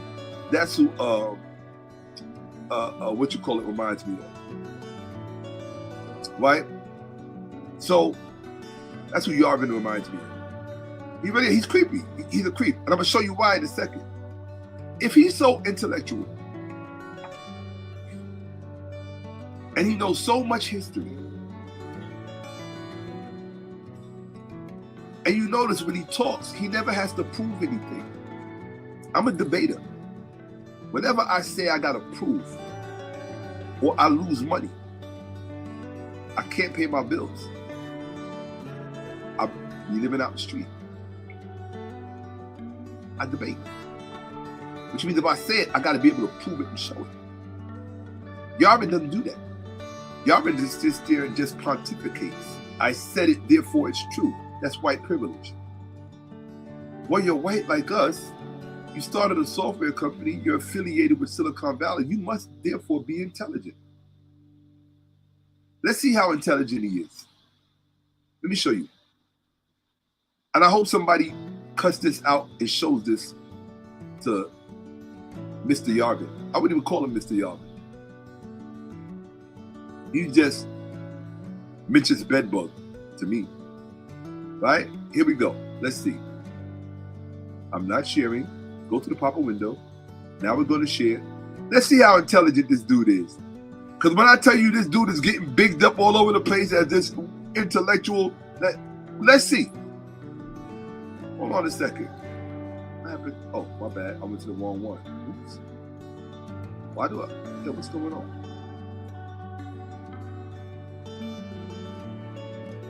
Stop screen. I don't want to stop screen. What does that mean, stop screen? Am I sharing? Oh, I was sharing. My bad. No. All right, let me see. Stop sharing. There we go. I didn't realize I was sharing that whole time. Come on, y'all. I'm getting kind of tired, but let me do this. Let's get through this. We can soldier through. Let's soldier through together because I promise you it's going to be worth it. Watch this. This is the part y'all been waiting for. Part of it. This is the beginning of what y'all been waiting for. Watch this. I'm in the wrong window. Calm down, Shaka. Here you go. Go to the pop-up window. There you go. There. Yeah, I gotta walk myself through this. Here we go. All right, and here we go. Boom. Let's do this. So he's so intelligent. And I've been wanting to respond to this interview for a long time because it's been online for a minute and nobody said anything. Nobody black. This is why I know you have no leaders. Nobody black responded to it. How you gonna let a man be on the cover of the New York Times, do a New York Times interview and say some shit about black people and nobody said nothing? He said in the interview out of his own mouth, he said it is very difficult to argue that the Civil War made anyone's life more pleasant, including that of freed slaves. Well, it may not have made the free slaves more happy, but it certainly made the slaves happier. Then he says, let's talk about African Americans in 1860s. Google, now look at what he says. Google the slave narratives. Just go and read random slave narratives and get their experience of the time. So basically what he's saying is that if you read the slave narratives, what he's saying is that if you read the slave narratives, I have all of them here. He said if you read the slave narratives, in fact, oh no, I'll probably put them back up. He said if you read the slave narratives, you notice he said read random slave narratives. Because in some of the slave narratives, you're going to hear the slave saying things like, oh, I love my master. We had a good relationship. He always fed us. He always took care of us. A lot of people have read that in the slave narratives, and that's why they don't like the slave narratives, right? But it's like anything else in life. You got to read further. You have to understand why you were reading that and why they were saying that. This idiot who's telling you to read the slave narratives so that you can see how unhappy the freed slaves are because they are free. That's what he's saying. Because if you follow his rhetoric, he already thinks that people in general who are not wealthy, he thinks that we are just dregs on the society and we should just be put into these virtual machines where we don't know we're alive, or we should be turned into biodiesel. This is what he said. And then he pretends that he's joking. People don't joke like that. That's just you being honest. And then it's like Elon doing the Nazi salute, or the 𝓈𝓔𓄿𓅓𓏭𓀢𓀁 salute, right? And then saying, "Oh, calling me Hitler is a tired attack." That's what these white people do. These racist white individuals, they're cowards. They say and do things, but then they disavow it because they don't have the courage to stand by it. They're not Hitlers. Hitler would have said, "And what? What you gonna do about it?" At least I think he would. I mean, the man fought in World War I. I don't think he had a problem with hand-to-hand. I'm talking about Hitler. These dudes are not Hitler. They ain't got the hand-to-hand. And if you hear some of the stories about Hitler in World War I, he was not a punk. He wasn't a punk. Like, he would get down for the get down. Got damaged and everything and still wanted to go back. Right? I'm not bigging him up. I'm not a Hitler fan. I'm just a man. So, you know, that's how men talk about men. Either you real or you not. These guys. But this is what Yarvin thinks about us. Okay? So, because of that, he basically, that's his way of saying that we should go back. We would be happier as slaves. For people like him and his kind, for the Elon Musk and the Peter Thiels, the Andreessen, the Mark Andreessens, the the Trumps, he's saying that we would be happier as slaves. That's what he's saying. And proof of it is if you go read the slave narratives, it talks about how we were happy.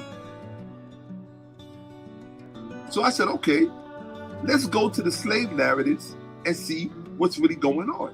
So let's do that. Since he said that the slaves were better off under enslavement because the Civil War just made it so hard, the Civil War did make it hard for everybody. And maybe the comfort creatures of life perhaps were slightly better on the plantation. But you don't get to speak for the slaves and say that, therefore, they would prefer to revert back to a condition of abject human oppression, because that's what slavery is. But that's what Yarvin wants. And Jeff Bezos wants it. Elon Musk wants it. This dude, J.D. Vance, wants to be a part of it. Yeah. And y'all don't know shit about the thinking that's behind all of this. There's a whole confluence of economic philosophies that they have woven together to produce this insane shit that they're trying to pull us into. Noam Chomsky described how people would feel in this kind of system. He said people would rather be dead. But what y'all don't realize that these dudes now have the money to make it a reality. That's why you can't keep moving like it's business as usual, because it's not. This is not just any day. There is something coming down the pipe, and it ain't that far off.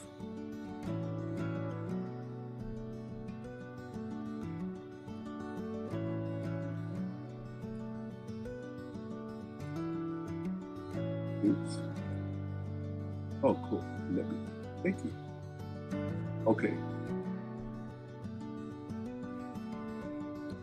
Let's see what the slaves had to say. Oh, this is the actual interview. So this is the interview from the New York Times. He lives in New Jersey. Marchese. He's quoting Yarvin at the top. He says, oh no, he's talking to him. This is what he says to Yarvin. He says, you have ideas which I hope are satirical, meaning I hope you're joking, about how to handle non-productive members of society. That involves basically locking them in a room forever. Because that's what he said. Look, see how his face is down and he's staring at you? It's some hypnotic bullshit, right? And then Marchese quotes Yarvin. He says, he's quoting him now. This is the trouble with white nationalism. It is strategically barren. It offers no effective political program. So that's what Yarvin was saying when he was critiquing white nationalism. He was like, he didn't have a problem with white nationalism. The problem with it is that it has no strategy and no effective political program. He doesn't have a problem with the fact that it's race-based. And the interviewer picked up on that, right? So, I'm sorry. So Yarvin responds to it because here the interviewer is quoting him, right? About this is the trouble with white nationalism. It has, it's strategically barren. So these are two quotes. So here he's talking about what Yarvin said about locking people in a room because we don't need them. He's talking about a virtual room where you don't even know you're locked up away. And here he's talking about, yeah, to achieve that, all they need is Neuralink. That's all. You don't understand how these people are linking up with some evil shit that they have in store for everybody. So y'all need to really pay attention. Down here, Curtis Yarvin responds. He said, it is very difficult to argue that the Civil War made anyone's life more pleasant, including that of freed slaves. I think the best way to basically grapple with that period directly are the 1860s. Let's talk about African Americans in the 1860s. The thing that you can do, that any Times reader can do, just go to your Google bar and Google slave narratives. Just go and read random slave narratives and get their experience of the time. So the thing is that basically the treatment of the freed slaves after the war is like extremely, and then he doesn't say anything. He does that a lot. He doesn't finish his sentences. He just hints at what he's trying to say because his audience who's been following him already knows what he has to say about it because he's spoken more openly about it in front of them. So he continues. Something like a quarter of all freedmen basically died in between 1865 and 1870. What year is that? Those are the years of Reconstruction, right? So when we were becoming politicians and everything else, getting a place in the Senate and all of that, he's trying to say that those were our worst years because a quarter of all freedmen died. The era of 1865 to 1875 was absolutely, then he falls off again, doesn't say anything. He does that a lot. That's why I got these dots here. He'll start a sentence and stop off like you're supposed to know what he means. So basically they're innuendos, right? And then he says, and the war itself wasn't good either. But if you look at the living conditions for an African American in the South, they are absolutely at their nadir between 1865 and 1875. They're very bad because basically this economic system had been disrupted, talking about slavery. So he's saying that the Civil War was a bad idea because of the suffering that we went through after the war as far as the economy being bad for everybody, black and white. So it would have been better for us to remain enslaved. That is what he's saying. Do you get it? That is what Curtis Yarvin is saying, that it would have been better for us to remain enslaved. Okay? And then he says because this economic system, that's slavery, has been disrupted. He would rather slavery had not been disrupted. What is his rationale? Brazil abolished slavery in the 1880s. So he thinks we should have remained slaves for 30 more years, 30 or so more years, maybe 50 more years. And they did it without a civil war.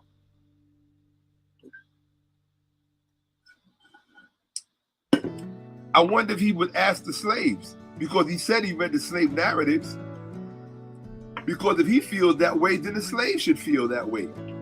The slave should feel that way, right?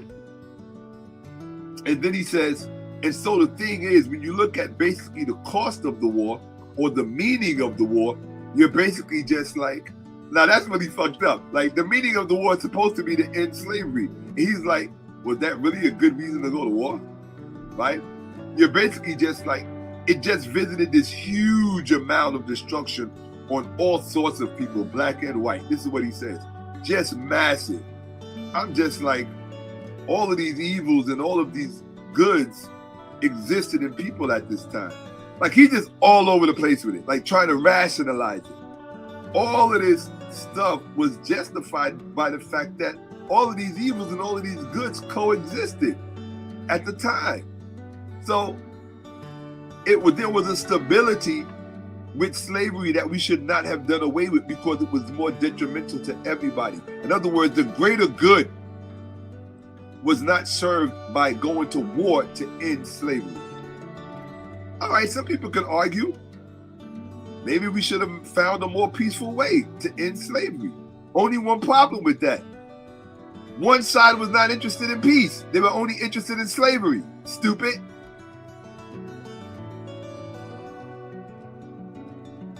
Now, let's look at what this idiot does not know. Slavery remembered. Slave narratives. These are the people he's talking about. Slavery Remembered, a record of 20th century slave narratives by Paul D. Escott, Dr. Paul D. Escott, Duke University, PhD. This book is on my bookshelf. This is actually a picture of my personal book. I took it. I want you to listen to this. What this idiot didn't take into account when you read the slave narratives. That's why you can't, like how they say, don't drive drunk. Don't read ignorant. Mr. Yarvin, you're an ignorant asshole. You're an ignorant, racist, classist asshole who should crawl back up his mother's butt. And I said that, and I mean it. Okay?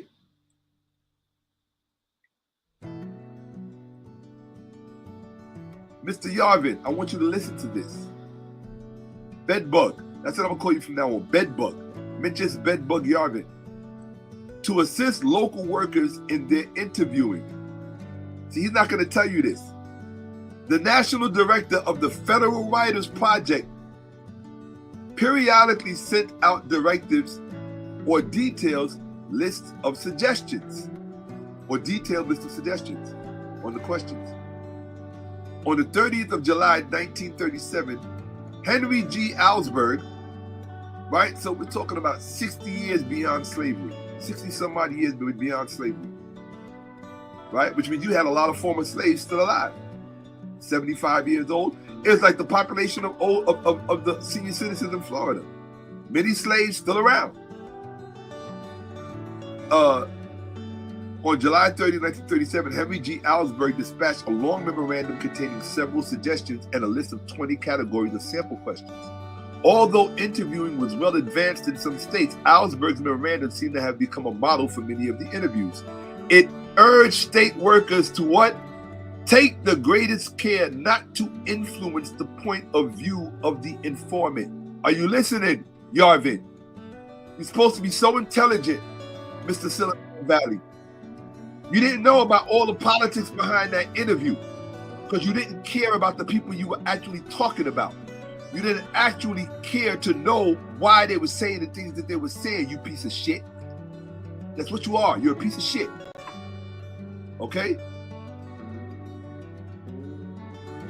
If you weren't a piece of shit and you wanted to quote the slave narratives, you should have went and investigated why did the former slaves say the things that they said? What do you do when somebody who's been raped is being interviewed by their rapist?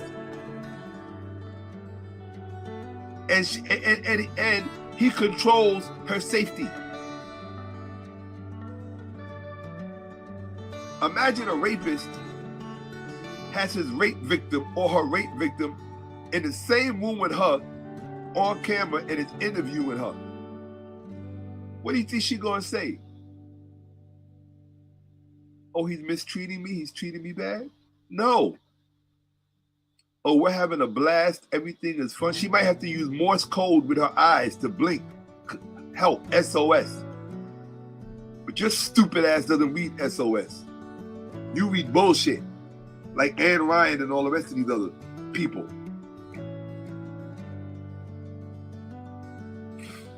Let's continue.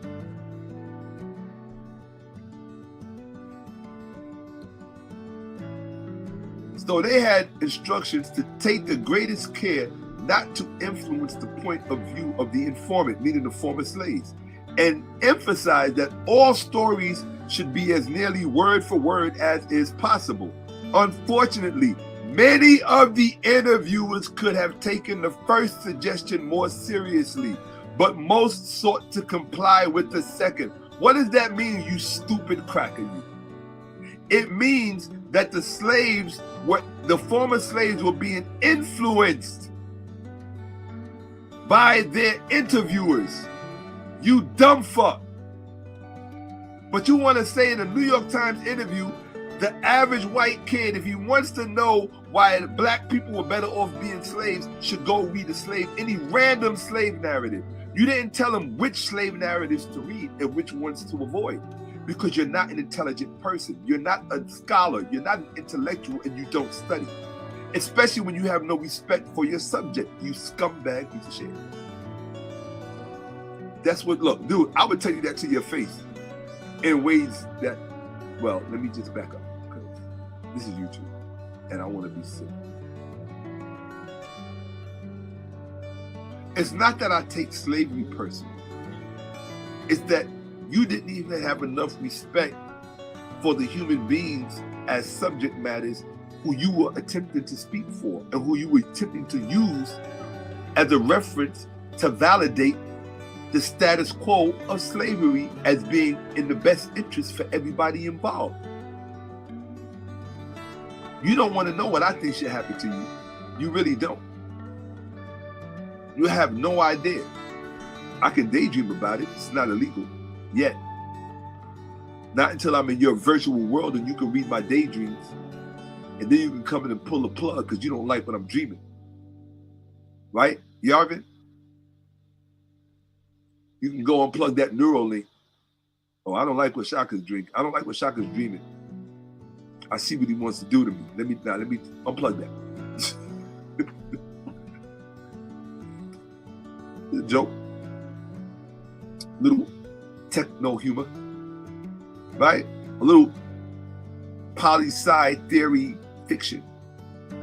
Political science fiction theory humor. Right? What does it say? He said many of the interviewers could have taken the first suggestion more seriously. What was the first suggestion? Not to influence the point of view of the informant. That was the first suggestion. He's telling you they did not follow that directive. You piece of shit. The most formidable problem encountered in using the narratives is the problem of candor, meaning that the slaves could not be honest. The civil rights movement was decades beyond the horizon when former slaves were interviewed. You're interviewing slaves during Jim Crow, stupid. That's like walking through a concentration camp and interviewing the survivors, your ancestors at Auschwitz. You think they would have been hyper honest when the Nazis were interviewing while they were in the concentration camps? Is that what you think, Yarvin, Mitch's bedbug? You are poison to young white America. You are a defect. That's what you are. You're a birth defect. That's what you are. Mitch's bedbug. You're a birth defect. You're a racial defect. Arthur Schopenhauer said that. Oh, you never read Schopenhauer? I guess it's a bit too highbrow for you, y'all. Read. I think I read it yesterday in part 1, where I quoted Arthur Schopenhauer, the German philosopher. He said, the white skin of the color is not natural. That's what he said. He said, every white man is nothing but a faded or bleached black man. That's what he said. Is a faded or bleached man. So that's what you are. You're faded and bleached. You're not even a race. Curtis, you want to pretend to be a race as part of your mythology about yourself. You're not a race. You're a kind. Like mankind, you're a kind. You're a kind of man. Okay? Watch. Pay attention to this, Yarvin. You might learn something. But you don't strike me as the type of person that has a proclivity for learning. You know what they say, when your cup is full, you can't pour anything else in. And that's you. You've had a full cup for a long time. Your private schools, you're being skipped from grade to grade to grade. The problem with skipping you from grade to grade to grade, doing that traveling with your State Department family members, with that, the part of you that should have been developing as a healthy person, as a truly healthy person, it didn't develop. It didn't develop. It's almost like the internet age where people are getting the overload, information overload, but other parts of their person and their character are not developed to process it in such a way that it's healthy for them. You are a disfigurement of a human being. You're disfigured. Power, the ideas of power, and they've disfigured you. And you're not healthy. You're poison. You're poison.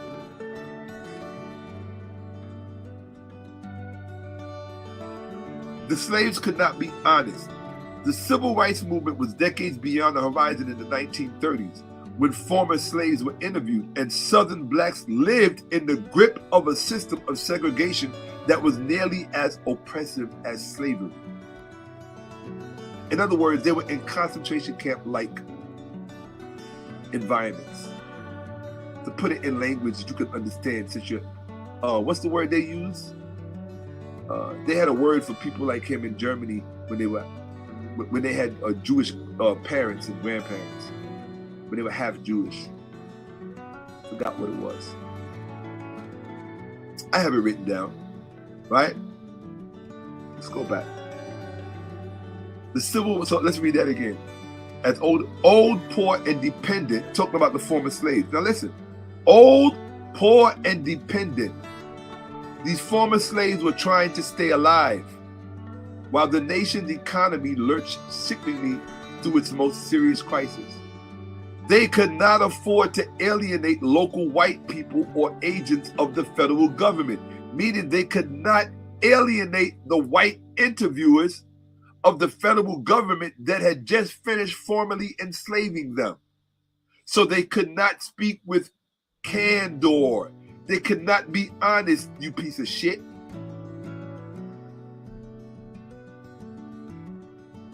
You were born a piece of shit, you are a piece of shit, and you're going to die a piece of shit. And no, Elon Musk technology will not help you live forever.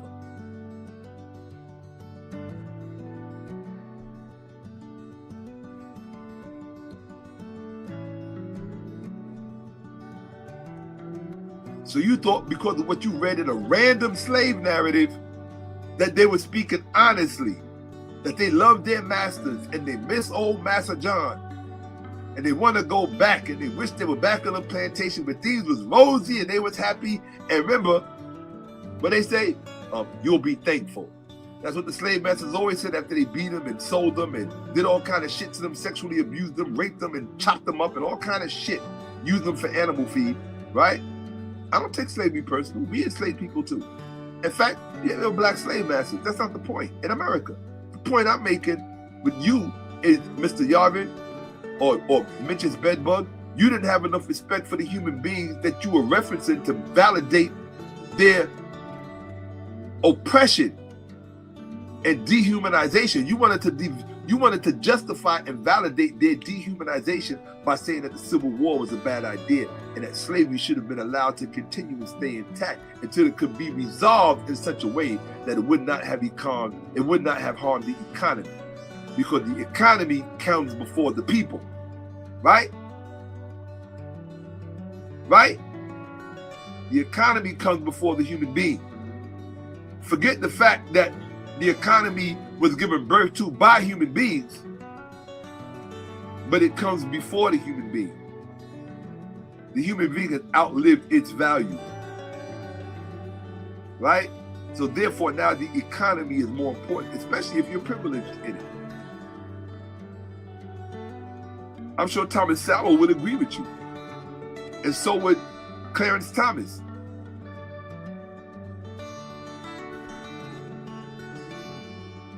They could not afford to alienate local white people or agents of the federal government, which might provide them with vital relief or an old age pension. They wanted money from the federal government, you dumbass. That's why they were speaking nice to the interviewers. That's why they were making it seem like everything was cool. Everything was not cool. They were trying to survive, and you admitted yourself how bad the economy was. So why are you making it appear as if the slaves were happy being slaves? Because they don't show you this part. You should have read the introduction instead of just reading the narratives, you stupid. Why? What did I tell you in the beginning in part 1? They context dissolve. I should go back to part 1 and see if I didn't tell you that is part of their psychological warfare. They leave out context. That is how they create false equivalencies and moral equivalencies. Slavery wasn't that bad because forgetting the human factor in all of this, because they're not human beings. He only respects his humanity. They're not human beings. So therefore, we shouldn't consider what position they were in when they were answering these interviews. You piece of shit. Ooh, Curtis, if you only knew. Allow me to introduce myself. My name is Shakka. Ooh, boy. The old me? Ooh, I'm not like that anymore. But the old me?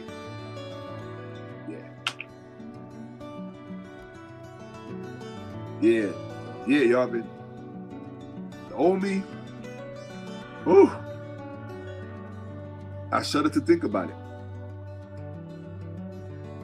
Just the disrespect. You're trying to validate, and my thing is, I wouldn't care what color the people were. It's the situational dynamics that I'm talking about. It's not that they were black. I wouldn't care if we were talking about white slaves, Asian slaves. I'm talking about something that you don't care about, which is morality. Your lack of morality, which does not extend your lack of morality, which if you had it, does not extend to people, to the humanity of people of other hues, of darker hues that do not reflect your own. In fact, to people like him, blackness is really a reminder of their own incompleteness, and that's where their true hateness of black people come from. They have to look at black people and be reminded how incomplete they are. That's why you hate black people. Our very presence is a reminder of what you are not. Our true talent is not our physical prowess. It lies someplace else. Someplace you want us to doubt ourselves in. You want us to think that, you know what you want us to think about our IQs and our intellects. I'm going to do a whole presentation on that. I'm going to dedicate it to you, Yarvin. Bedbug. Okay? You're a bedbug. And you're not even smart. That's the part that bothers me about all the attention he gets. He's not. If he was smart and brilliant, I would have no problem.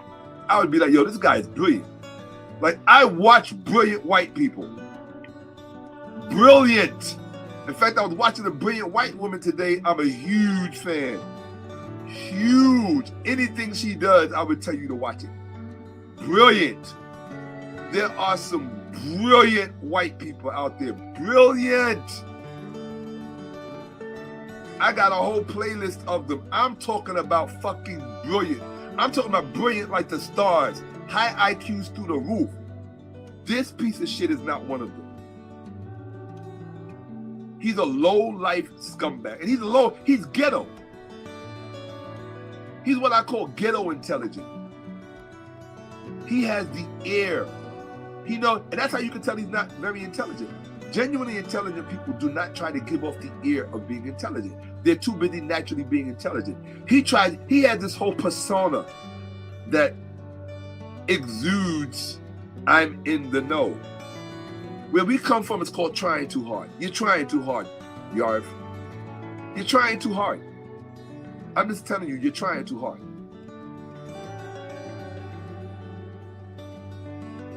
They could not afford to alienate local white people or agents of the federal government, which might provide them with vital relief or an old age pension. All the rules of listen to this, Yarvin. All of the a bedbug. Listen, since you want to read the slave narratives, all the rules of racial etiquette had to be observed. What do you know about racial etiquette of antebellum South, chattel slavery, racial slavery? That's the only difference where I say white people out eviled us. When black people were enslaving white people, they didn't racialize it. They really didn't. They didn't racialize it. Not in the way you guys did. At least I don't think they did. I haven't seen the evidence that they did.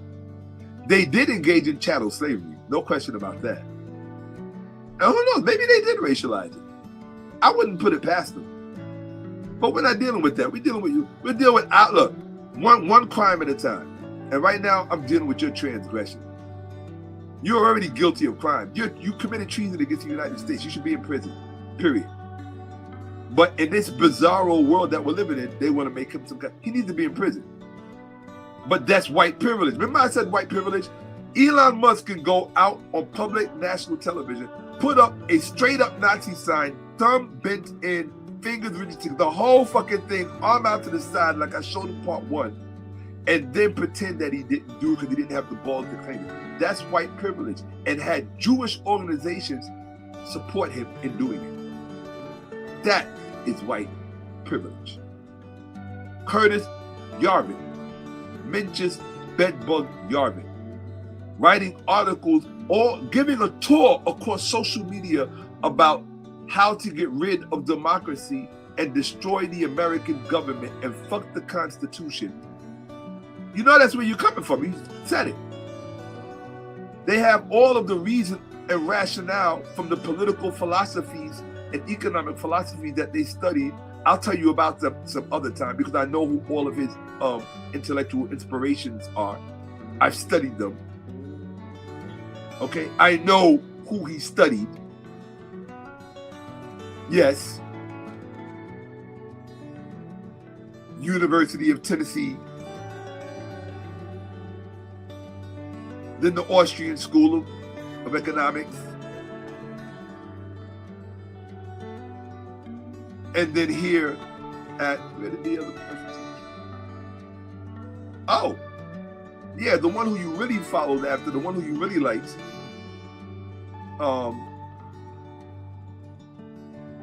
He actually taught 10 blocks from where I was born. No, not 10 blocks, a 30-minute walk from where I was born.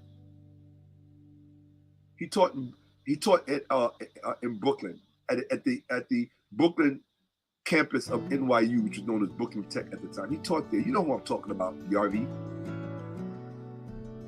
Your favorite anarcho-economist who didn't like the term anarcho because of what it implies. You know the name I'm talking about.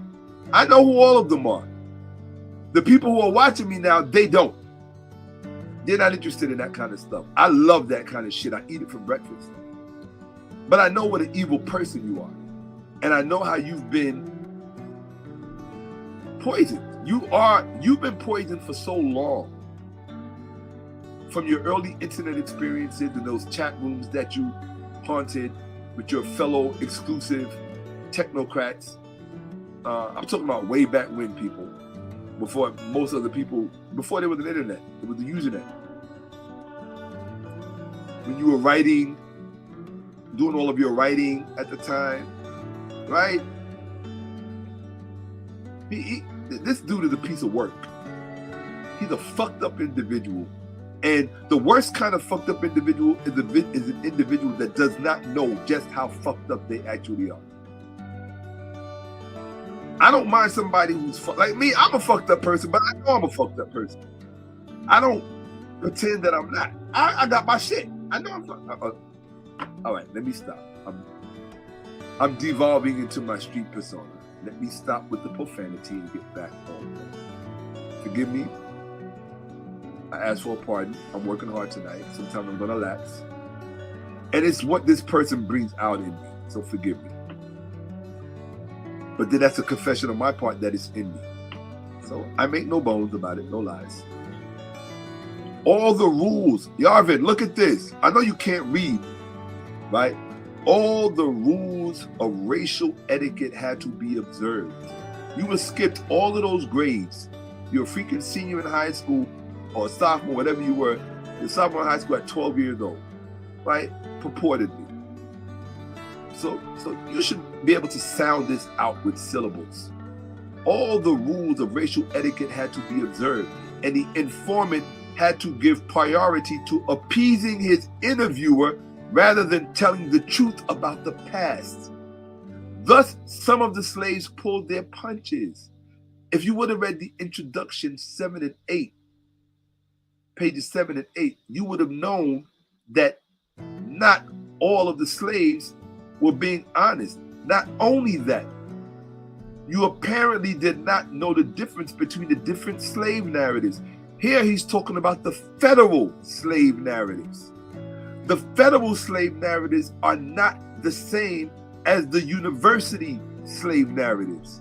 The university slave narratives are not the same as the state slave narratives. So there's different slave narratives, you scumbag piece of shit. Forgive me, I keep coming back to that because you're supposed to be intelligent and you should have known these things. You're sitting there pontificating to white audiences who don't know how low your IQ actually is.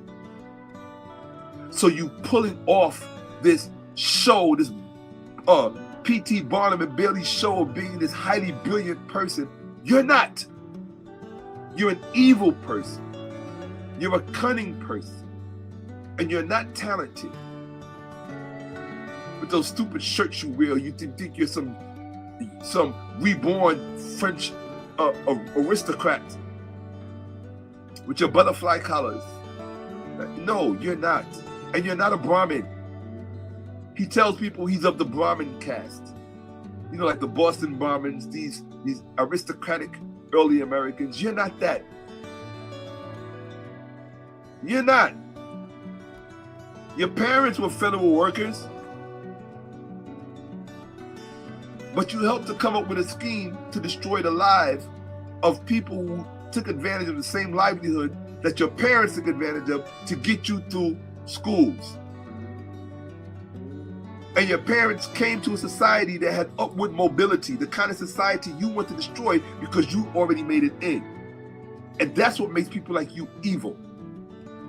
You made it. It's like immigrants that come to America who didn't vote to close the borders because they made it in. You're disgusting. That's why I had no sympathy for those immigrants that got deported, because they voted. They voted for Trump.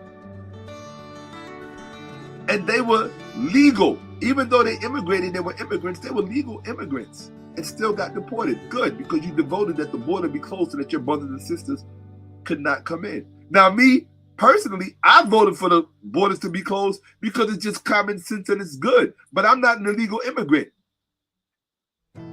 I showed you my pedigree in part 1. My family came up under all the, look, let me tell you something, you piece of shit. My mother and my father, both sides of my family, came up under more American flags than your family. In fact, do you know that most of the white people that you see and meet in this country, their families didn't come up under all these different flags? They brand fucking new. They just got here a few generations ago. We've been here since the Constitution, homie, and before that. Before that, and y'all want to talk about who's an American and who's not. MAGA, these are the people who MAGA is fucking with. This scumbag piece of shit. I'm sorry, this dude, it brings out the street in me because he just has no respect. And because of where I'm from, and that is a part of, look, when you gonna be this, you violate, you get violated, right? So these are just words, right? That's all they are, they're words. But I'm expressing how your display of, you went and gave a New York Times interview, had that big ass poster of you so that you could get the message out that black people were better off in enslavement and the whole country was better off with black people in enslavement because the disruption of the economy hurt everybody and did the country no good. I don't think the slaves agree with you. But I don't know nobody has the balls to show you this. They don't have the balls to show you this. The slaves had to pull their punches. They couldn't be honest. Let's see what they actually said. Here he gives you on introduction page 8, he lets the slaves speak for themselves to give you a sample of what he's talking about. Reverend, her name, this is a woman slave. Her name was Reverend 𝓈𝓔𓄿𓅓𓏭𓀢𓀁. Or maybe she was a reverend. For example, frankly asserted, this is what she said. Listen. She said, I ain't telling, this is her own words. You said read the slave narratives. Bedbug. So I'm reading them along with the descendants of the slaves so they can read them. This is what the slaves said. I ain't telling white folks nothing because I'm scared to make enemies. That's in quotes. And even now, what in this new day and time, she carefully rationed what she told white folks. These are her own words. I ain't telling white folks nothing because I'm scared to make enemies. And even now, in this new day and time. That's in quotes. You said read the slave narrative. I just read a random slave narrative for you, you piece of shit.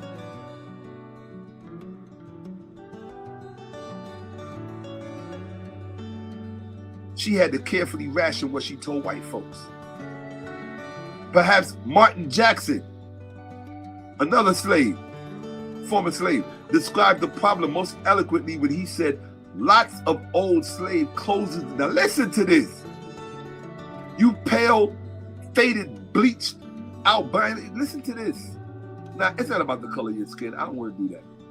No, you know what makes the color of your skin ugly? Because of the evil mythology you have invested in it. That's why I call you a faded, bleached, pale piece of shit.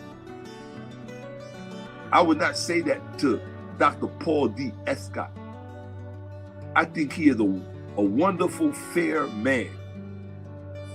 If you want to use that old racist term, fair of complexion, and he's a good man. That's why he spoke on behalf of these people who could not speak. When you tried to use their words to keep them enslaved and to re-enslave their children, us. We know what the plan is. You can pull it off now. You got the technology. They look at slavery like the $6 million man. Remember what they used to say in the intro? We have the technology. We can rebuild it. That's how they look at slavery. We have the technology. We can rebuild it. Your islands out in the ocean, like Anne Rain prescribed for you. Was it Anne Rain or was it Bargram? I forget, one of those guys, one of those people. I'll put it all together. Don't worry about it. I got it all. I can't put my stuff together and teach at the same time. But I got you squared, locked, and cornered. I got you triangulated, bedbug. Okay? I'm offended, my dude. The same way if I were to say some shit about Jewish people in a concentration camp, that they felt that they were actually better off in the camp because at least they had a place to rest. At least they were given nice uniforms and rations of food. Because that's basically what you said about them. But they don't have no protection because they black. So nobody's going to speak for them. But this white man down here spoke for them. This is why I tell you, all white people are not the same. This white man right here, he spoke for them.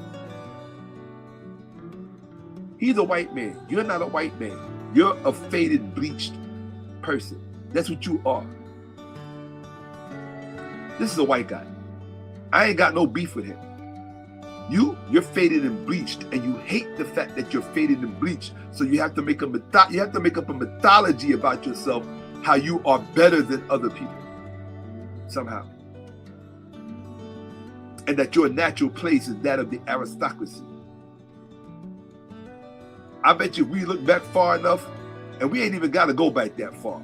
I promise you, you look back that a few generations, 2 or 3, maybe even 1, you find some broke ass, impoverished people. Guaranteed.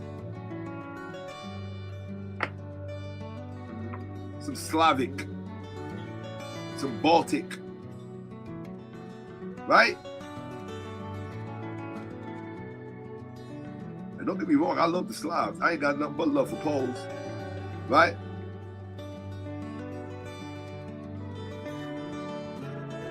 Listen to this. I want you to listen to this, because this is deep.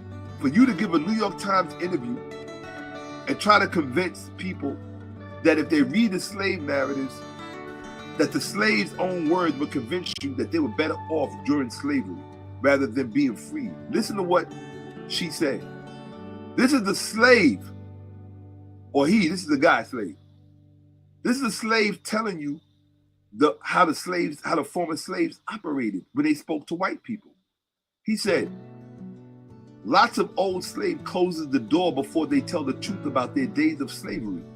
When the door is open, they tell you how kind their masters was and how rosy it all was. That's the slave talking.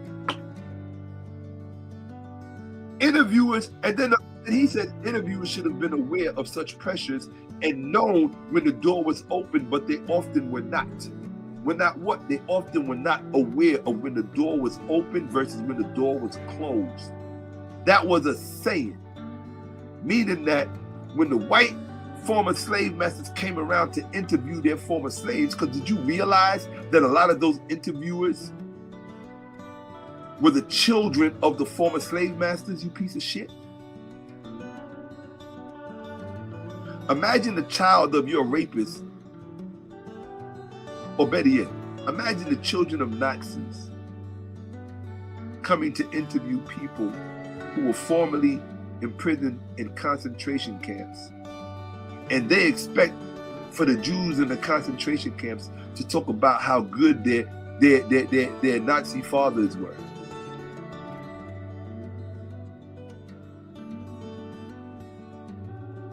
You don't know what I see when I see you, dude. When I look at you, what I see. It's not good. In any context of the word, it's not good. And to think that you have children, what kind of children are you going to raise? I heard this man talk about his deceased wife had made a statement about him. No. Yeah, something about, bottom line is I heard him talking about his deceased wife. I wish it was the other way around. I wish I could have heard his wife talking about her deceased husband. Let me put it like that.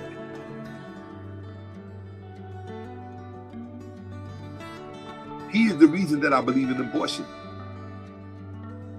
Imagine if he had been aborted. This world would be a much better place for everybody, white and black. I'm straight up, Holmes. You're a dangerous man. You're a very dangerous man. You got the country fucked up right now. I saw what Hamilton said about a monarchic government, a monarchic constitution. I saw it. I understand that all of your thoughts are not as original and your own as you would like people to think they are. They're not. I read what many of the founding fathers actually said. I read what John Locke said. I read what Montesquieu said. I read what Kant said. And I read what their protégés said as well, including the ones you studied. And that's why I know for a fact you're a piece of shit. And there's no other word to describe a person like, I wouldn't even call you a person. There's no other word to describe a piece of shit like you. There is really human excrement walking around planet Earth, and you are it. You are human excrement. And I wouldn't even call you human, because there's nothing humane about you. You joke about turning the rest of humanity that is useless into biodiesel fuel. You think that's funny? You want to do your little laugh? You think that's funny? Homie, if you knew what I thought about when I think about you, I mean, I'm an old man now, so what can I do? But it doesn't mean I can't fantasize. That's still legal. Until you get the Neuralink in us, it's still legal to fantasize. To think about. Let me continue on with this. Look at what he said. Right? Where we at? Lots of old slave closes the door before they tell the truth about their days of slavery. I left out an O. But when the door is open, they tell you how kind their masters was and how rosy it all was. Why didn't you tell them that in the New York Times? That the slaves were lying in the slave narratives. Why didn't you tell them that? Because it would not have support. And that's why I don't respect those white people who interview him, because they don't challenge him on anything. They're being entertained by, I'm going to tell you what it is. When white people listen to him, he makes them feel as if they are in the presence of true intelligence because they're hearing things they never heard before. And so because of that, some of that intelligence is now going to foster off on them. That's a cult thing. That's like a religious kind of thinking. That's magical thinking. Right? Any one of us can become slightly more intelligent by listening to great lectures or people speak. There are people who improve their perspective because of listening to me. Right? But people like myself who understand that we have to respect the fact that when we are doing this, minds are vulnerable. It's very easy to mislead people when we're doing this. That's why your character has to be right. I didn't learn that. I didn't learn that when I was your age, Yarvin. I didn't learn that. And I made mistakes. I made errors.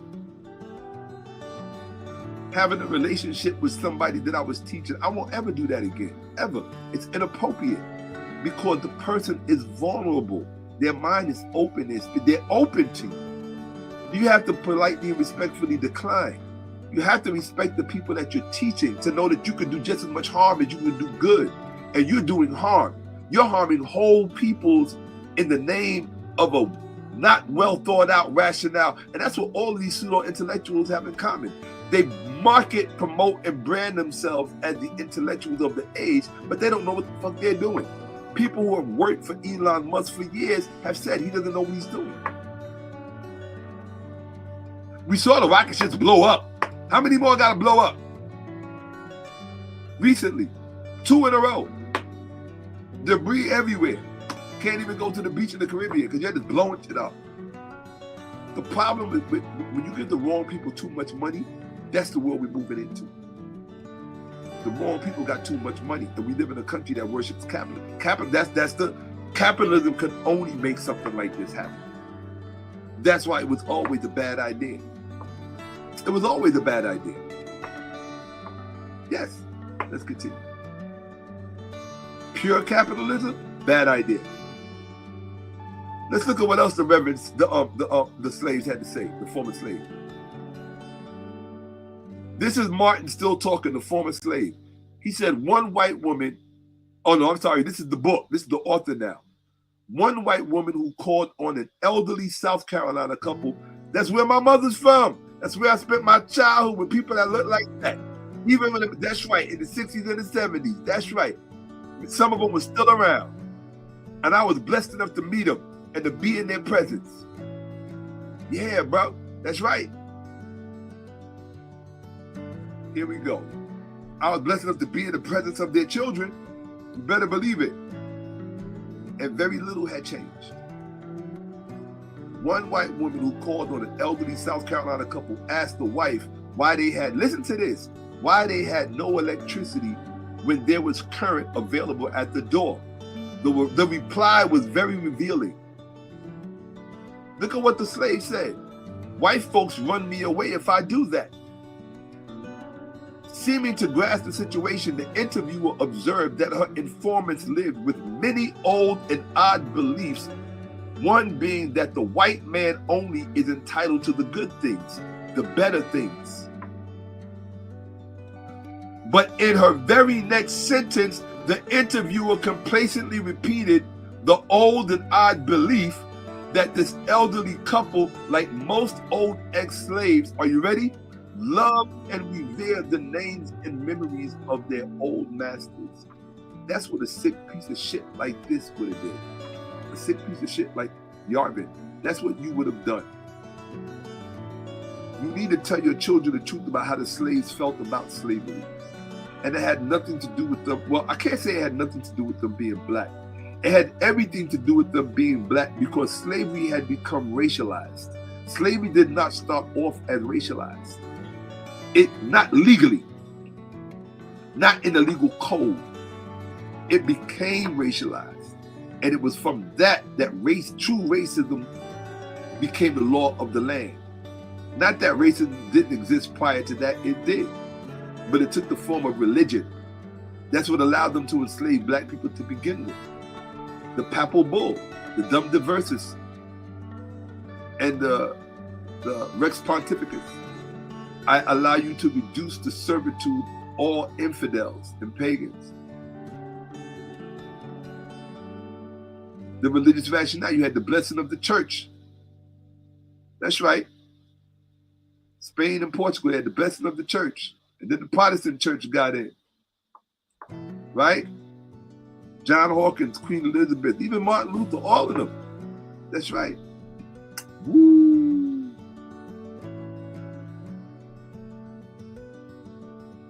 Isn't that deep?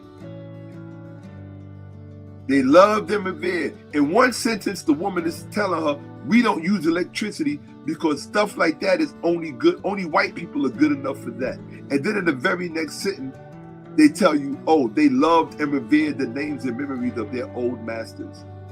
This is what this dumb chick said. After you hear the woman telling you that she's not good enough to use electricity because that's only for white people. What other kind of answer would she give you? You didn't even get the hint. That's how stupid they were. Occasionally, a former slave was, listen to this, occasionally a former slave was interviewed by the grandchildren of his old master. Though the circumstances of such an interview were unlikely to encourage frankness. Listen, somebody need to find this man and shake his hand real hard. Real hard. Real talk. You need to find this man and shake his hand so hard. For you to sit on a New York Times interview and communicate that to the audiences all across the internet, all across the world, because that interview went out to the world. So now you got young, impressionable white minds who don't know any better because they're not historically literate. You got young, impressionable white minds thinking that the end of slavery was a bad thing and that the former slaves would have agreed with them, but that overall, everybody paid for it and suffered for it, and therefore it was a bad idea. Well, the only solution would be to put us back on the plantation. That would improve the economy, right? Yarvin? Bedbug?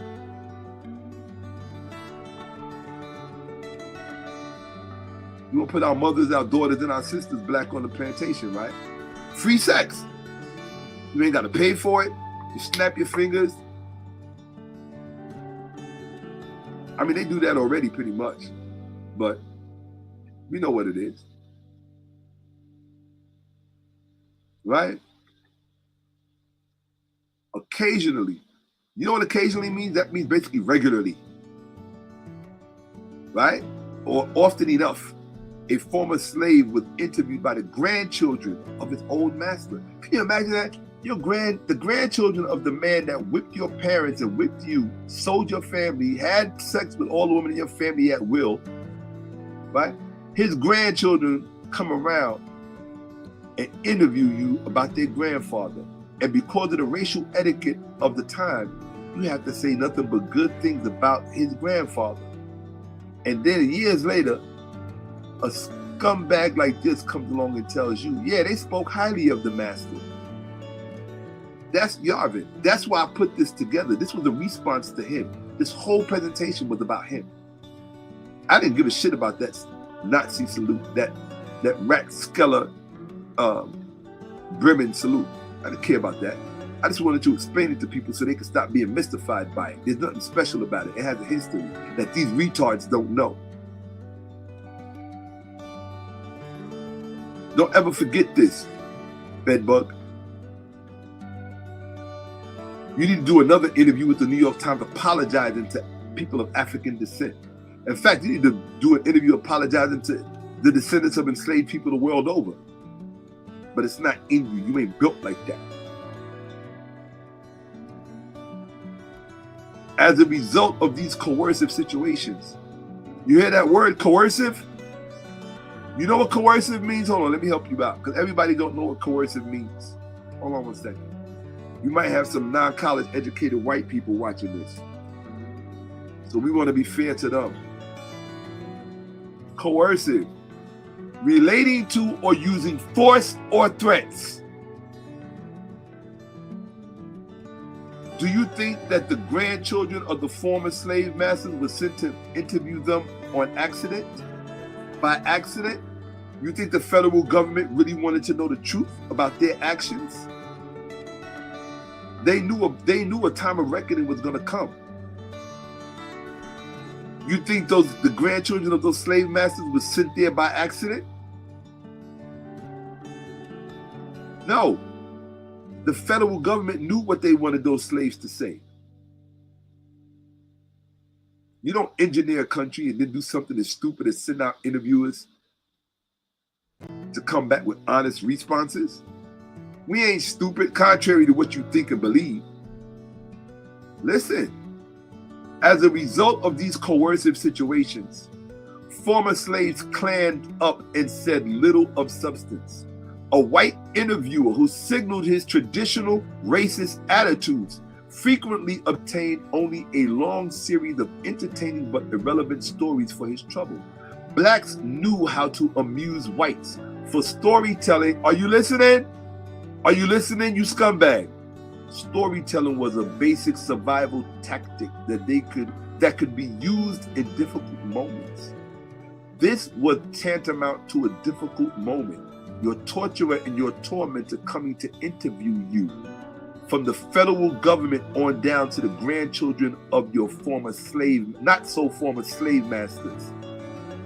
And this was the narrative that you want to tell young white people to go read to justify the extension and resumption of slavery for the safety and well-being and welfare of the economy.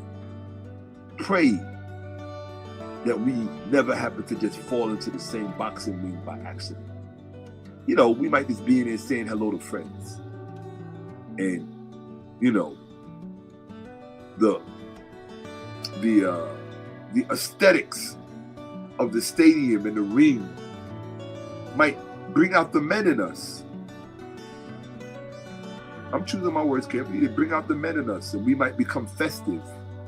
You know how you white people, racist white people, like to say things and use double entendres and use ambiguous speech, right? Such an environment could bring out the men in us. Although men like you don't do man shit. No, you don't. You don't.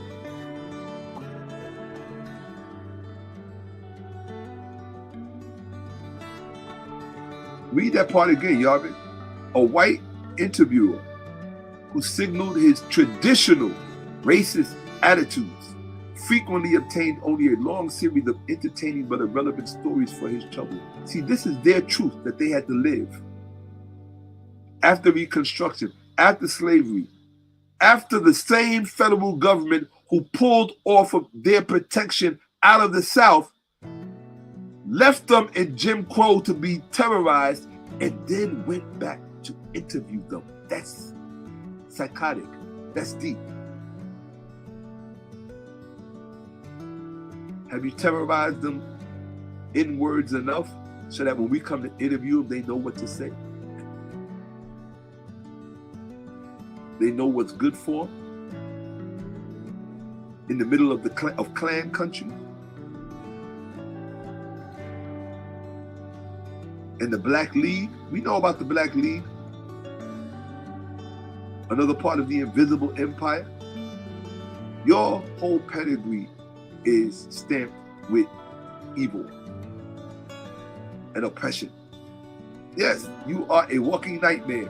When I look at you, I think about the harm that you would love to see come to little black girls and little black boys. You would love to just wipe their future out of existence. You have better usage for them. Biodiesel, put them in a room with a Neuralink. That's what you say. Everything that I'm holding against you came out of your mouth. Interview after interview. You just didn't plan on somebody like me, the low IQ monkey, seeing you for what you are and exposing you. Sir, well, you're not a sir. You're not worthy of that. And you are the guru to the Vice President of the United States. Another scumbag who would get his own cousin killed in Ukraine. You are not good people. That's my point. You're not good people. You've been seduced by power. Once you are seduced by power to a certain level, you know, the dark side of the force, you know what that's all about. And I'm sure that doesn't bother you. You guys probably like that. You think it's cool and sexy, I guess. You know how you gothic people are. I know all about the white supremacy and the gothic culture too. I'm doing a paper, I'm doing a presentation on that too. Yeah, you people, there's nothing good about you. So when I meet a good man like Dr. Paul D. Scott, who spoke for these people and told the truth, it's confusing to me. How could a group of people produce someone so evil and somebody so good? Why? Because that's life. Life is good and evil. You just got to know who's talking when they come on a podcast and try to seduce you with a stare and what they think is a cool laugh. Look at me, I'm young and vibrant. You ain't nothing young and vibrant about you. You look like an old, decrepit weirdo from Sin City. That dude, the son of the judge. Yeah, that's what you are, the son of the judge. You're not a son of a bitch, you're the son of a judge. The son of the judge from Sin City, who got his wee-wee cut off. You remember that film, Sin City? And he started to rot and stink. That's what you are. That's what you remind me of.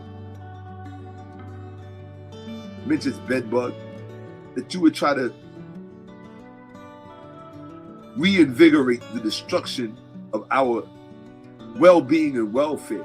You don't get to say words that are an attack, that represent an existential attack on us. You might have gotten away doing that with committing treason in America, and your white privilege let you get away with it. Just like Donald Trump committed treason on January 6th, and his white privilege let him get away with it. Stacking the court with men and women who advance white privilege. But what you're not going to get away with is the myth that you know what you're talking about. The myth that you are a scholar. The myth that you are erudite. You're not, because you would have had this shit down pat. I wouldn't speak on any people unless I knew what I was talking about, out of respect for the people. You have no respect for black people, so why should you bother to know what they were saying? But don't feel bad, Curtis.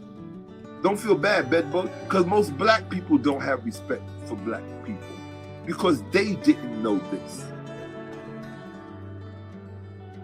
They didn't care to know. Or what did Kanye say? That Nazi wannabe? That slavery was a choice? Kanye cannot ever come around me. Don't come around me, dude. Go around them Chicago homies. Them dudes that need guns for every time they get into it with it. They ain't sweet with these. They need that heat. They need them fire sticks. Let them go get put in a cell where there ain't no fire sticks and watch what happens.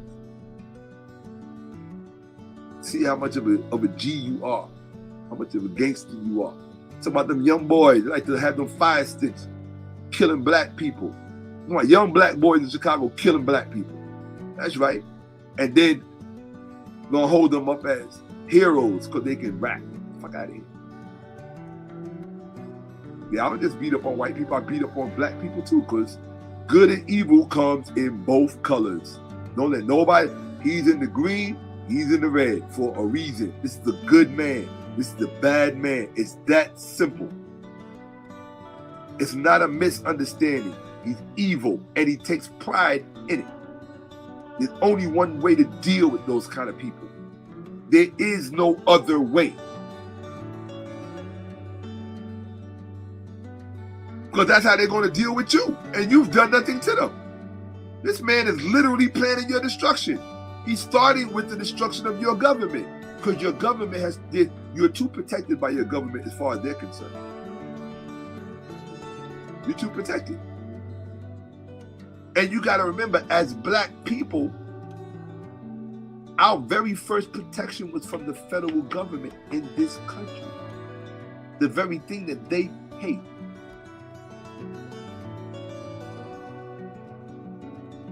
Well, let me not say that they hate it. The very thing that they want to redesign in their own image and make it far more effective.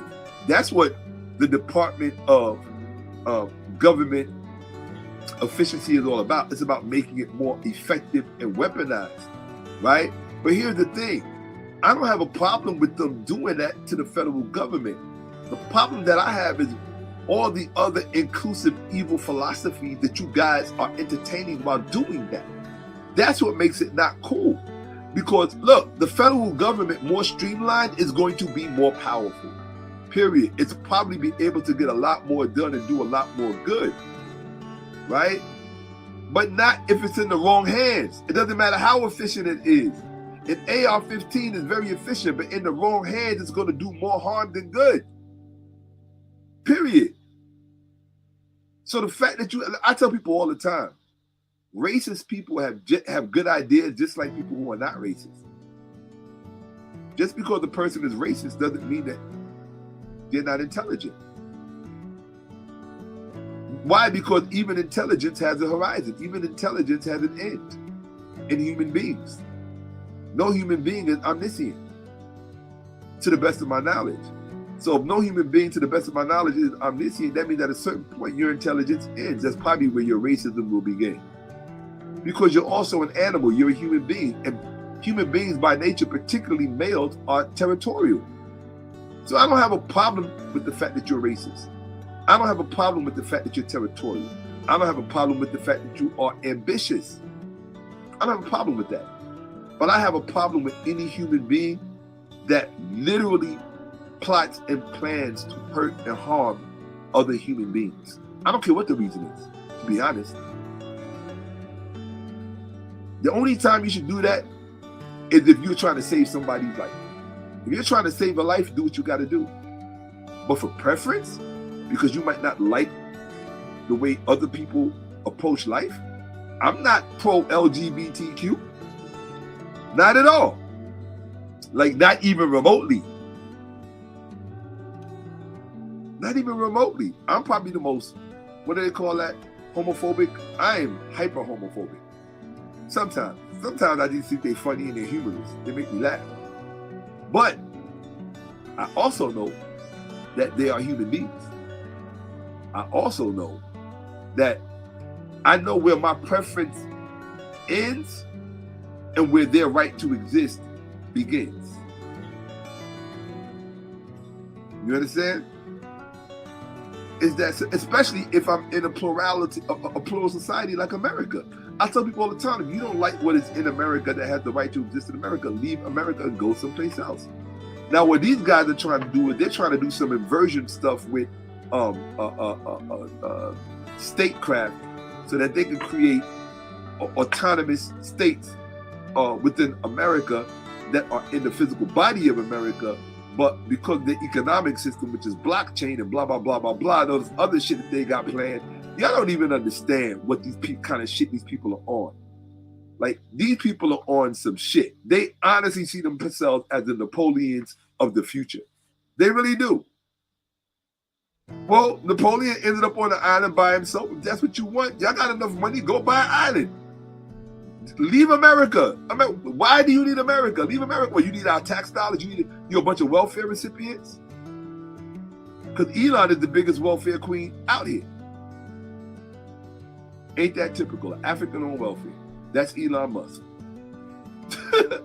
Ain't that atypical? The stereotypical African-owned welfare. Elon Musk, the welfare queen of all welfare queens. It makes sense.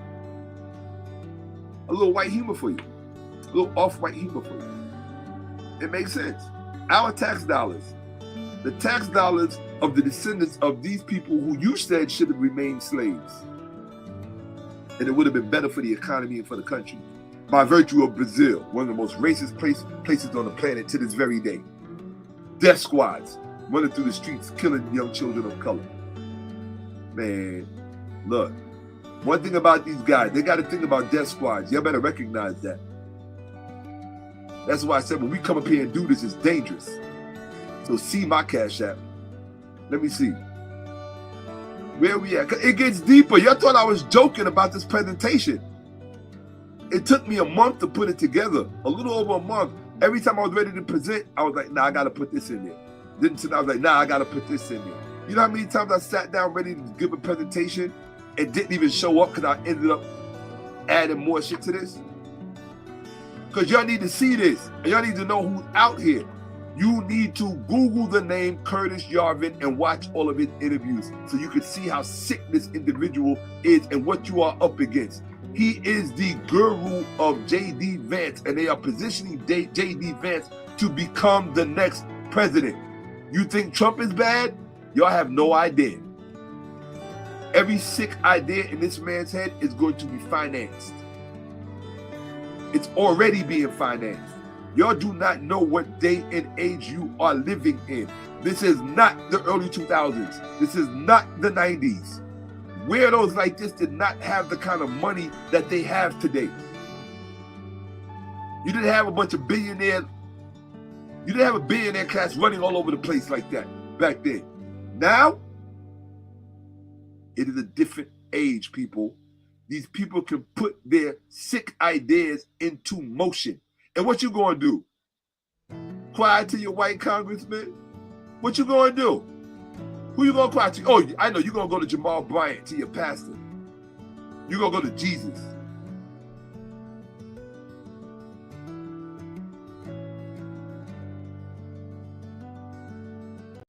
Blacks knew how to amuse whites, for storytelling was a basic survival tactic that could be used in difficult moments. They also knew how to evade a dangerous question.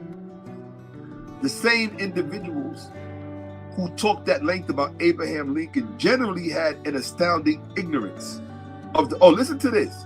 The same individual slaves who talked at length about Abraham Lincoln, they could tell you everything about Abraham Lincoln. But then all of a sudden, they had an astounding ignorance of the president of the Confederacy. So when you ask the slaves about Lincoln, they would tell you, oh, what a great man he is. They could tell you his policies. But when you ask the slaves about Jefferson Davis, the head of the Confederacy, the president of the Confederacy, they would say, don't know much about Jeff Davis, and that's all they would say. You remember the old saying, if you don't have anything kind to say about somebody, don't say nothing at all? That's what they were practicing. Because they could not tell the truth. So they would just dummy up, don't know much about Jeff Davis.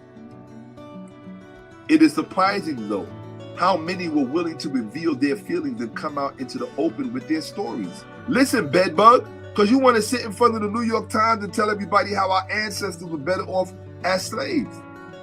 Well, this is in their words. You said, read the slave narratives. I'm reading them. This is what he said. He said, it's surprising to know how many were willing to reveal their feelings and come out into the open with their stories. This is what the slave said. Some white folk might want to put me back in slavery if I tells how we was used in slavery time. You know what that means? There was an unspoken secret in the South during Jim Crow that you were not allowed to tell the truth about what slavery was really like. Did you hear that? Some white folk might want to put me back in slavery if I tells how we was used in slavery time. You know why?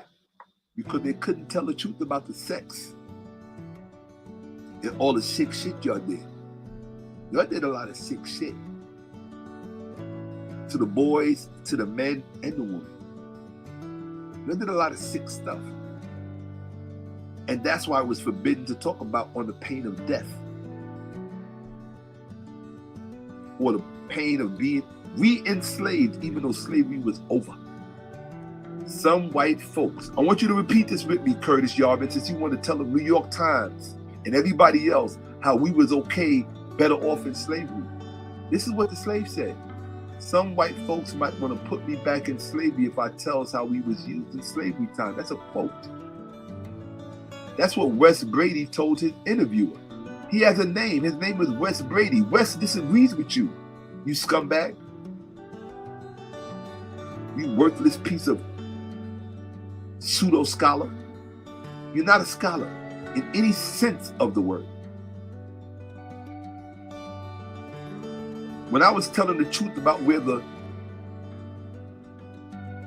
𝓈𝓔𓄿𓅓𓏭𓀢𓀁 came from, I didn't disparage those people and lie about them. I told the truth. I told about their connection to the Hanseatic League and their involvement with the enslavement of white people. I told you white people cannibalize their own kind. But it's not just white people. And that's when I got to check myself. Black people cannibalize their own kind. Arabs cannibalize their own kind. It's human nature. All you got to do is, it's like going to the gym. Just work on being a good human being. It's an everyday fight. It's an everyday process. Every day I want to come up here sometimes and tell the truth about how I really feel about white people. But then I see a white man like this, Dr. Paul D. Esca. How can I, and then when I think about certain white people in my past who I know I could not have made it through certain points without them. If I'm bent over and I'm bleeding and I'm messed up, and this person, let me show you something. Hold on a second. I forgot to show you all this. Hold on a second. Let me show you what pisses me off about this. I meant to show this before. For those of you who are still watching, you're about to get a treat. I want y'all to show this to Elon Musk and Curtis Yarvin. Why you are not Americans. You don't understand what it means to be an American. Let me show you something. Let me show you real Americans. Watch this. And that's why you don't let scumbags like Curtis Yarvin poison young white minds. You don't do that. You intervene. And white people have been irresponsible by leaving young white minds vulnerable to men like him without challenging him and destroying him in the challenge. You don't just sit there and have a polite conversation with a piece of shit like that. You go toe to toe, straight up. You want to go intellect because you're such a genetically superior, informed person? Then let's do this. Let's go into the G factor, heritability. Let's go into the genetics. Let's do it all. So I can embarrass you in front of the world. Let's do it all, Yarvin. You want to go political philosophy, economic philosophy, political science? Let's do it all. Let's show who the real prodigy is. And I'm a 10th grade dropout. I dropped out of high school in the 10th grade because people were sitting next to me cleaning their guns. I was in class with gangsters in the middle of New York City in 1982, 81, 82. We didn't have cameras everywhere. People could get away with all kinds of sick shit you don't know nothing about. Nothing about.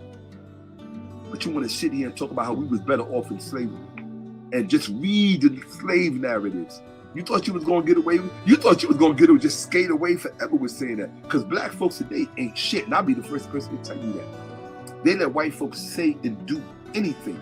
They let Negroes say and do anything, disparage our reputation in front of the world, and don't give a fuck about none of those sacrifices. None. None. and they have no leaders, and they're cool with having no leaders. Shout out to Obama, because he's the one that made that happen. Watch. Let me show you real Americans. Watch this. Yarvin does not represent us. I'm telling you. Yarvin, as far as I'm concerned, Yarvin does not represent white America. Those idiots in MAGA, that's not white America. Those are the cameras. Those are the cameras. That's what the cameras are show. Cameras, always remember, the cameras deal with focus. Cameras deal with focus. Cameras will have you think of all kind of shit that's not true. Let me show you the truth about white America. Watch this. About Americans, period, white or black. I want you to pay attention to this. Watch this. Because I'm evidence-driven. I don't care about what anybody else is saying. I'm evidence-driven. Let me see. Boom. All right. Watch this. Come on. Here we go.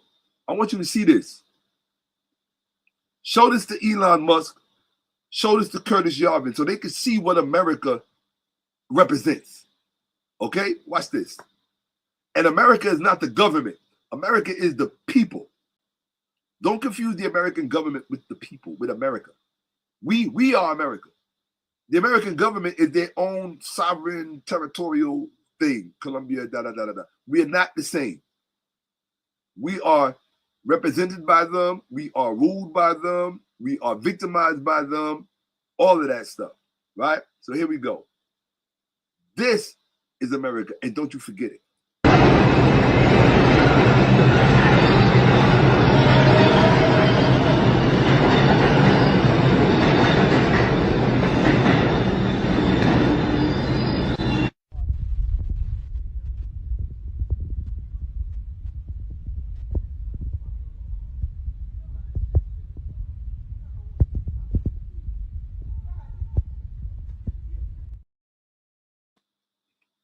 That is a 25-minute walk from my house. That's one stop away on the subway from my home.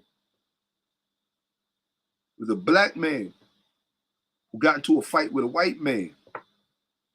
The black man, I know he had white skin. The black man got the better of him, knocked him onto the tracks, bent down and picked him up. That's America. That's America. All that shit that you pushing, Yarvin, about how slavery was better off and the economy was better off, because I'm dealing with a few things you said in that interview. Right now, I'm just dealing with the slavery part, because you said some other shit that I'm going to deal with. I wouldn't give a fuck if there was not one person watching me right now. I've been tasting this response. To watch that interview and to sit there, to know that you had the audacity to go from interview to interview and have all of this prestige and power afforded on you by people dumber than you. Peter Thiel is a fucking retard for him to think that you are intelligent. For Peter Thiel to think that you are intelligent, that tells me everything I need to know about Peter Thiel. I don't care how much money he got. I don't care. He could make my whole computer turn off right now with all the technology. Look, because I know y'all got the technology we don't know shit about. You can send all of the fucking people to the National Guard, the FBI, all that shit, whatever. I'm a nobody. I ain't shit. But I know a stupid mother when I see one. And that's Yarvin. Let me show you. I want to show you America. Hold on one second. Hold on one second. Just give me one. Let me show you America. Just watch. Just pay attention. This is America.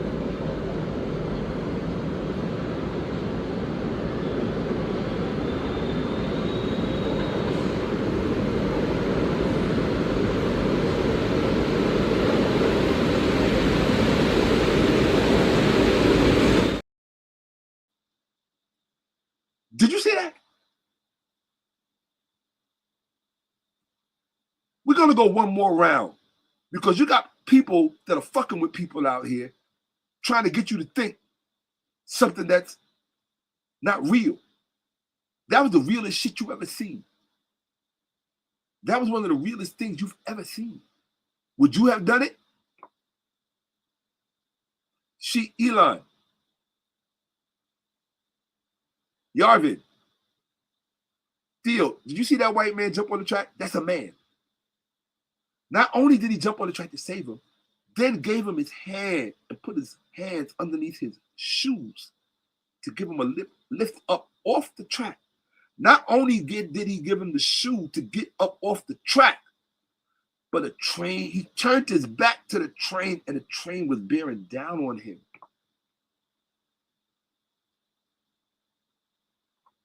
That white man was willing to sacrifice his life to save that man.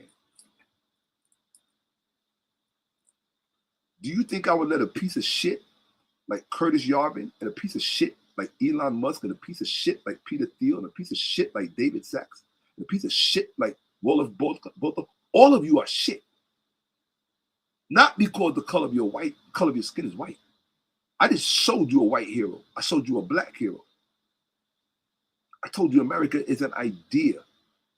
That's America. Those are Americans. And you need to see that shit one more time. And if you don't like what I'm saying, get the fuck off my channel.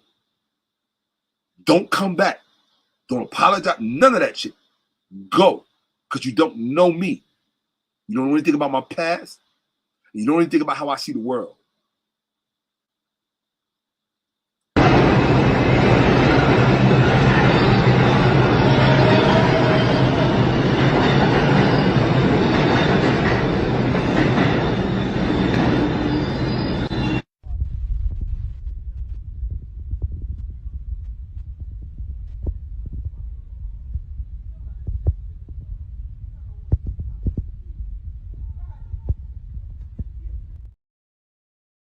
That's DEI, motherfucker.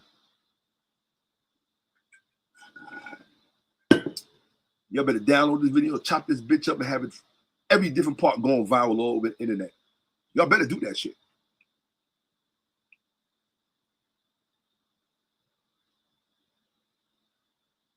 And then I'm gonna get mad when you do it. I'm like, yo, why you got my shit up there? Take it out, take it out. Nah, go ahead and do all this shit. Right? Facts. Facts.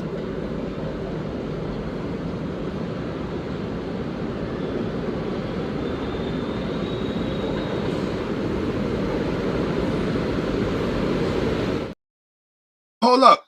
And they're strangers. It's not like they was hanging together. It's different if your homie falls on the track and you jump on the track to help your homie up, right? That's a whole different thing.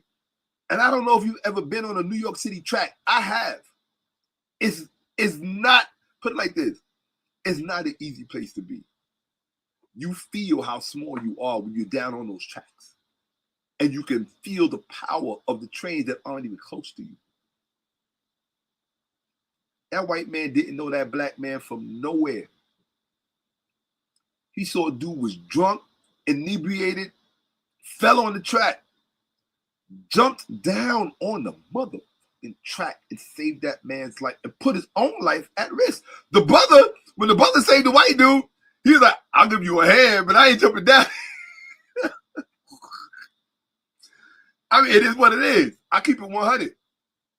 Right? Look at that.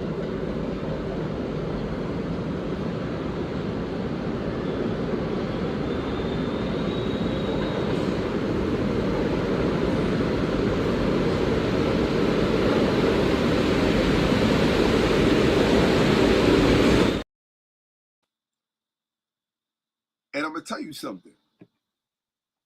I don't know if that white man was a non-college educated white man or a college educated white man. I don't know. That's America. Now, you ain't got to like it. Right? You might think that, I mean, to me, none of them were superior. Right? Somebody once told me a long time ago, the only time you should look down on somebody is if you're helping them up. Old black women told me that. The only time you should look down on somebody is if you're helping them up. It was either old black woman or old white man. I can't remember. I love listening to old people when I was growing up. So I always begging for advice or just give me quotes or something. Axioms, proverbs, whatever. But I showed you that for a reason because I wanted you to see that. Right? You need to send that to Hegseth and all the rest. Now you be wasting your time because those individuals, they lost. That's a lost cause. Like some people, you got to understand when certain people are beyond redemption. You just got to respect that. You know what I mean? You really got to understand beyond redemption. And to me, like, there's nothing Yarvin could say to me to fix what he did. There's nothing that Elon Musk could do after raising that salute and disrespecting the country. It wasn't that you just disrespected black people, you disrespected the country. And, maybe, we don't own as much land as you do, or we don't have as much of a stake, or we don't own as many shares of this enterprise as you do. Well, I think in many respects we do. SpaceX, that's our shit. Tesla, that's our shit. It came from our tax dollars. Those come with those government contracts and those impetus funds that you got. That came from our money. It's our shit, Elon. It's our shit. You're not a self-made man. You think that you are. No, you just know how to manipulate the system. God bless engineering. I'm not mad at you. Right? I don't know, you got David Sachs by you. You should really be able to fucking that dude is a financial beast. Right? Now I ain't gonna lie to you. Those are people I would love to sit down and have a conversation with, particularly about money and how it actually works throughout on an international level. This their conceptual framework of the future of money. I think that the blockchain thing with them is probably, I think their enthusiasm about that is the level of control that it will allow them to assert, and also it allows them to stay aloof. In other words, a certain lane of traffic in which they are only accountable unto themselves.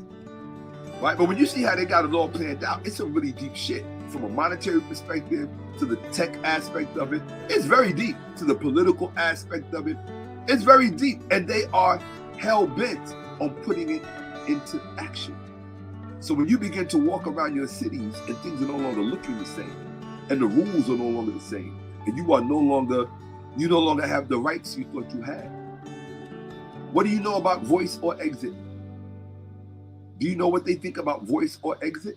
Do you know what Elon Musk and Yarvin and all these guys, do you know what they think about voice or exit? What that means? Do you? Do you care? Do you care? Do you care? Well, do you care? Do you want to know voice or exit? Tell me about it. You better keep an eye on people who are keeping an eye on you to the best of your ability. Am I beside myself with resentment because I was holding a lot of this in for the better part of over a month? Yeah, I'm. Okay, let me finish this up. I know I've been on here for a minute, people, but y'all know how I do. You don't like it? Don't watch. Go to somebody else. Best of luck. You watching that bullshit? Okay, let's see. Where am I at? Oh, I'm at. Yeah, man. Like, just to hear dudes say this, and I couldn't believe what I was reading. And you should have seen the interview during the interviewer. Go watch the interview. It's on YouTube. You should have seen the interviewer's face. He couldn't believe what he was hearing. That's why he said in the beginning, I hope you're just joking. I hope you're just telling a joke. Right? Listen to what he said. This is what West said. Some white folks might want to put me back in slavery if I tell us how we was used in slavery time. How was we used? Bedbug? Would you like for your children to be used like that? Bedbug? Huh? It's a fair question. You think Trump would like for his children to be used like that? Or Eric Trump or Donald Trump Jr., would they like for their children to be used like that? Or their mothers or their fathers? Or themselves? Some white folk might want to put me back in slavery if I tell us how we was used in slavery time. Right? Coercive situation. Remember what coercive is? force of threat of force. This is what Wes Brady told an interviewer. But you asked me for the truth. See, black people care about truth. White people don't. White people care about convenience, right?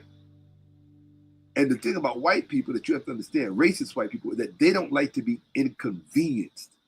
That is their true white privilege. When they are inconvenienced, they become volatile. That is the true seat of their white privilege. And I'm going to prove it to you in the next part when I do tomorrow. I'm going to show you, I'm going to deal with another part of his interview that really pissed me off, that I took as just blatant disrespect. As a race. No, as a human being, as a man. Right? Listen to what he said. But you asked me for the truth. This is the slave, the former slave. He said, oh, this is the author now. He said, risks are worth taking for some purposes, and the interviews seemed very important to most of the former slaves. They wanted their story to be told. They wanted what? Future generations to know what slavery had been like. And they were willing to what? Risk telling the truth. Curtis, bedbug, if it's a risk to tell the truth, then that means they wasn't happy during slavery. It means they weren't longer, they wasn't missing old massa. If it's a risk to tell the truth, you piece of shit.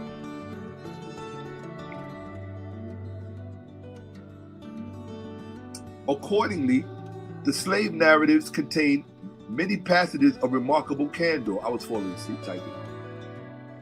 As one example, take the comment of Elijah Green, who discussed the South's famed leader, John C. Calhoun. This is a white man who hated blacks. He was a leader who hated blacks. Look what the slave said. He said, I never did like Calhoun because he hated the Negro, and no man was ever hated as much as him by a group of people. That means all the blacks hated that white man the way we hate you, Curtis. And you should know that we hate you. We hate you because we know you hate us. We don't hate you because you're white. I don't hate this man, he's white. I got many friends who are white. I don't hate. I hate people who are worth being hated. You are worthy of hate.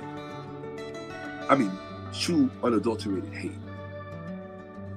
You understand?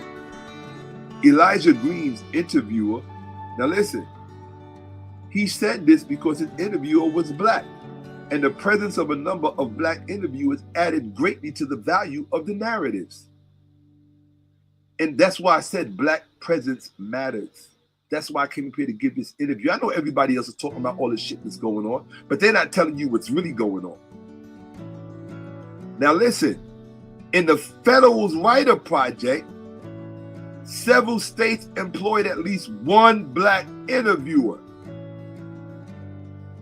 2 state projects relied on majority of black workers. So when you are reading the slave narratives, Minch's bedbug, don't read the federal slave narratives, because most of the interviewers were white and many of them were the children of the former slave masters,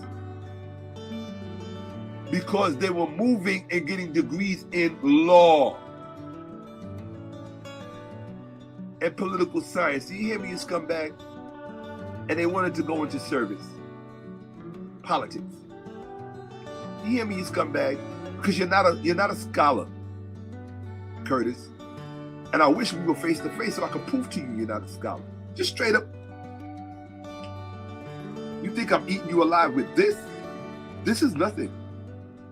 You're not a scholar. I've watched many of your interviews. I laugh at you. I laugh at how much you get wrong. You got all the facts, but your conclusions are wrong. You are proof positive that facts alone are not enough when you're dealing with low IQ people. No. History is not a computer, because history is the delineation of human action. A computer and a human being are not motivated by the same thing. They don't have the same motivations. So you're dealing with, you don't even understand the concept of first principles. Why would Elon Musk even fuck with you? Because you're a stupid. Stupid. You're just a stupid. I couldn't even say what you are. You're just a stupid. You're stupid. You're a stupid.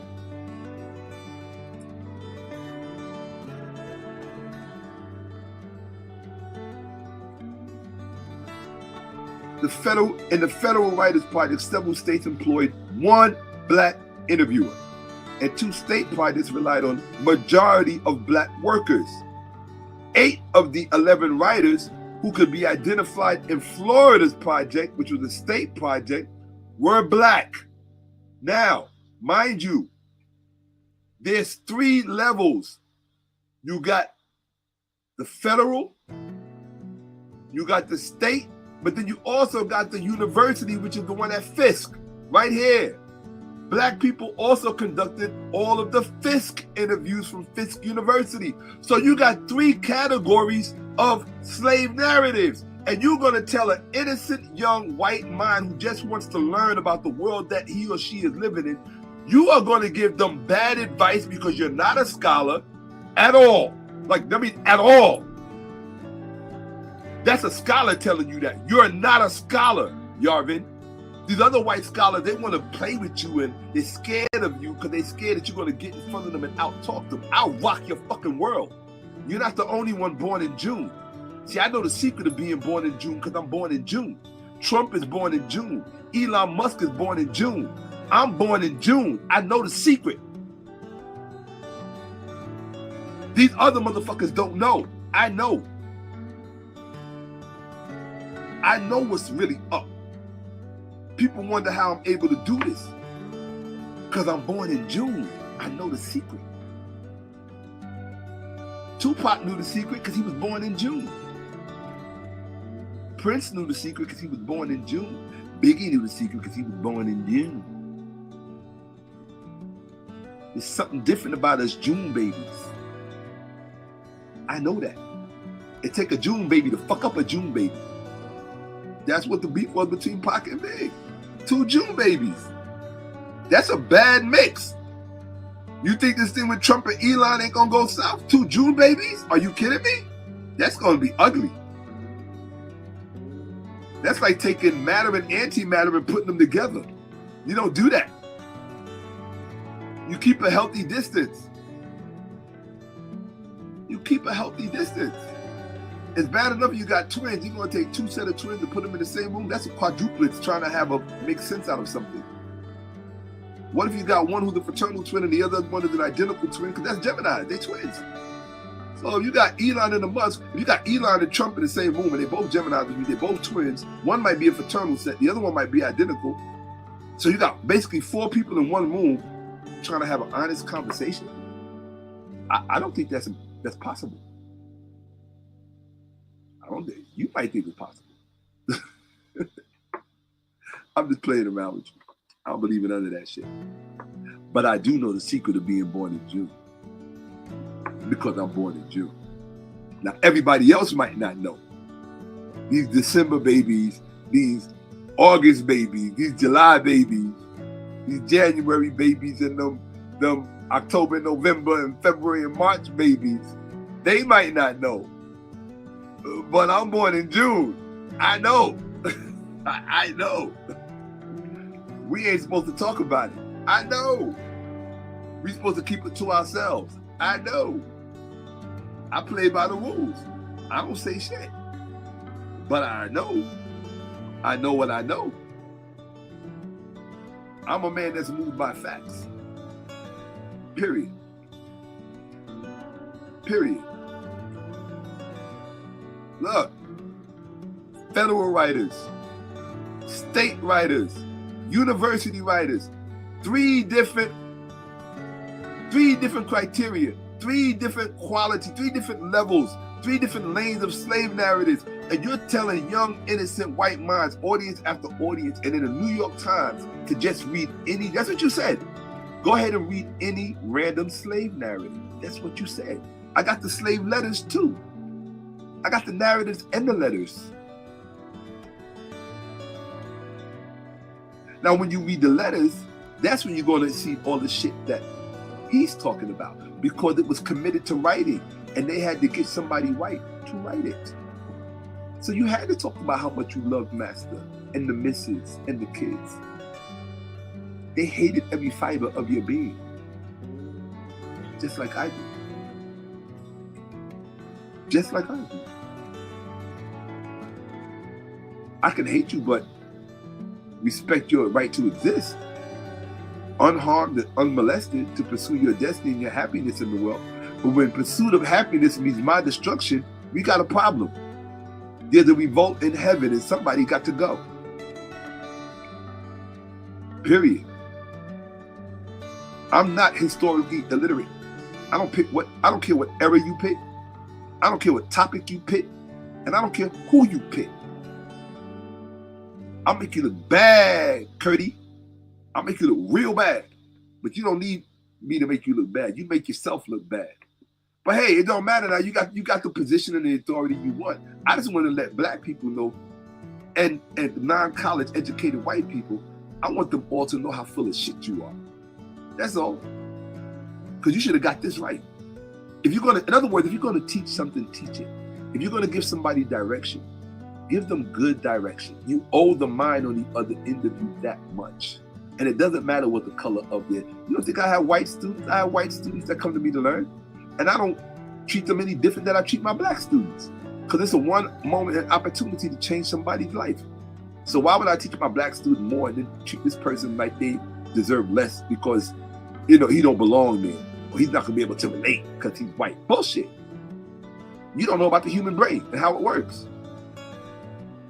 And I already know that because I listen to you idiots debate back and forth on these websites about the purported G factor and the psychometrics and how all of this shit and the heredity and all bullshit. Jared Taylor's you about as dumb as Jared Taylor. Yarvin. And if your wife was alive, she probably would be ashamed of you. Maybe her passing made you an ugly person. Because that happens a lot. People lose a spouse and the worst of them comes out. It's their way of betraying God. It's their way. They feel like God betrayed them, so now they're just gonna be a shitty person. I know people like that. I know people like that. When my grandmother lost her son, she never forgave God. She never went back to church. Never forgave. Some people are like that. Maybe Yarvin losing his wife, if he did. I don't know why. I couldn't swear I heard him say my late wife. If he did, in fact, lose his wife. Shit like that could turn people ugly. But from what I heard, he's been ugly from day one. So if you were day one ugly, I gotta treat you like you were day one ugly.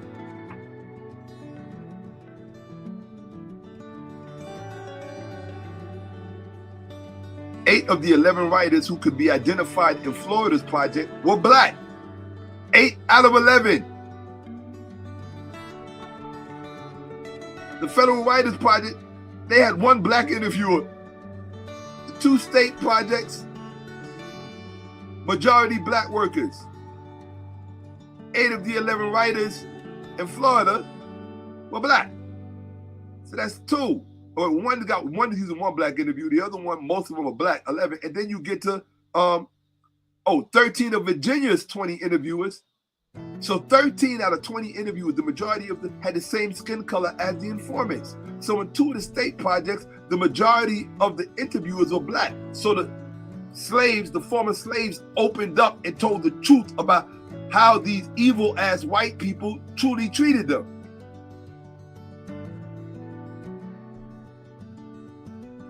And it wasn't even the fact that they were white. They're just evil. Don't let them hide behind the color of their skin, because the color of their skin ain't got much to do with shit. It was just, the color of their skin was just a rationale for them to justify their evil. So stop letting white people hide behind the color of their skin. If you're going to call them a shitty person, just call them a shitty person and leave the fact that they're white out of it. That's the real truth of the matter. You're just a shitty person. You're just a fucked up person. There's nothing wrong with liking the color of your skin. I love the color of my skin. If I was white, I would love the color of my skin because it's all I got. I'ma love me no matter what color I am. But I'm not gonna let an idiot like you have somebody think I have a second-class brain because you believe in the mythologies about, what, so you got little dick syndrome? Is that what it is? You mad because we got dick and brain? That's why you mad? So you got to make it seem like we short on top and long on the bottom? That's dick. That's envy, bro. That's all that is. That's envy. right? Oh, I went to a school for precocious math. Get the fuck out of here. You're the only one that went to a prestigious private school, like I did. Get the fuck out of here. You know what? I want to show Curtis Yarvin this picture. I hope somebody shows him this. I got to do this. No, I'm going to save that for the other one. In all, more than 400 of the 2,358 usable interviews came from black writers.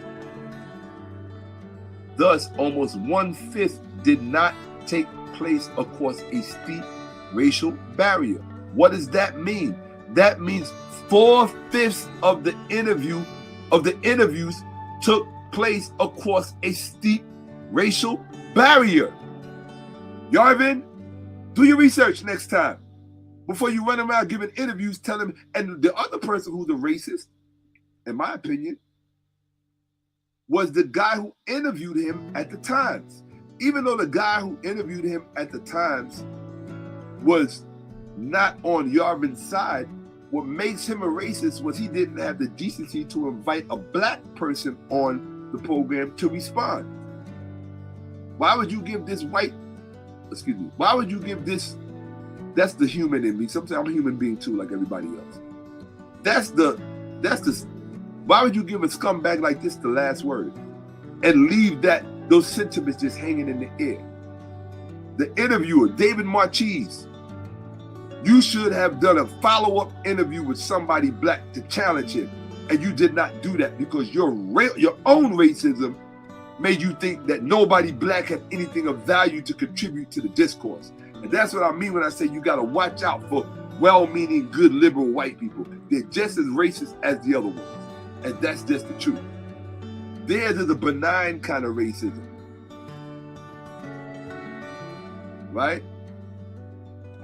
This is very important to understand what took place, my dude.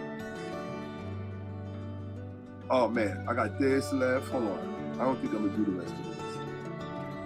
Okay, hold on. So this is the last page, and then I'll save the rest for tomorrow. And that's gonna be deep, all right? Because he said some shit about Nelson Mandela that gotta be checked. He said some shit about South Africa that got to be, especially about Nelson Mandela, and nobody checked his ass. It's like niggas them going to sleep. I don't know who these black people are in this country anymore. You're a bunch of weirdos to me, all of you. I'm the one sitting up here wearing a cot. Like I got some fool came in my comment talking about, why don't you have dreads underneath your nimbus? He was too stupid to know this is not a nimbus, it's a cot. Doesn't know the difference between a nimbus and a cot and want to question me. Why do stupid people always want to question me like they can teach me something? At least be smart that you can teach me something and then question me. Here we go. As might be expected, the black interviewers, obtained information that white workers could not get. This is why it's stupid to not have this is real simple. This is why it's stupid to not have DEI in your government, in your intelligence services, dumbass. They knew they knew back then. The black interviewers obtained information that white workers could not get. But what does Hegseth and these dumb idiots want to do? Oh, but you know why? They're no longer going to rely on, they don't need black intelligence. They don't need DEI intelligence. You know who's going to take the place of the DEI intelligence? AI. AI. Artificial intelligence. Why would we rely on the intelligence of a Negro brain when we have our own superior creation that can think galaxies beyond us?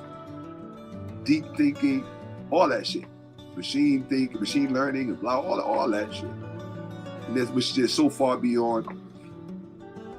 Although I hear the singularity is some bullshit, and I got that on a real good source. Right? So, I want y'all to pay attention to this. This is the last page. Can't tell me I didn't earn my Cash App. Go to the top of the YouTube chat, and you'll see it there. as might be expected. I felt like this after seeing Elon Musk make that racist salute, because it is a racist salute by virtue of what they believe it represents. Watching him do that, I felt, and then watching this scumbag give this interview, which I read and saw, and then watched him in about 50 other interviews. After a while, I couldn't watch it anymore. He was making me nauseous because he kept picking his nose and belching every 5 minutes. And then the closer you listen to him, the more you realize the whole thing was a show. He's not smart. He's not intelligent. But what does that say about the white people who think he is? That tells you something about their IQ. And they're supposed to be high IQ material. The mere fact that they think he has a high IQ and that he's intelligent and he's a scholar and blah, blah, blah, blah, blah. He's erudition. He's a personification of erudition. No, he's an entertainer. He is acting the part of a savant, of a Renaissance savant. He sees himself as one of the, heir of the Holy Roman Empire. Some shit. I don't know. He's a fucking fraud. Why don't you identify with your Jewish side? Do you want to enter? You want to identify with your? In fact, one of your favorite economists was a Jewish acolyte of a member of the Austrian School of Economics. I know your intellectual lineage. I've been, I pay attention. I like to know what people think. That's all. I like to know where they get their views from, so I can judge the veracity of their thinking. Did you make good choices with respect to your worldview? You made very bad choices. Other men in history like you, Bedbug, Mitch's Bedbug, have made bad decisions like you. And many other people paid for it. And I think that's what you want. Maybe you want the credit for being able to, I don't know, take your walk in the sun. Maybe the new sun came. Just bring a lot of screen protection, because skin like yours doesn't do well in the sun. You don't look like you tan very well. As might be expected, the black interviewers obtained information that white workers could not get. There was more honesty in the all-black interviews and less obeisance to social rules. So what does that mean? They always refer to black people as not just being dumb and lazy, but being liars. That was one of the stereotypes that came out of slavery, that all slaves were dishonest. Well, why? Because the social rules demanded that they be obeisance. So lying had to become a part of their survival mechanism. Why do we know that? Because without the social rituals, they could be what? More honest. It's right in the sentence. That is what our freedom allows us to be. Honest with ourselves and with other people, with the world, so that there is some honesty walking around in the world. All humans have agency through which God acts. And if you think it's otherwise, you are an enemy to man, and you should in fact be destroyed, no matter who you are. Period. You should be neutralized. Destroyed, neutralized, I don't care. And when I say destroyed, I'm not necessarily wrong. I'm talking about your ability to poison other people. Let me put that in context, because I know you white folks don't like context. You racist white folks. I always make a distinction between racist white folks and non-racist white folks. The same way I want anybody to make a distinction between myself and another black person who may not be heavily invested in being the best version of themselves. And they may have very low standards for themselves and have no problem with moving through the world like that. I don't want to be lumped in with that person. So why would I do that to somebody else? Why would I dump this wonderful human being, this individual out here who spoke on behalf of these slaves? Why would I want to lump him in with a sack of shit like this? Why would I do that? You'd be a fucked up person for doing that. Because that's what people like him do. They take groups and just lump everybody all into one thing. But you don't have our kind of affluence, and you don't have our pedigree, you don't have our money. This man right here is a danger. And the fact that he's walking around free after designing the undermining and the architect of treason in our country, and he's not in jail, that's white privilege. Don't ever tell another black person that white privilege does not exist. for Elon Musk to do what he did, and there was not one boo in the room, no corporate sponsorship was lost, that's white privilege. Don't you ever confront us and say that white privilege is part of our imagination, because you don't want to know what my response would be. And it might not be a response, it would more or less be a reaction. That's real. The old me might come back and just say hello. So, in most, so let me read that again. There was more honesty in the all-black interviews and less obedience to social rituals. It makes sense. This is why most black people would prefer to have black doctors, black lawyers. Maybe for the same reason white people would prefer to have white doctors, white lawyers, and white pilots and white generals. Okay. Okay. But we gotta negotiate that. You can't just screw people over because of a preference. You gotta negotiate that. And y'all didn't negotiate that. That's where you fucked up. Y'all didn't negotiate. And your leader's supposed to be the greatest negotiator in the world. So why didn't he negotiate? Maybe the 4-star general would have stepped down willingly if you would have negotiated properly with him. But y'all didn't want to do that. Y'all just wanted to, y'all wanted to move us. Y'all wanted to move like your ancestors did when they was fucking up. In most federal writers' narratives, even those who were harshly critical, listen, even those who were harshly, listen, he's talking about the federal writers now. And that's why you got to make a distinction, Yarvin. You should have never spoke unless you knew what you was talking about. Listen to what he says about the federal writers.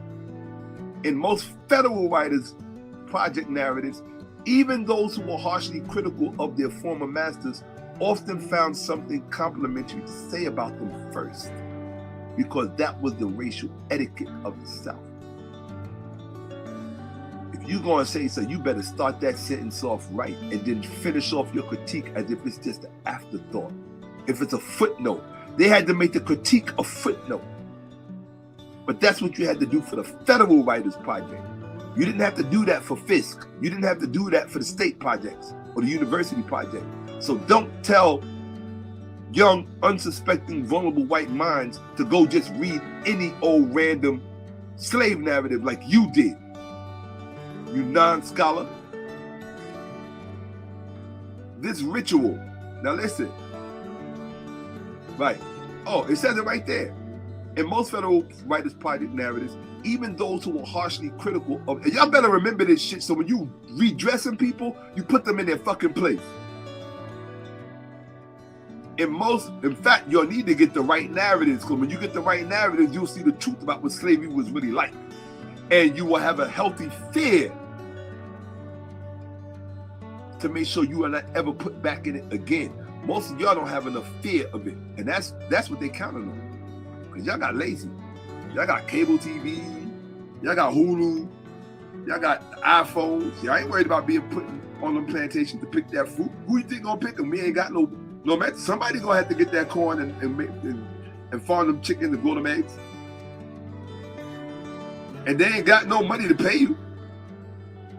Do you look? Think about problem solving. If you see slavery as a solution, and you are smart enough to get a rocket ship from Earth to Mars, or you think you are smart enough to get a rocket ship from Earth to Mars, don't you think, just as a mental exercise?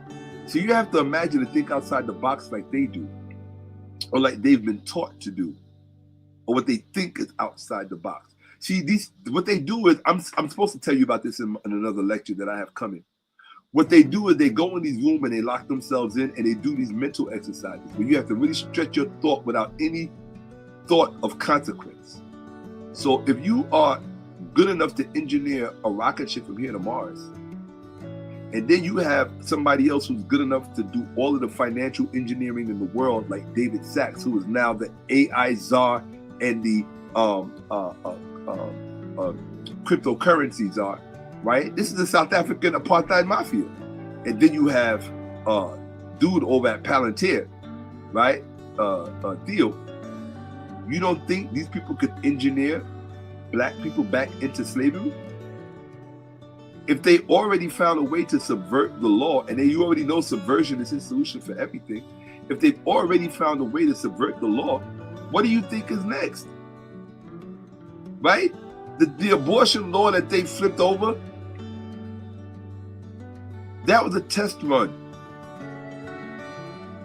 It wasn't that they're against abortion. They are for repealing the 1964 Civil Rights Act. But you got to practice on other laws first. You see, the most dangerous thing that black people have presumed in this country is they think that because this country is rule of law, they think that law rules. Law does not rule. Strategy rules.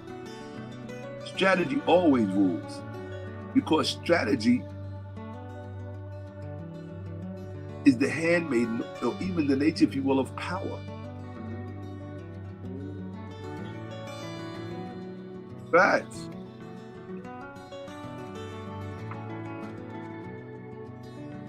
But power is a critical mistress. Everyone who has it is always susceptible to losing it. And sometimes when you lose power, that outcome can be devastating. It could be worse than what you had planned for whoever it was that you were going to subject to your own power. If you don't believe me, look what happened to those Christians in Syria recently who were all executed. Why? Because of what the president of Syria had been doing, Assad, whatever his name is, what he had been doing over all these years to everybody else. And they took it out on his family members because he belonged to that Christian community.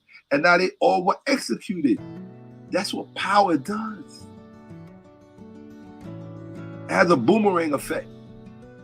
But if you don't know that because you didn't learn that online, or you don't know that because you didn't learn that reading European philosophy and all the greatest literature from the West, if you don't know that because you weren't told, well, maybe you should have spoke to one of those black Australians that your fellow countrymen killed,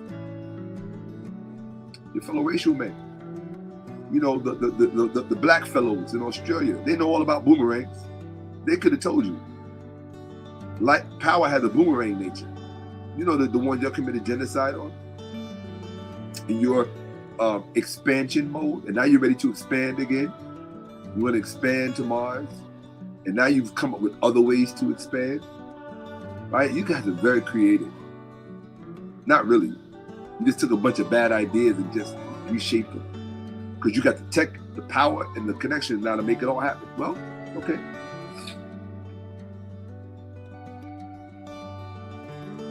Okay.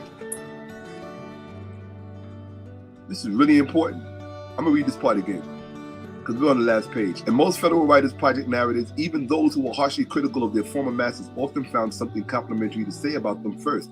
Racial etiquette required that the former slaves express gratitude and respect for their white folk. Remember I told you earlier last night, part of slavery was that you had to express gratitude. Racial etiquette required that the former slave express gratitude. Black people always had to say thank you no matter what, even when your master whipped you. Y'all didn't know that. After you got whipped, you had to say thank you. I bet you didn't know that. You said thank you because the evil in you was whipped out of you, or you were brought back to your right mind. So you thank the master for putting the overseer on you to put that tree on your back. And your woman had to do the same thing. After she got whipped, she had to say thank you. When they put that brand on you, they put brands on you. You didn't know that? They branded you the way they branded cows, and you had to say thank you. It was one of the first two words that you learned. The first two words they taught you how to say was thank you. So that no matter what they did to you, you always said thank you. So that everybody else around thought you liked it and wanted it. That's a deep social device to put in play. Imagine doing the craziest shit in the world and having all of your slaves just say thank you. And then you have innocent bystanders saying, what the fuck? He just slapped her and she said thank you. Because that's all she knows how to say. And she knows that if she says anything else, or he says anything else, it's going to end bad. Yeah, these people did some work on us that y'all don't know anything about. And it's still in you. racial etiquette required that the former slave, now if a former slave had to express gratitude and respect for their white folk, imagine what the slave had to express. Had, required, you were required. Do you know what a requirement is? A requirement is when you got to be at your job 7 in the morning or you're going to get fired. You got to pay your rent on the 1st of the month or you're going to lose your house. That how you were required? You were required to express gratitude and respect to white folks, no matter what they did to you. You wonder what produced a Nat Turner, a Denmark Region, and a Gabriel Proctor? You wonder? This ritual, or Harriet Tubman, this ritual was wholly lacking in the Fisk collection. Now here he's breaking it down for you. He's telling you that in the Federal Writers Projects, they had to say something complimentary first. Then he says, this ritual was not in the Fisk collection. That's the university collection. The former slaves said very little about loving their owners when they were not in the presence of whites who what? Expected it. See, he's not telling you this. Every white person that ever sees this, even if I offended you, y'all need to expose this fool for giving bad advice to just poison the well in America. I showed you what Americans are like and how we get down. We might fight amongst ourselves, but when we see each other in need, it's like, okay, forget the bullshit. We can get back to fighting later. But this is some real shit here. And y'all know that's true. Y'all know that's true. Don't stop. Don't come with the bullshit. You saw all them white people out there marching with George Floyd. You got white folks that had got killed over that BLM shit. So don't act like you got folks out here who ain't down with the real shit. You had white folks who were down with the armed warfare in South Africa against apartheid, but they're not gonna write books about them. They're not gonna write books about it. How come they ain't made no major movie about John Brown? Because white folks don't see him as a hero. But that's not the fucked up part. The fucked up part is that we don't. That's just more about our character than it says about white character. That man risked his son's, he sacrificed his son's life and his life to end slavery at Harper's Ferry.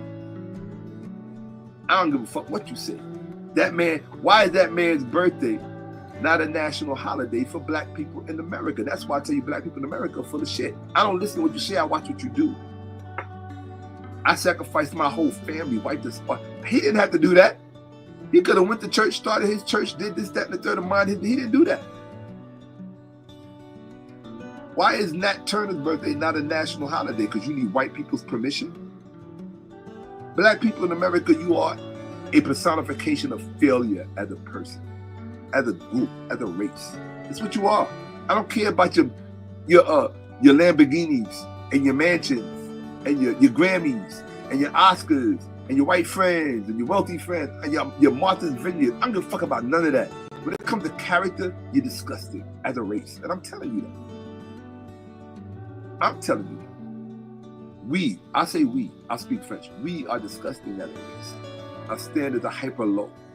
And that's not to give creeps like this any credit, because he's worse. He's worse because his IQ is supposed to be so high. If your IQ is so high, Curtis, what is it? Mencius bedbug, Yarvin. If your IQ is so high, you should have known what kind of position these people were in. They were captives.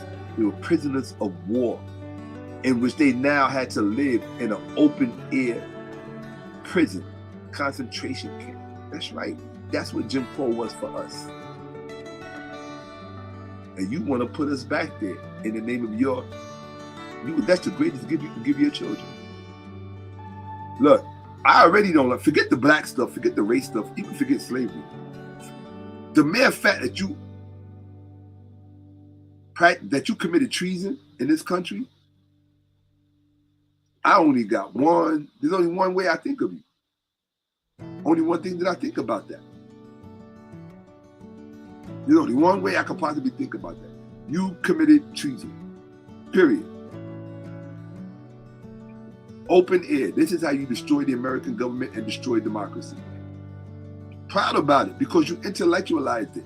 And these white fools who create their Frankensteins over and over and over again. You're not a rock star.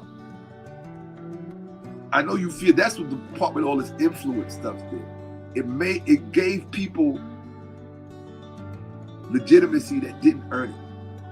Why? Because you could sit in a chair and it sound like you know what you're talking about. You don't got to show anything. No documentation, no nothing, no writing, no nothing. Well, I'm just so bright and so brilliant. I'm just talking off the top of my head and I know this. I heard you in the interview, dude. I listened to your interviews, plural. Plural. To the point of ad nauseum, where I couldn't listen to you anymore. Just the sound of your voice. I don't take you serious. And first of all, as a scholar, I don't take you serious. That you didn't know this, because this is not a small truth that I'm pointing out here. These are human beings that you're talking about. I know you don't think so. Or you think they are a degenerate version of human beings. I know how you think. I know how you think. Right? And you think that they are not worthy of existence, or their children are not worthy of it. But they told the truth because they wanted us to know. They wanted your children to know. And your biggest fear, you thought their children was going to grow up and get revenge on you. Their children ain't thinking about you. Black folks ain't thinking about white people, and that's to black folks' detriment. Because if black folks knew what I would do, they would watch you with a magnifying glass. I put you under the microscope because I know how evil y'all can be. I know how evil y'all can be in a systematic, formulaic way. What did Michael Bradley say? The white race is the only race that's perfected intellectual violence. You know what that is? That's an abuse of intellect. You might call it a cornerstone of survival. Okay. No argument there. No argument there. Just remember that boomerang. This ritual was wholly lacking in the Fisk collection. The reason I took so long to get past this page, people, is because this was so important the way he summed it up. The former slaves said very little about loving their owners when they were not in the presence of whites who expected it. Whites like him. See how good they talk about us? Black interviewers were also more likely to learn about tricks such as, now listen to this, adding stones to the baskets of cotton that were weighed at the end of the day. Now, why is that important? Why did I highlight that? To a white man like Yarvin, or to a slave master like Yarvin, he would look at this as reinforcing the stereotype that black people or slaves are naturally dishonest because they added stones to the baskets of cotton that were weighed at the end of the day. So you would look at it like your slave was trying to cheat you. Instead of looking at it that adding the stones to the baskets of cotton ended up saving their lives because it kept them from being worked to death, overworked to death. So if they could put stones in the baskets and convince you that they had reached the proper weight, they could go get some rest and maybe some food. They had to come up with little ways to survive your evil because you needed that free labor that you still have yet to pay for. Why do I say you have yet to pay for it? Because of one simple rule. Nothing in this world is free. Nothing. Not even the labor that you received from us that you think was free. It's not. It's not. One way or another, you're going to pay for it because nothing in this world is free. If you accept that fact a priori, then the rest of the conversation should be common sense. The Florida narratives. Listen, folks. He described the federal writers where they didn't say shit because they had to adhere to the social rules. Then he described the Fisk writers at Fisk University where they didn't say shit about loving their white masters or any of that stuff, especially if whites who expected it were not around. And then they take you to the Florida narratives, the state narratives, He said they contained much more information than other state collections on such topics as the slaves' interest in the Civil War, their desire to be free. I thought he said they was happier as slaves. But how come they documented their desire to be free? You're a liar. You're a liar. No, you're not a liar. You're a fucking liar. Okay? And you're an illiterate liar. You're historically illiterate. You didn't even bother to do your research. Go back to doing software. Stick with that. Stick with binary numbers. You're good. You know 1 and 2, 1 and 2. That's what you're good at. Stick with that. Okay? The Florida narratives contain much more information than other state collections on such topics as the slaves' interest in the Civil War, the desire to be free, the practice of slave breeding. So they spoke about the practice of slave breeding. See, that's the stuff that white people don't want to hear about, don't want spoken about. They just want to forget slavery. What did Elon say? Why can't we put all that stuff behind us if we keep talking about it? Yeah. You got to talk about the slave breeding and what impact that had on us socially as the people. Oh, and look at the last one. And sexual abuse by whites. They spoke about that. I thought you said go read any random slave narrative. But when you read the random one, make sure you find the one about sexual abuse by whites, because it's documented. It's in there. That's why you guys are mad. You went from being able to fuck every single black thing that was moving and breathing, no matter what age and what sex, whether it was married or not. You had it at your choice. Life in and life out, generation in and generation out. I don't take that personally, because we did the same thing. As black men in ancient Kemet and throughout other parts of Africa, we did the same thing. So I'm not going to sit here and play like, you know, people don't like to have that part of the conversation. I don't care. I don't debate historically illiterate people. Well, certainly those who are not on my level. I don't. So I know that we did. And that's something that men did.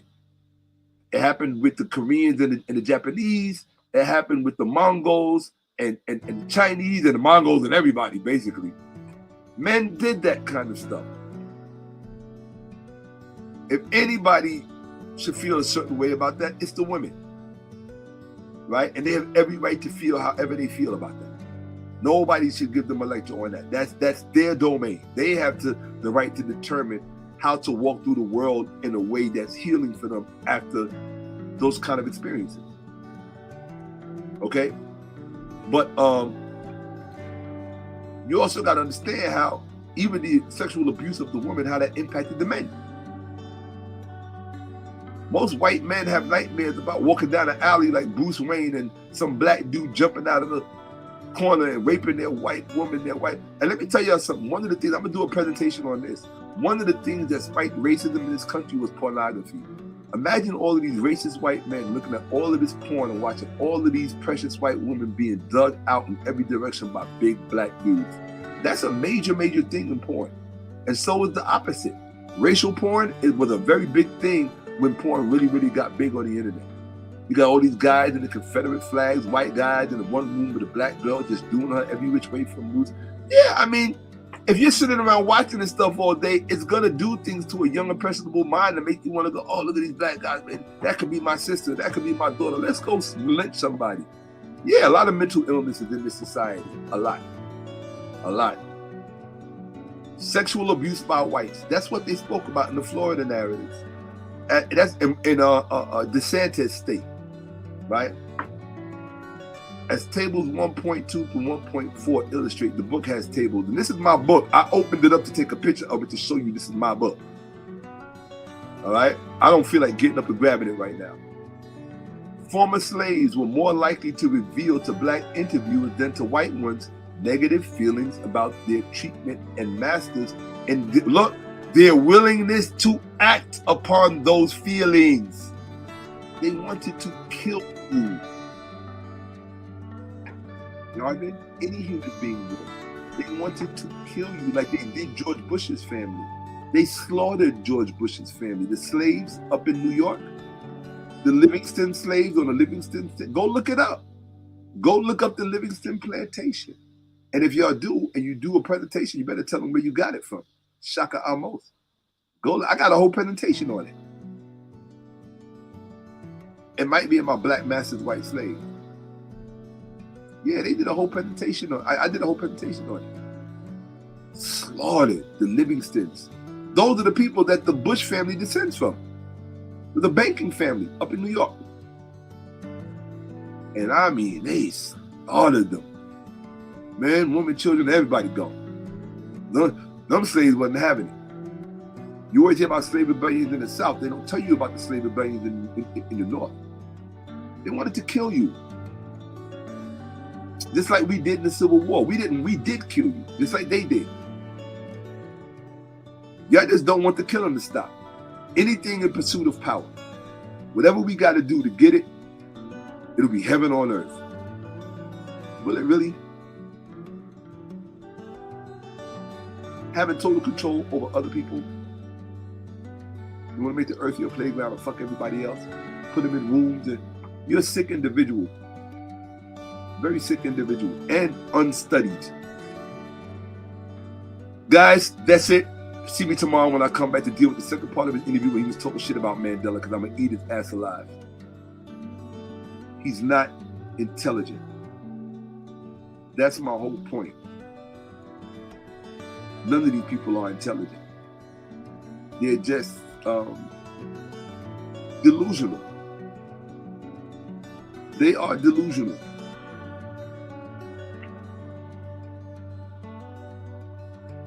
They're delusional and they're fucked up people.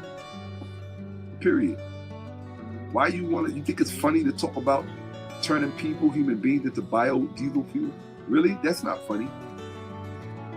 You think it's funny to talk about locking all of humanity that doesn't comport with your plan, locking them into a room of virtuality so they don't even know? I know that's Neuralink, right? So you guys, you write out these fantasies.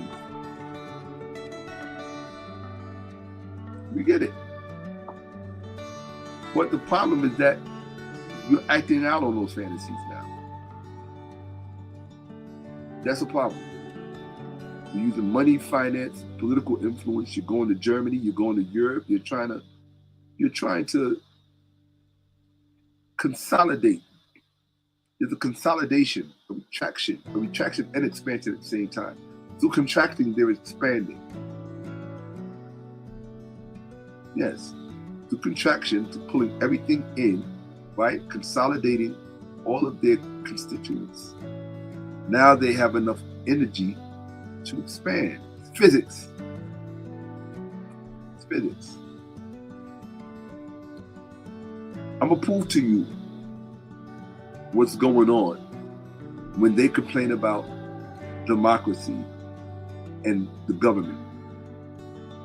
Anytime you hear people like that complain about the government, what they're actually saying is they're coming from a place of physics. Two things cannot occupy the same space at the same time. So what they really mean is, I want to be the authority. And as long as this is the authority, I cannot be the authority. That's all it is. Physics. Two things cannot occupy the same space at the same time. So democracy has to go because I need this to be here. We need this to be here. I would say if you don't like democracy, just get the hell out of America. That's all. The only problem with that as a solution is that they would wage war on America and they would help other countries wage war through their technology, their cyber skill, all of that stuff, AI. They would wage war on America because America would still be a bastion of democracy. So that's their enemy, democracy itself, because of the type of rule it fosters, the chaos, all of that stuff. They don't like the messiness. Democracy is too messy a thing for them. They're very sanitized, right? It's an unhealthy preoccupation with an unnatural order. You see, order is only natural as long as it's natural. When order becomes unnatural, it's still order, it's just unnatural order. And that's what they want. Although you got to hear the doctrines that they subscribe to that convinces them that it is the natural order of things for them to be in charge and doing the thing. There's this whole justification by intellect. It's really insane shit. But you better understand that his #1 student, J.D. Vance, is positioning to become president of the United States. You see what they did this time around. The Treasury, everything. Supreme Court, Treasury, Medicaid, military, everything. Y'all don't understand this. Y'all think it's a dress rehearsal. Look, I taught. Thank you for having me. I'm going to go now. I just want to leave you with, I'm going to look in the chat like I always do just to show some love and respect. Then I'm out of here because I haven't eaten anything at all. And I've been on here since what time? What is that? Shit, almost 7 hours. Let me get the hell out of here. I don't know why I always do this. I hate when I do this. I get mad at myself. I don't even know if anybody's still here even watching. Let me see. You have to be crazy to be here still watching. Shit, yeah, there's almost 100 people in here. Okay, let me see. All right, let me get out of here.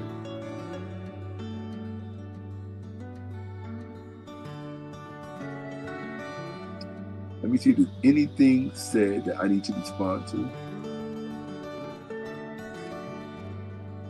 Nope. Okay. Hey, man. Oh yeah, absolutely. Oh yeah. Oh no, you have no idea. I'm gonna tell you this. All of you who are about that life, Google Curtis Yarvin. Watch every single interview. If you want to know what's coming, because he's influenced. You gotta remember, go back and watch part 1 where I show you how it's all connected. He is the guru for Peter Thiel, and Peter Thiel purchased J.D. Vance out of Yale, and then he sucked Curtis Yarvin he sucks Curtis Yarvin on J.D. Vance so that Curtis Yarvin ate up his mind. But J.D. Vance was a willing volunteer for this. Remember, J.D. Vance used to be one way and then he flipped. He flipped when Peter Thiel came to speak at Yale. And then he went and sought after Peter Thiel. And Peter Thiel reeled them in, put Curtis Yarvin on him. It was a wrap. And if you guys come back and if you behave well and you all say hello to my Cash App, I'm going to tell you the story about the relationship between J.D. Vance's benefactor, Peter Thiel, and Hakeem Jeffries. There's something going on in the White House that nobody's speaking about right now. Things have come to a head. Shit that started in 1992 that involved, again, black people. Black people never want to believe that they're at the center of a lot of shit. And the reason is because y'all don't study the G factor. Go Google the G factor. Go Google it. Google G factor psychometrics. Google it. If you got the cojones, if you got the breastises, go Google G factor and psychometrics. Because y'all don't really understand the nature of the war. It's between your ears. That's where the battlefield is taking place. That's where they're fighting from. Between their ears. Why do you think they work overtime to keep you from mastering yours? Yes. And when I do the presentation on that, that's the one that everybody's asking me to do. When I show you that, that's when you're going to understand the true nature of the war and what you are serving your children up to be eaten by. Facts. Why do you think in this society people get eaten up and chewed and spit out? You live in a very hostile society. You have psychological, intellectual predators that run this. And the only thing that makes it bearable are people. People. I know what it's like. I know what it's like to be hitchhiking down a long road way out in the country where it's pitch black. It's nothing but bush on either side. I know what it's like to be so glad to finally see a person. I know what it's like, May. I know what it's like. I learned that lesson and it taught me how people genuinely need people. Real people need people. People who have enough ways and means to live without people can be very dangerous. Because that to them is a signal that we are dispensable. I have one homework assignment for all of you. You are to watch this film tomorrow. Before I jump on and do my live, you better watch this film. Soylent Green. If you've never seen it, watch it. That is your homework. Oh no, don't watch that. Forget. Go watch Summer Madness, the film that I showed you that was based on the Butterfly Revolution, so you can see where the concept of Doge came from. Yeah, I'll give you the link right now. Hold on one second. I'm gonna give you the link right freaking now. Normally I keep stuff like this to myself. Hold on one second.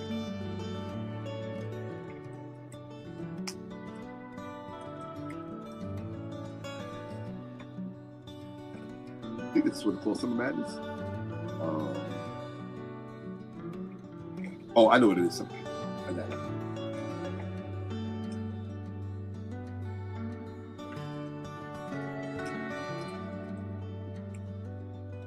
I'm pretty sure that's it. There it is. Got it. Yeah. Oh, I got the full film. Y'all gonna love it. This is where they got the idea for Doge. This is my gift to you all for being so generous to me tonight. Here we go. And I want you to share it with everybody so they can see it, because this film is going to blow your mind. I'll put it in the chat. Just look for Facts Over Feelings. That's me. And you're going to see the link in there. Okay? I should have put the name. Hold on a second. It's called... Oh, thank you so much. I really appreciate that. I'm going to put it back up on the screen. I just want to give you a name. Boss, thank you so much. That really means the world to me. So no, I didn't waste my time, because I had to live with this and hold a lot of this stuff in for like a long time, you know? And it wasn't easy to live with. It's a hard thing to live with, knowing that, as usual, they're playing us for suckers and we ain't got no leaders. We ain't got no leaders. I mean, I look at it like this. Look, I can't call myself a leader, right? I don't look at myself as a leader. I don't, and it's not that I wouldn't want to lead. It's just that I don't want to lead. One thing I'm gonna tell you something. I'm not gonna name the person, right? I'm not gonna. Hey, look, make sure y'all go watch this film. You're gonna thank me. And remember, in the film, they changed the guy who got lynched from a black person to a non-black person. Remember that. In the book, it's a black person that gets lynched. But in the film, it's not. But the film is still worth watching.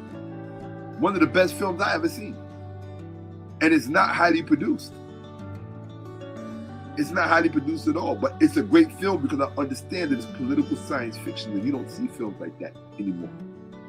Just like Brother from Another Planet, political science fiction with messages in it. This film, you're going to appreciate. You're going to be like, holy shit. Yes, this is where they got the idea for Doge from, and the way that they would act. The whole setup. And nobody showed you this. Nobody. Nobody. Because they couldn't. They couldn't. Straight up and down, they could not. I will. The Wyoming Massacre. I'll look it up. Well, I'm glad to be back. It took a lot to come back. Take my word for it. Because I had to pull myself away from. Something really important, which is Kemetville. And I don't know about those of you who know about Kemetville, but it's a series that I'm working on. And I don't know how many of you saw my short film, The Last Night of Asar, but I hope you. I love some of the comments that some people left. Oh my God, maybe I really, really, really appreciate that. One last go, because I know that I will be admonished for not doing this one last time. For anybody who just wants to show their appreciation, there you go. $, Shakka-Ahmose, Cash App. Like I said, I don't really monetize my videos because, I mean, I try to. If they let me monetize it, I will, but I don't go out of my way to, because do I do a meet and greet? All you got to do is just book a session. You can meet and greet on Zoom. Now, if I was doing a meet and greet in person, I would have to sit down and plan that with somebody, because I don't plan things like that. I really don't. I'm not really the most social person in the world, although I can have a blast and have fun just like anybody else. That's because I'm always working on something. That's all. It's not that I don't like people. I'm just always working on something, right? But the easiest way is if you just want to get with me one-on-one, right? All you have to do is just click this link right here. All my stuff is in the chat. If you see Facts Over Feeling and there's a link in there, just go to Shakka-Ahmose.com. Click on the consultation page. I'll get a notice. You've been booked for. In fact, I'll show you, because somebody just booked me. Real talk. Where's it at? Hold on a second. Here it is right here. See, look. All right. So, I mean, normally I don't do this, but as a matter of fact, let me make sure. I don't really care. There's nothing on here. Let me make sure. I don't know. Now, it's too much personal stuff to show. But shit, I might be showing it right now. I don't even know, because sometimes I be showing my screen and don't realize it. So you can go there, book a session. That's it. I think that's just about everything that I wanted to cover in this session, and I will do the rest. I know I shouldn't do this, but I'm saying I want to show you everything. I'm not. If I do, I'll do it some other time. Because people are asking me, what about Kemetville? What about Kemetville? Shit. But I'm not. But yeah, I still think you should check out the short film. For those of you who haven't, let me see. I'm here, right? No, I'm here. Oh, I'm here. There we go. Maybe you come here. Right. Here you come. Right. Okay. All right. Come back. Okay. Great. So stop that there. And then, lastly, I'm going to do that there. I'm going to come here. I have to talk myself through this stuff. This stuff is not easy, right? And remember what this flag stands for, people. For those of you who don't know, right? You see, I always press the wrong thing. For those of you who don't know what this flag stands for, right? That's what it stands for. Okay, this is the 36-star flag. You can go back to part 1. I showed you what it stands for. Okay, real talk, right? That's what that flag stands for. The flag that I'm wearing, the 36-star flag, don't confuse with that flag on the ground. That's the one that the KKK woman liked. The one at the beginning of this, she liked this flag. I don't mess with that flag, right? They put it on us under that flag. We got free under the 36-star flag, and we did it in style. Go watch the movie Glory. Okay, there's so many movies I could tell y'all to watch, like dope stuff that I watch, like y'all need to be watching.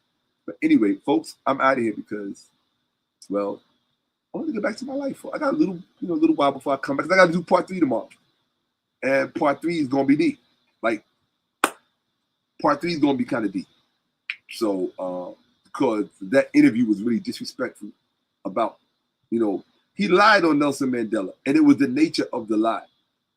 And It's easy to lie, just like he lied about the slaves, the former slaves and the slave narratives. He lied about Mandela and what Mandela was accused of. He lied about it.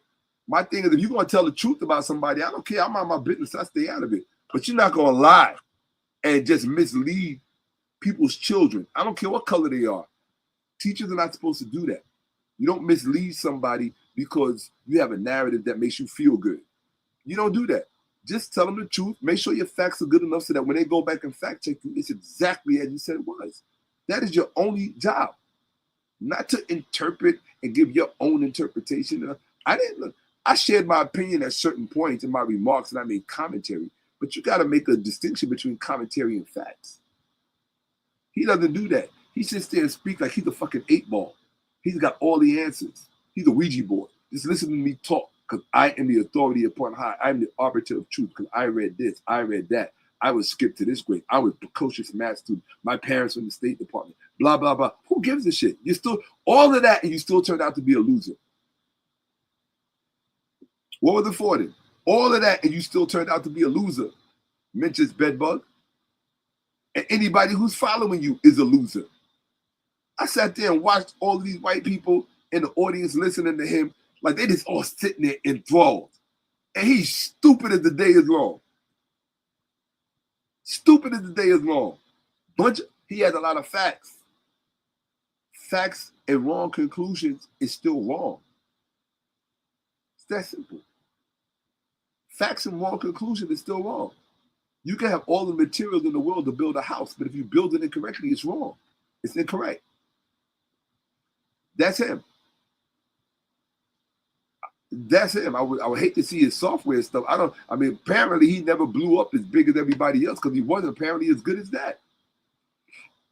I think he sold his company for a few $100,000 or something like that. So I guess he had to become a poet. I don't know. All right, people. I love you all. Well, I love most of you, I'm sure. Is there anything on my mind? As soon as I click off, I'm gonna be like, oh, I wanted to do such and such. I wanted to do such and such. And I forgot. So I will say to check out, for those of you who haven't already watched it, I'll leave you with this, and then I'll be out. So.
Go watch it. You can watch it on my YouTube channel, actually.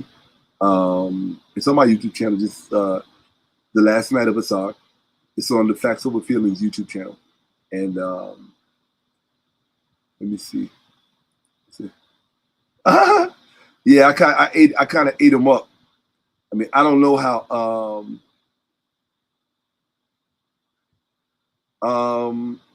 Let's see. I should put a bunch of links in here.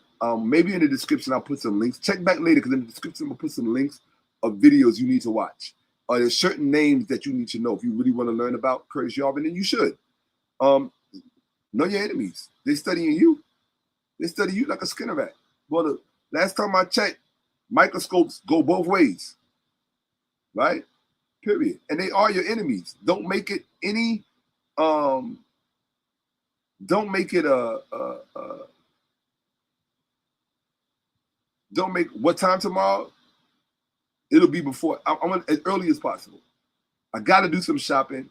I don't know how much sleep I'm going to get. Then I'm going to come right back. I'll skip my workout and we just get to part 3. Because when part 3 is done, I have to work on the next presentation that I got coming for you guys. I mean, I got enough PowerPoints to teach every single day, but that's not the point. So with that, I'm going. I am so going. Hold on one second. I gotta follow protocol, right? The protocol is called comments. Yes, gonna hide that. Then you're gonna come here and let's see. Here we go. All right, people, get in the fair, and I'll see y'all tomorrow. Y'all be careful. Take care of yourselves and love your black selves.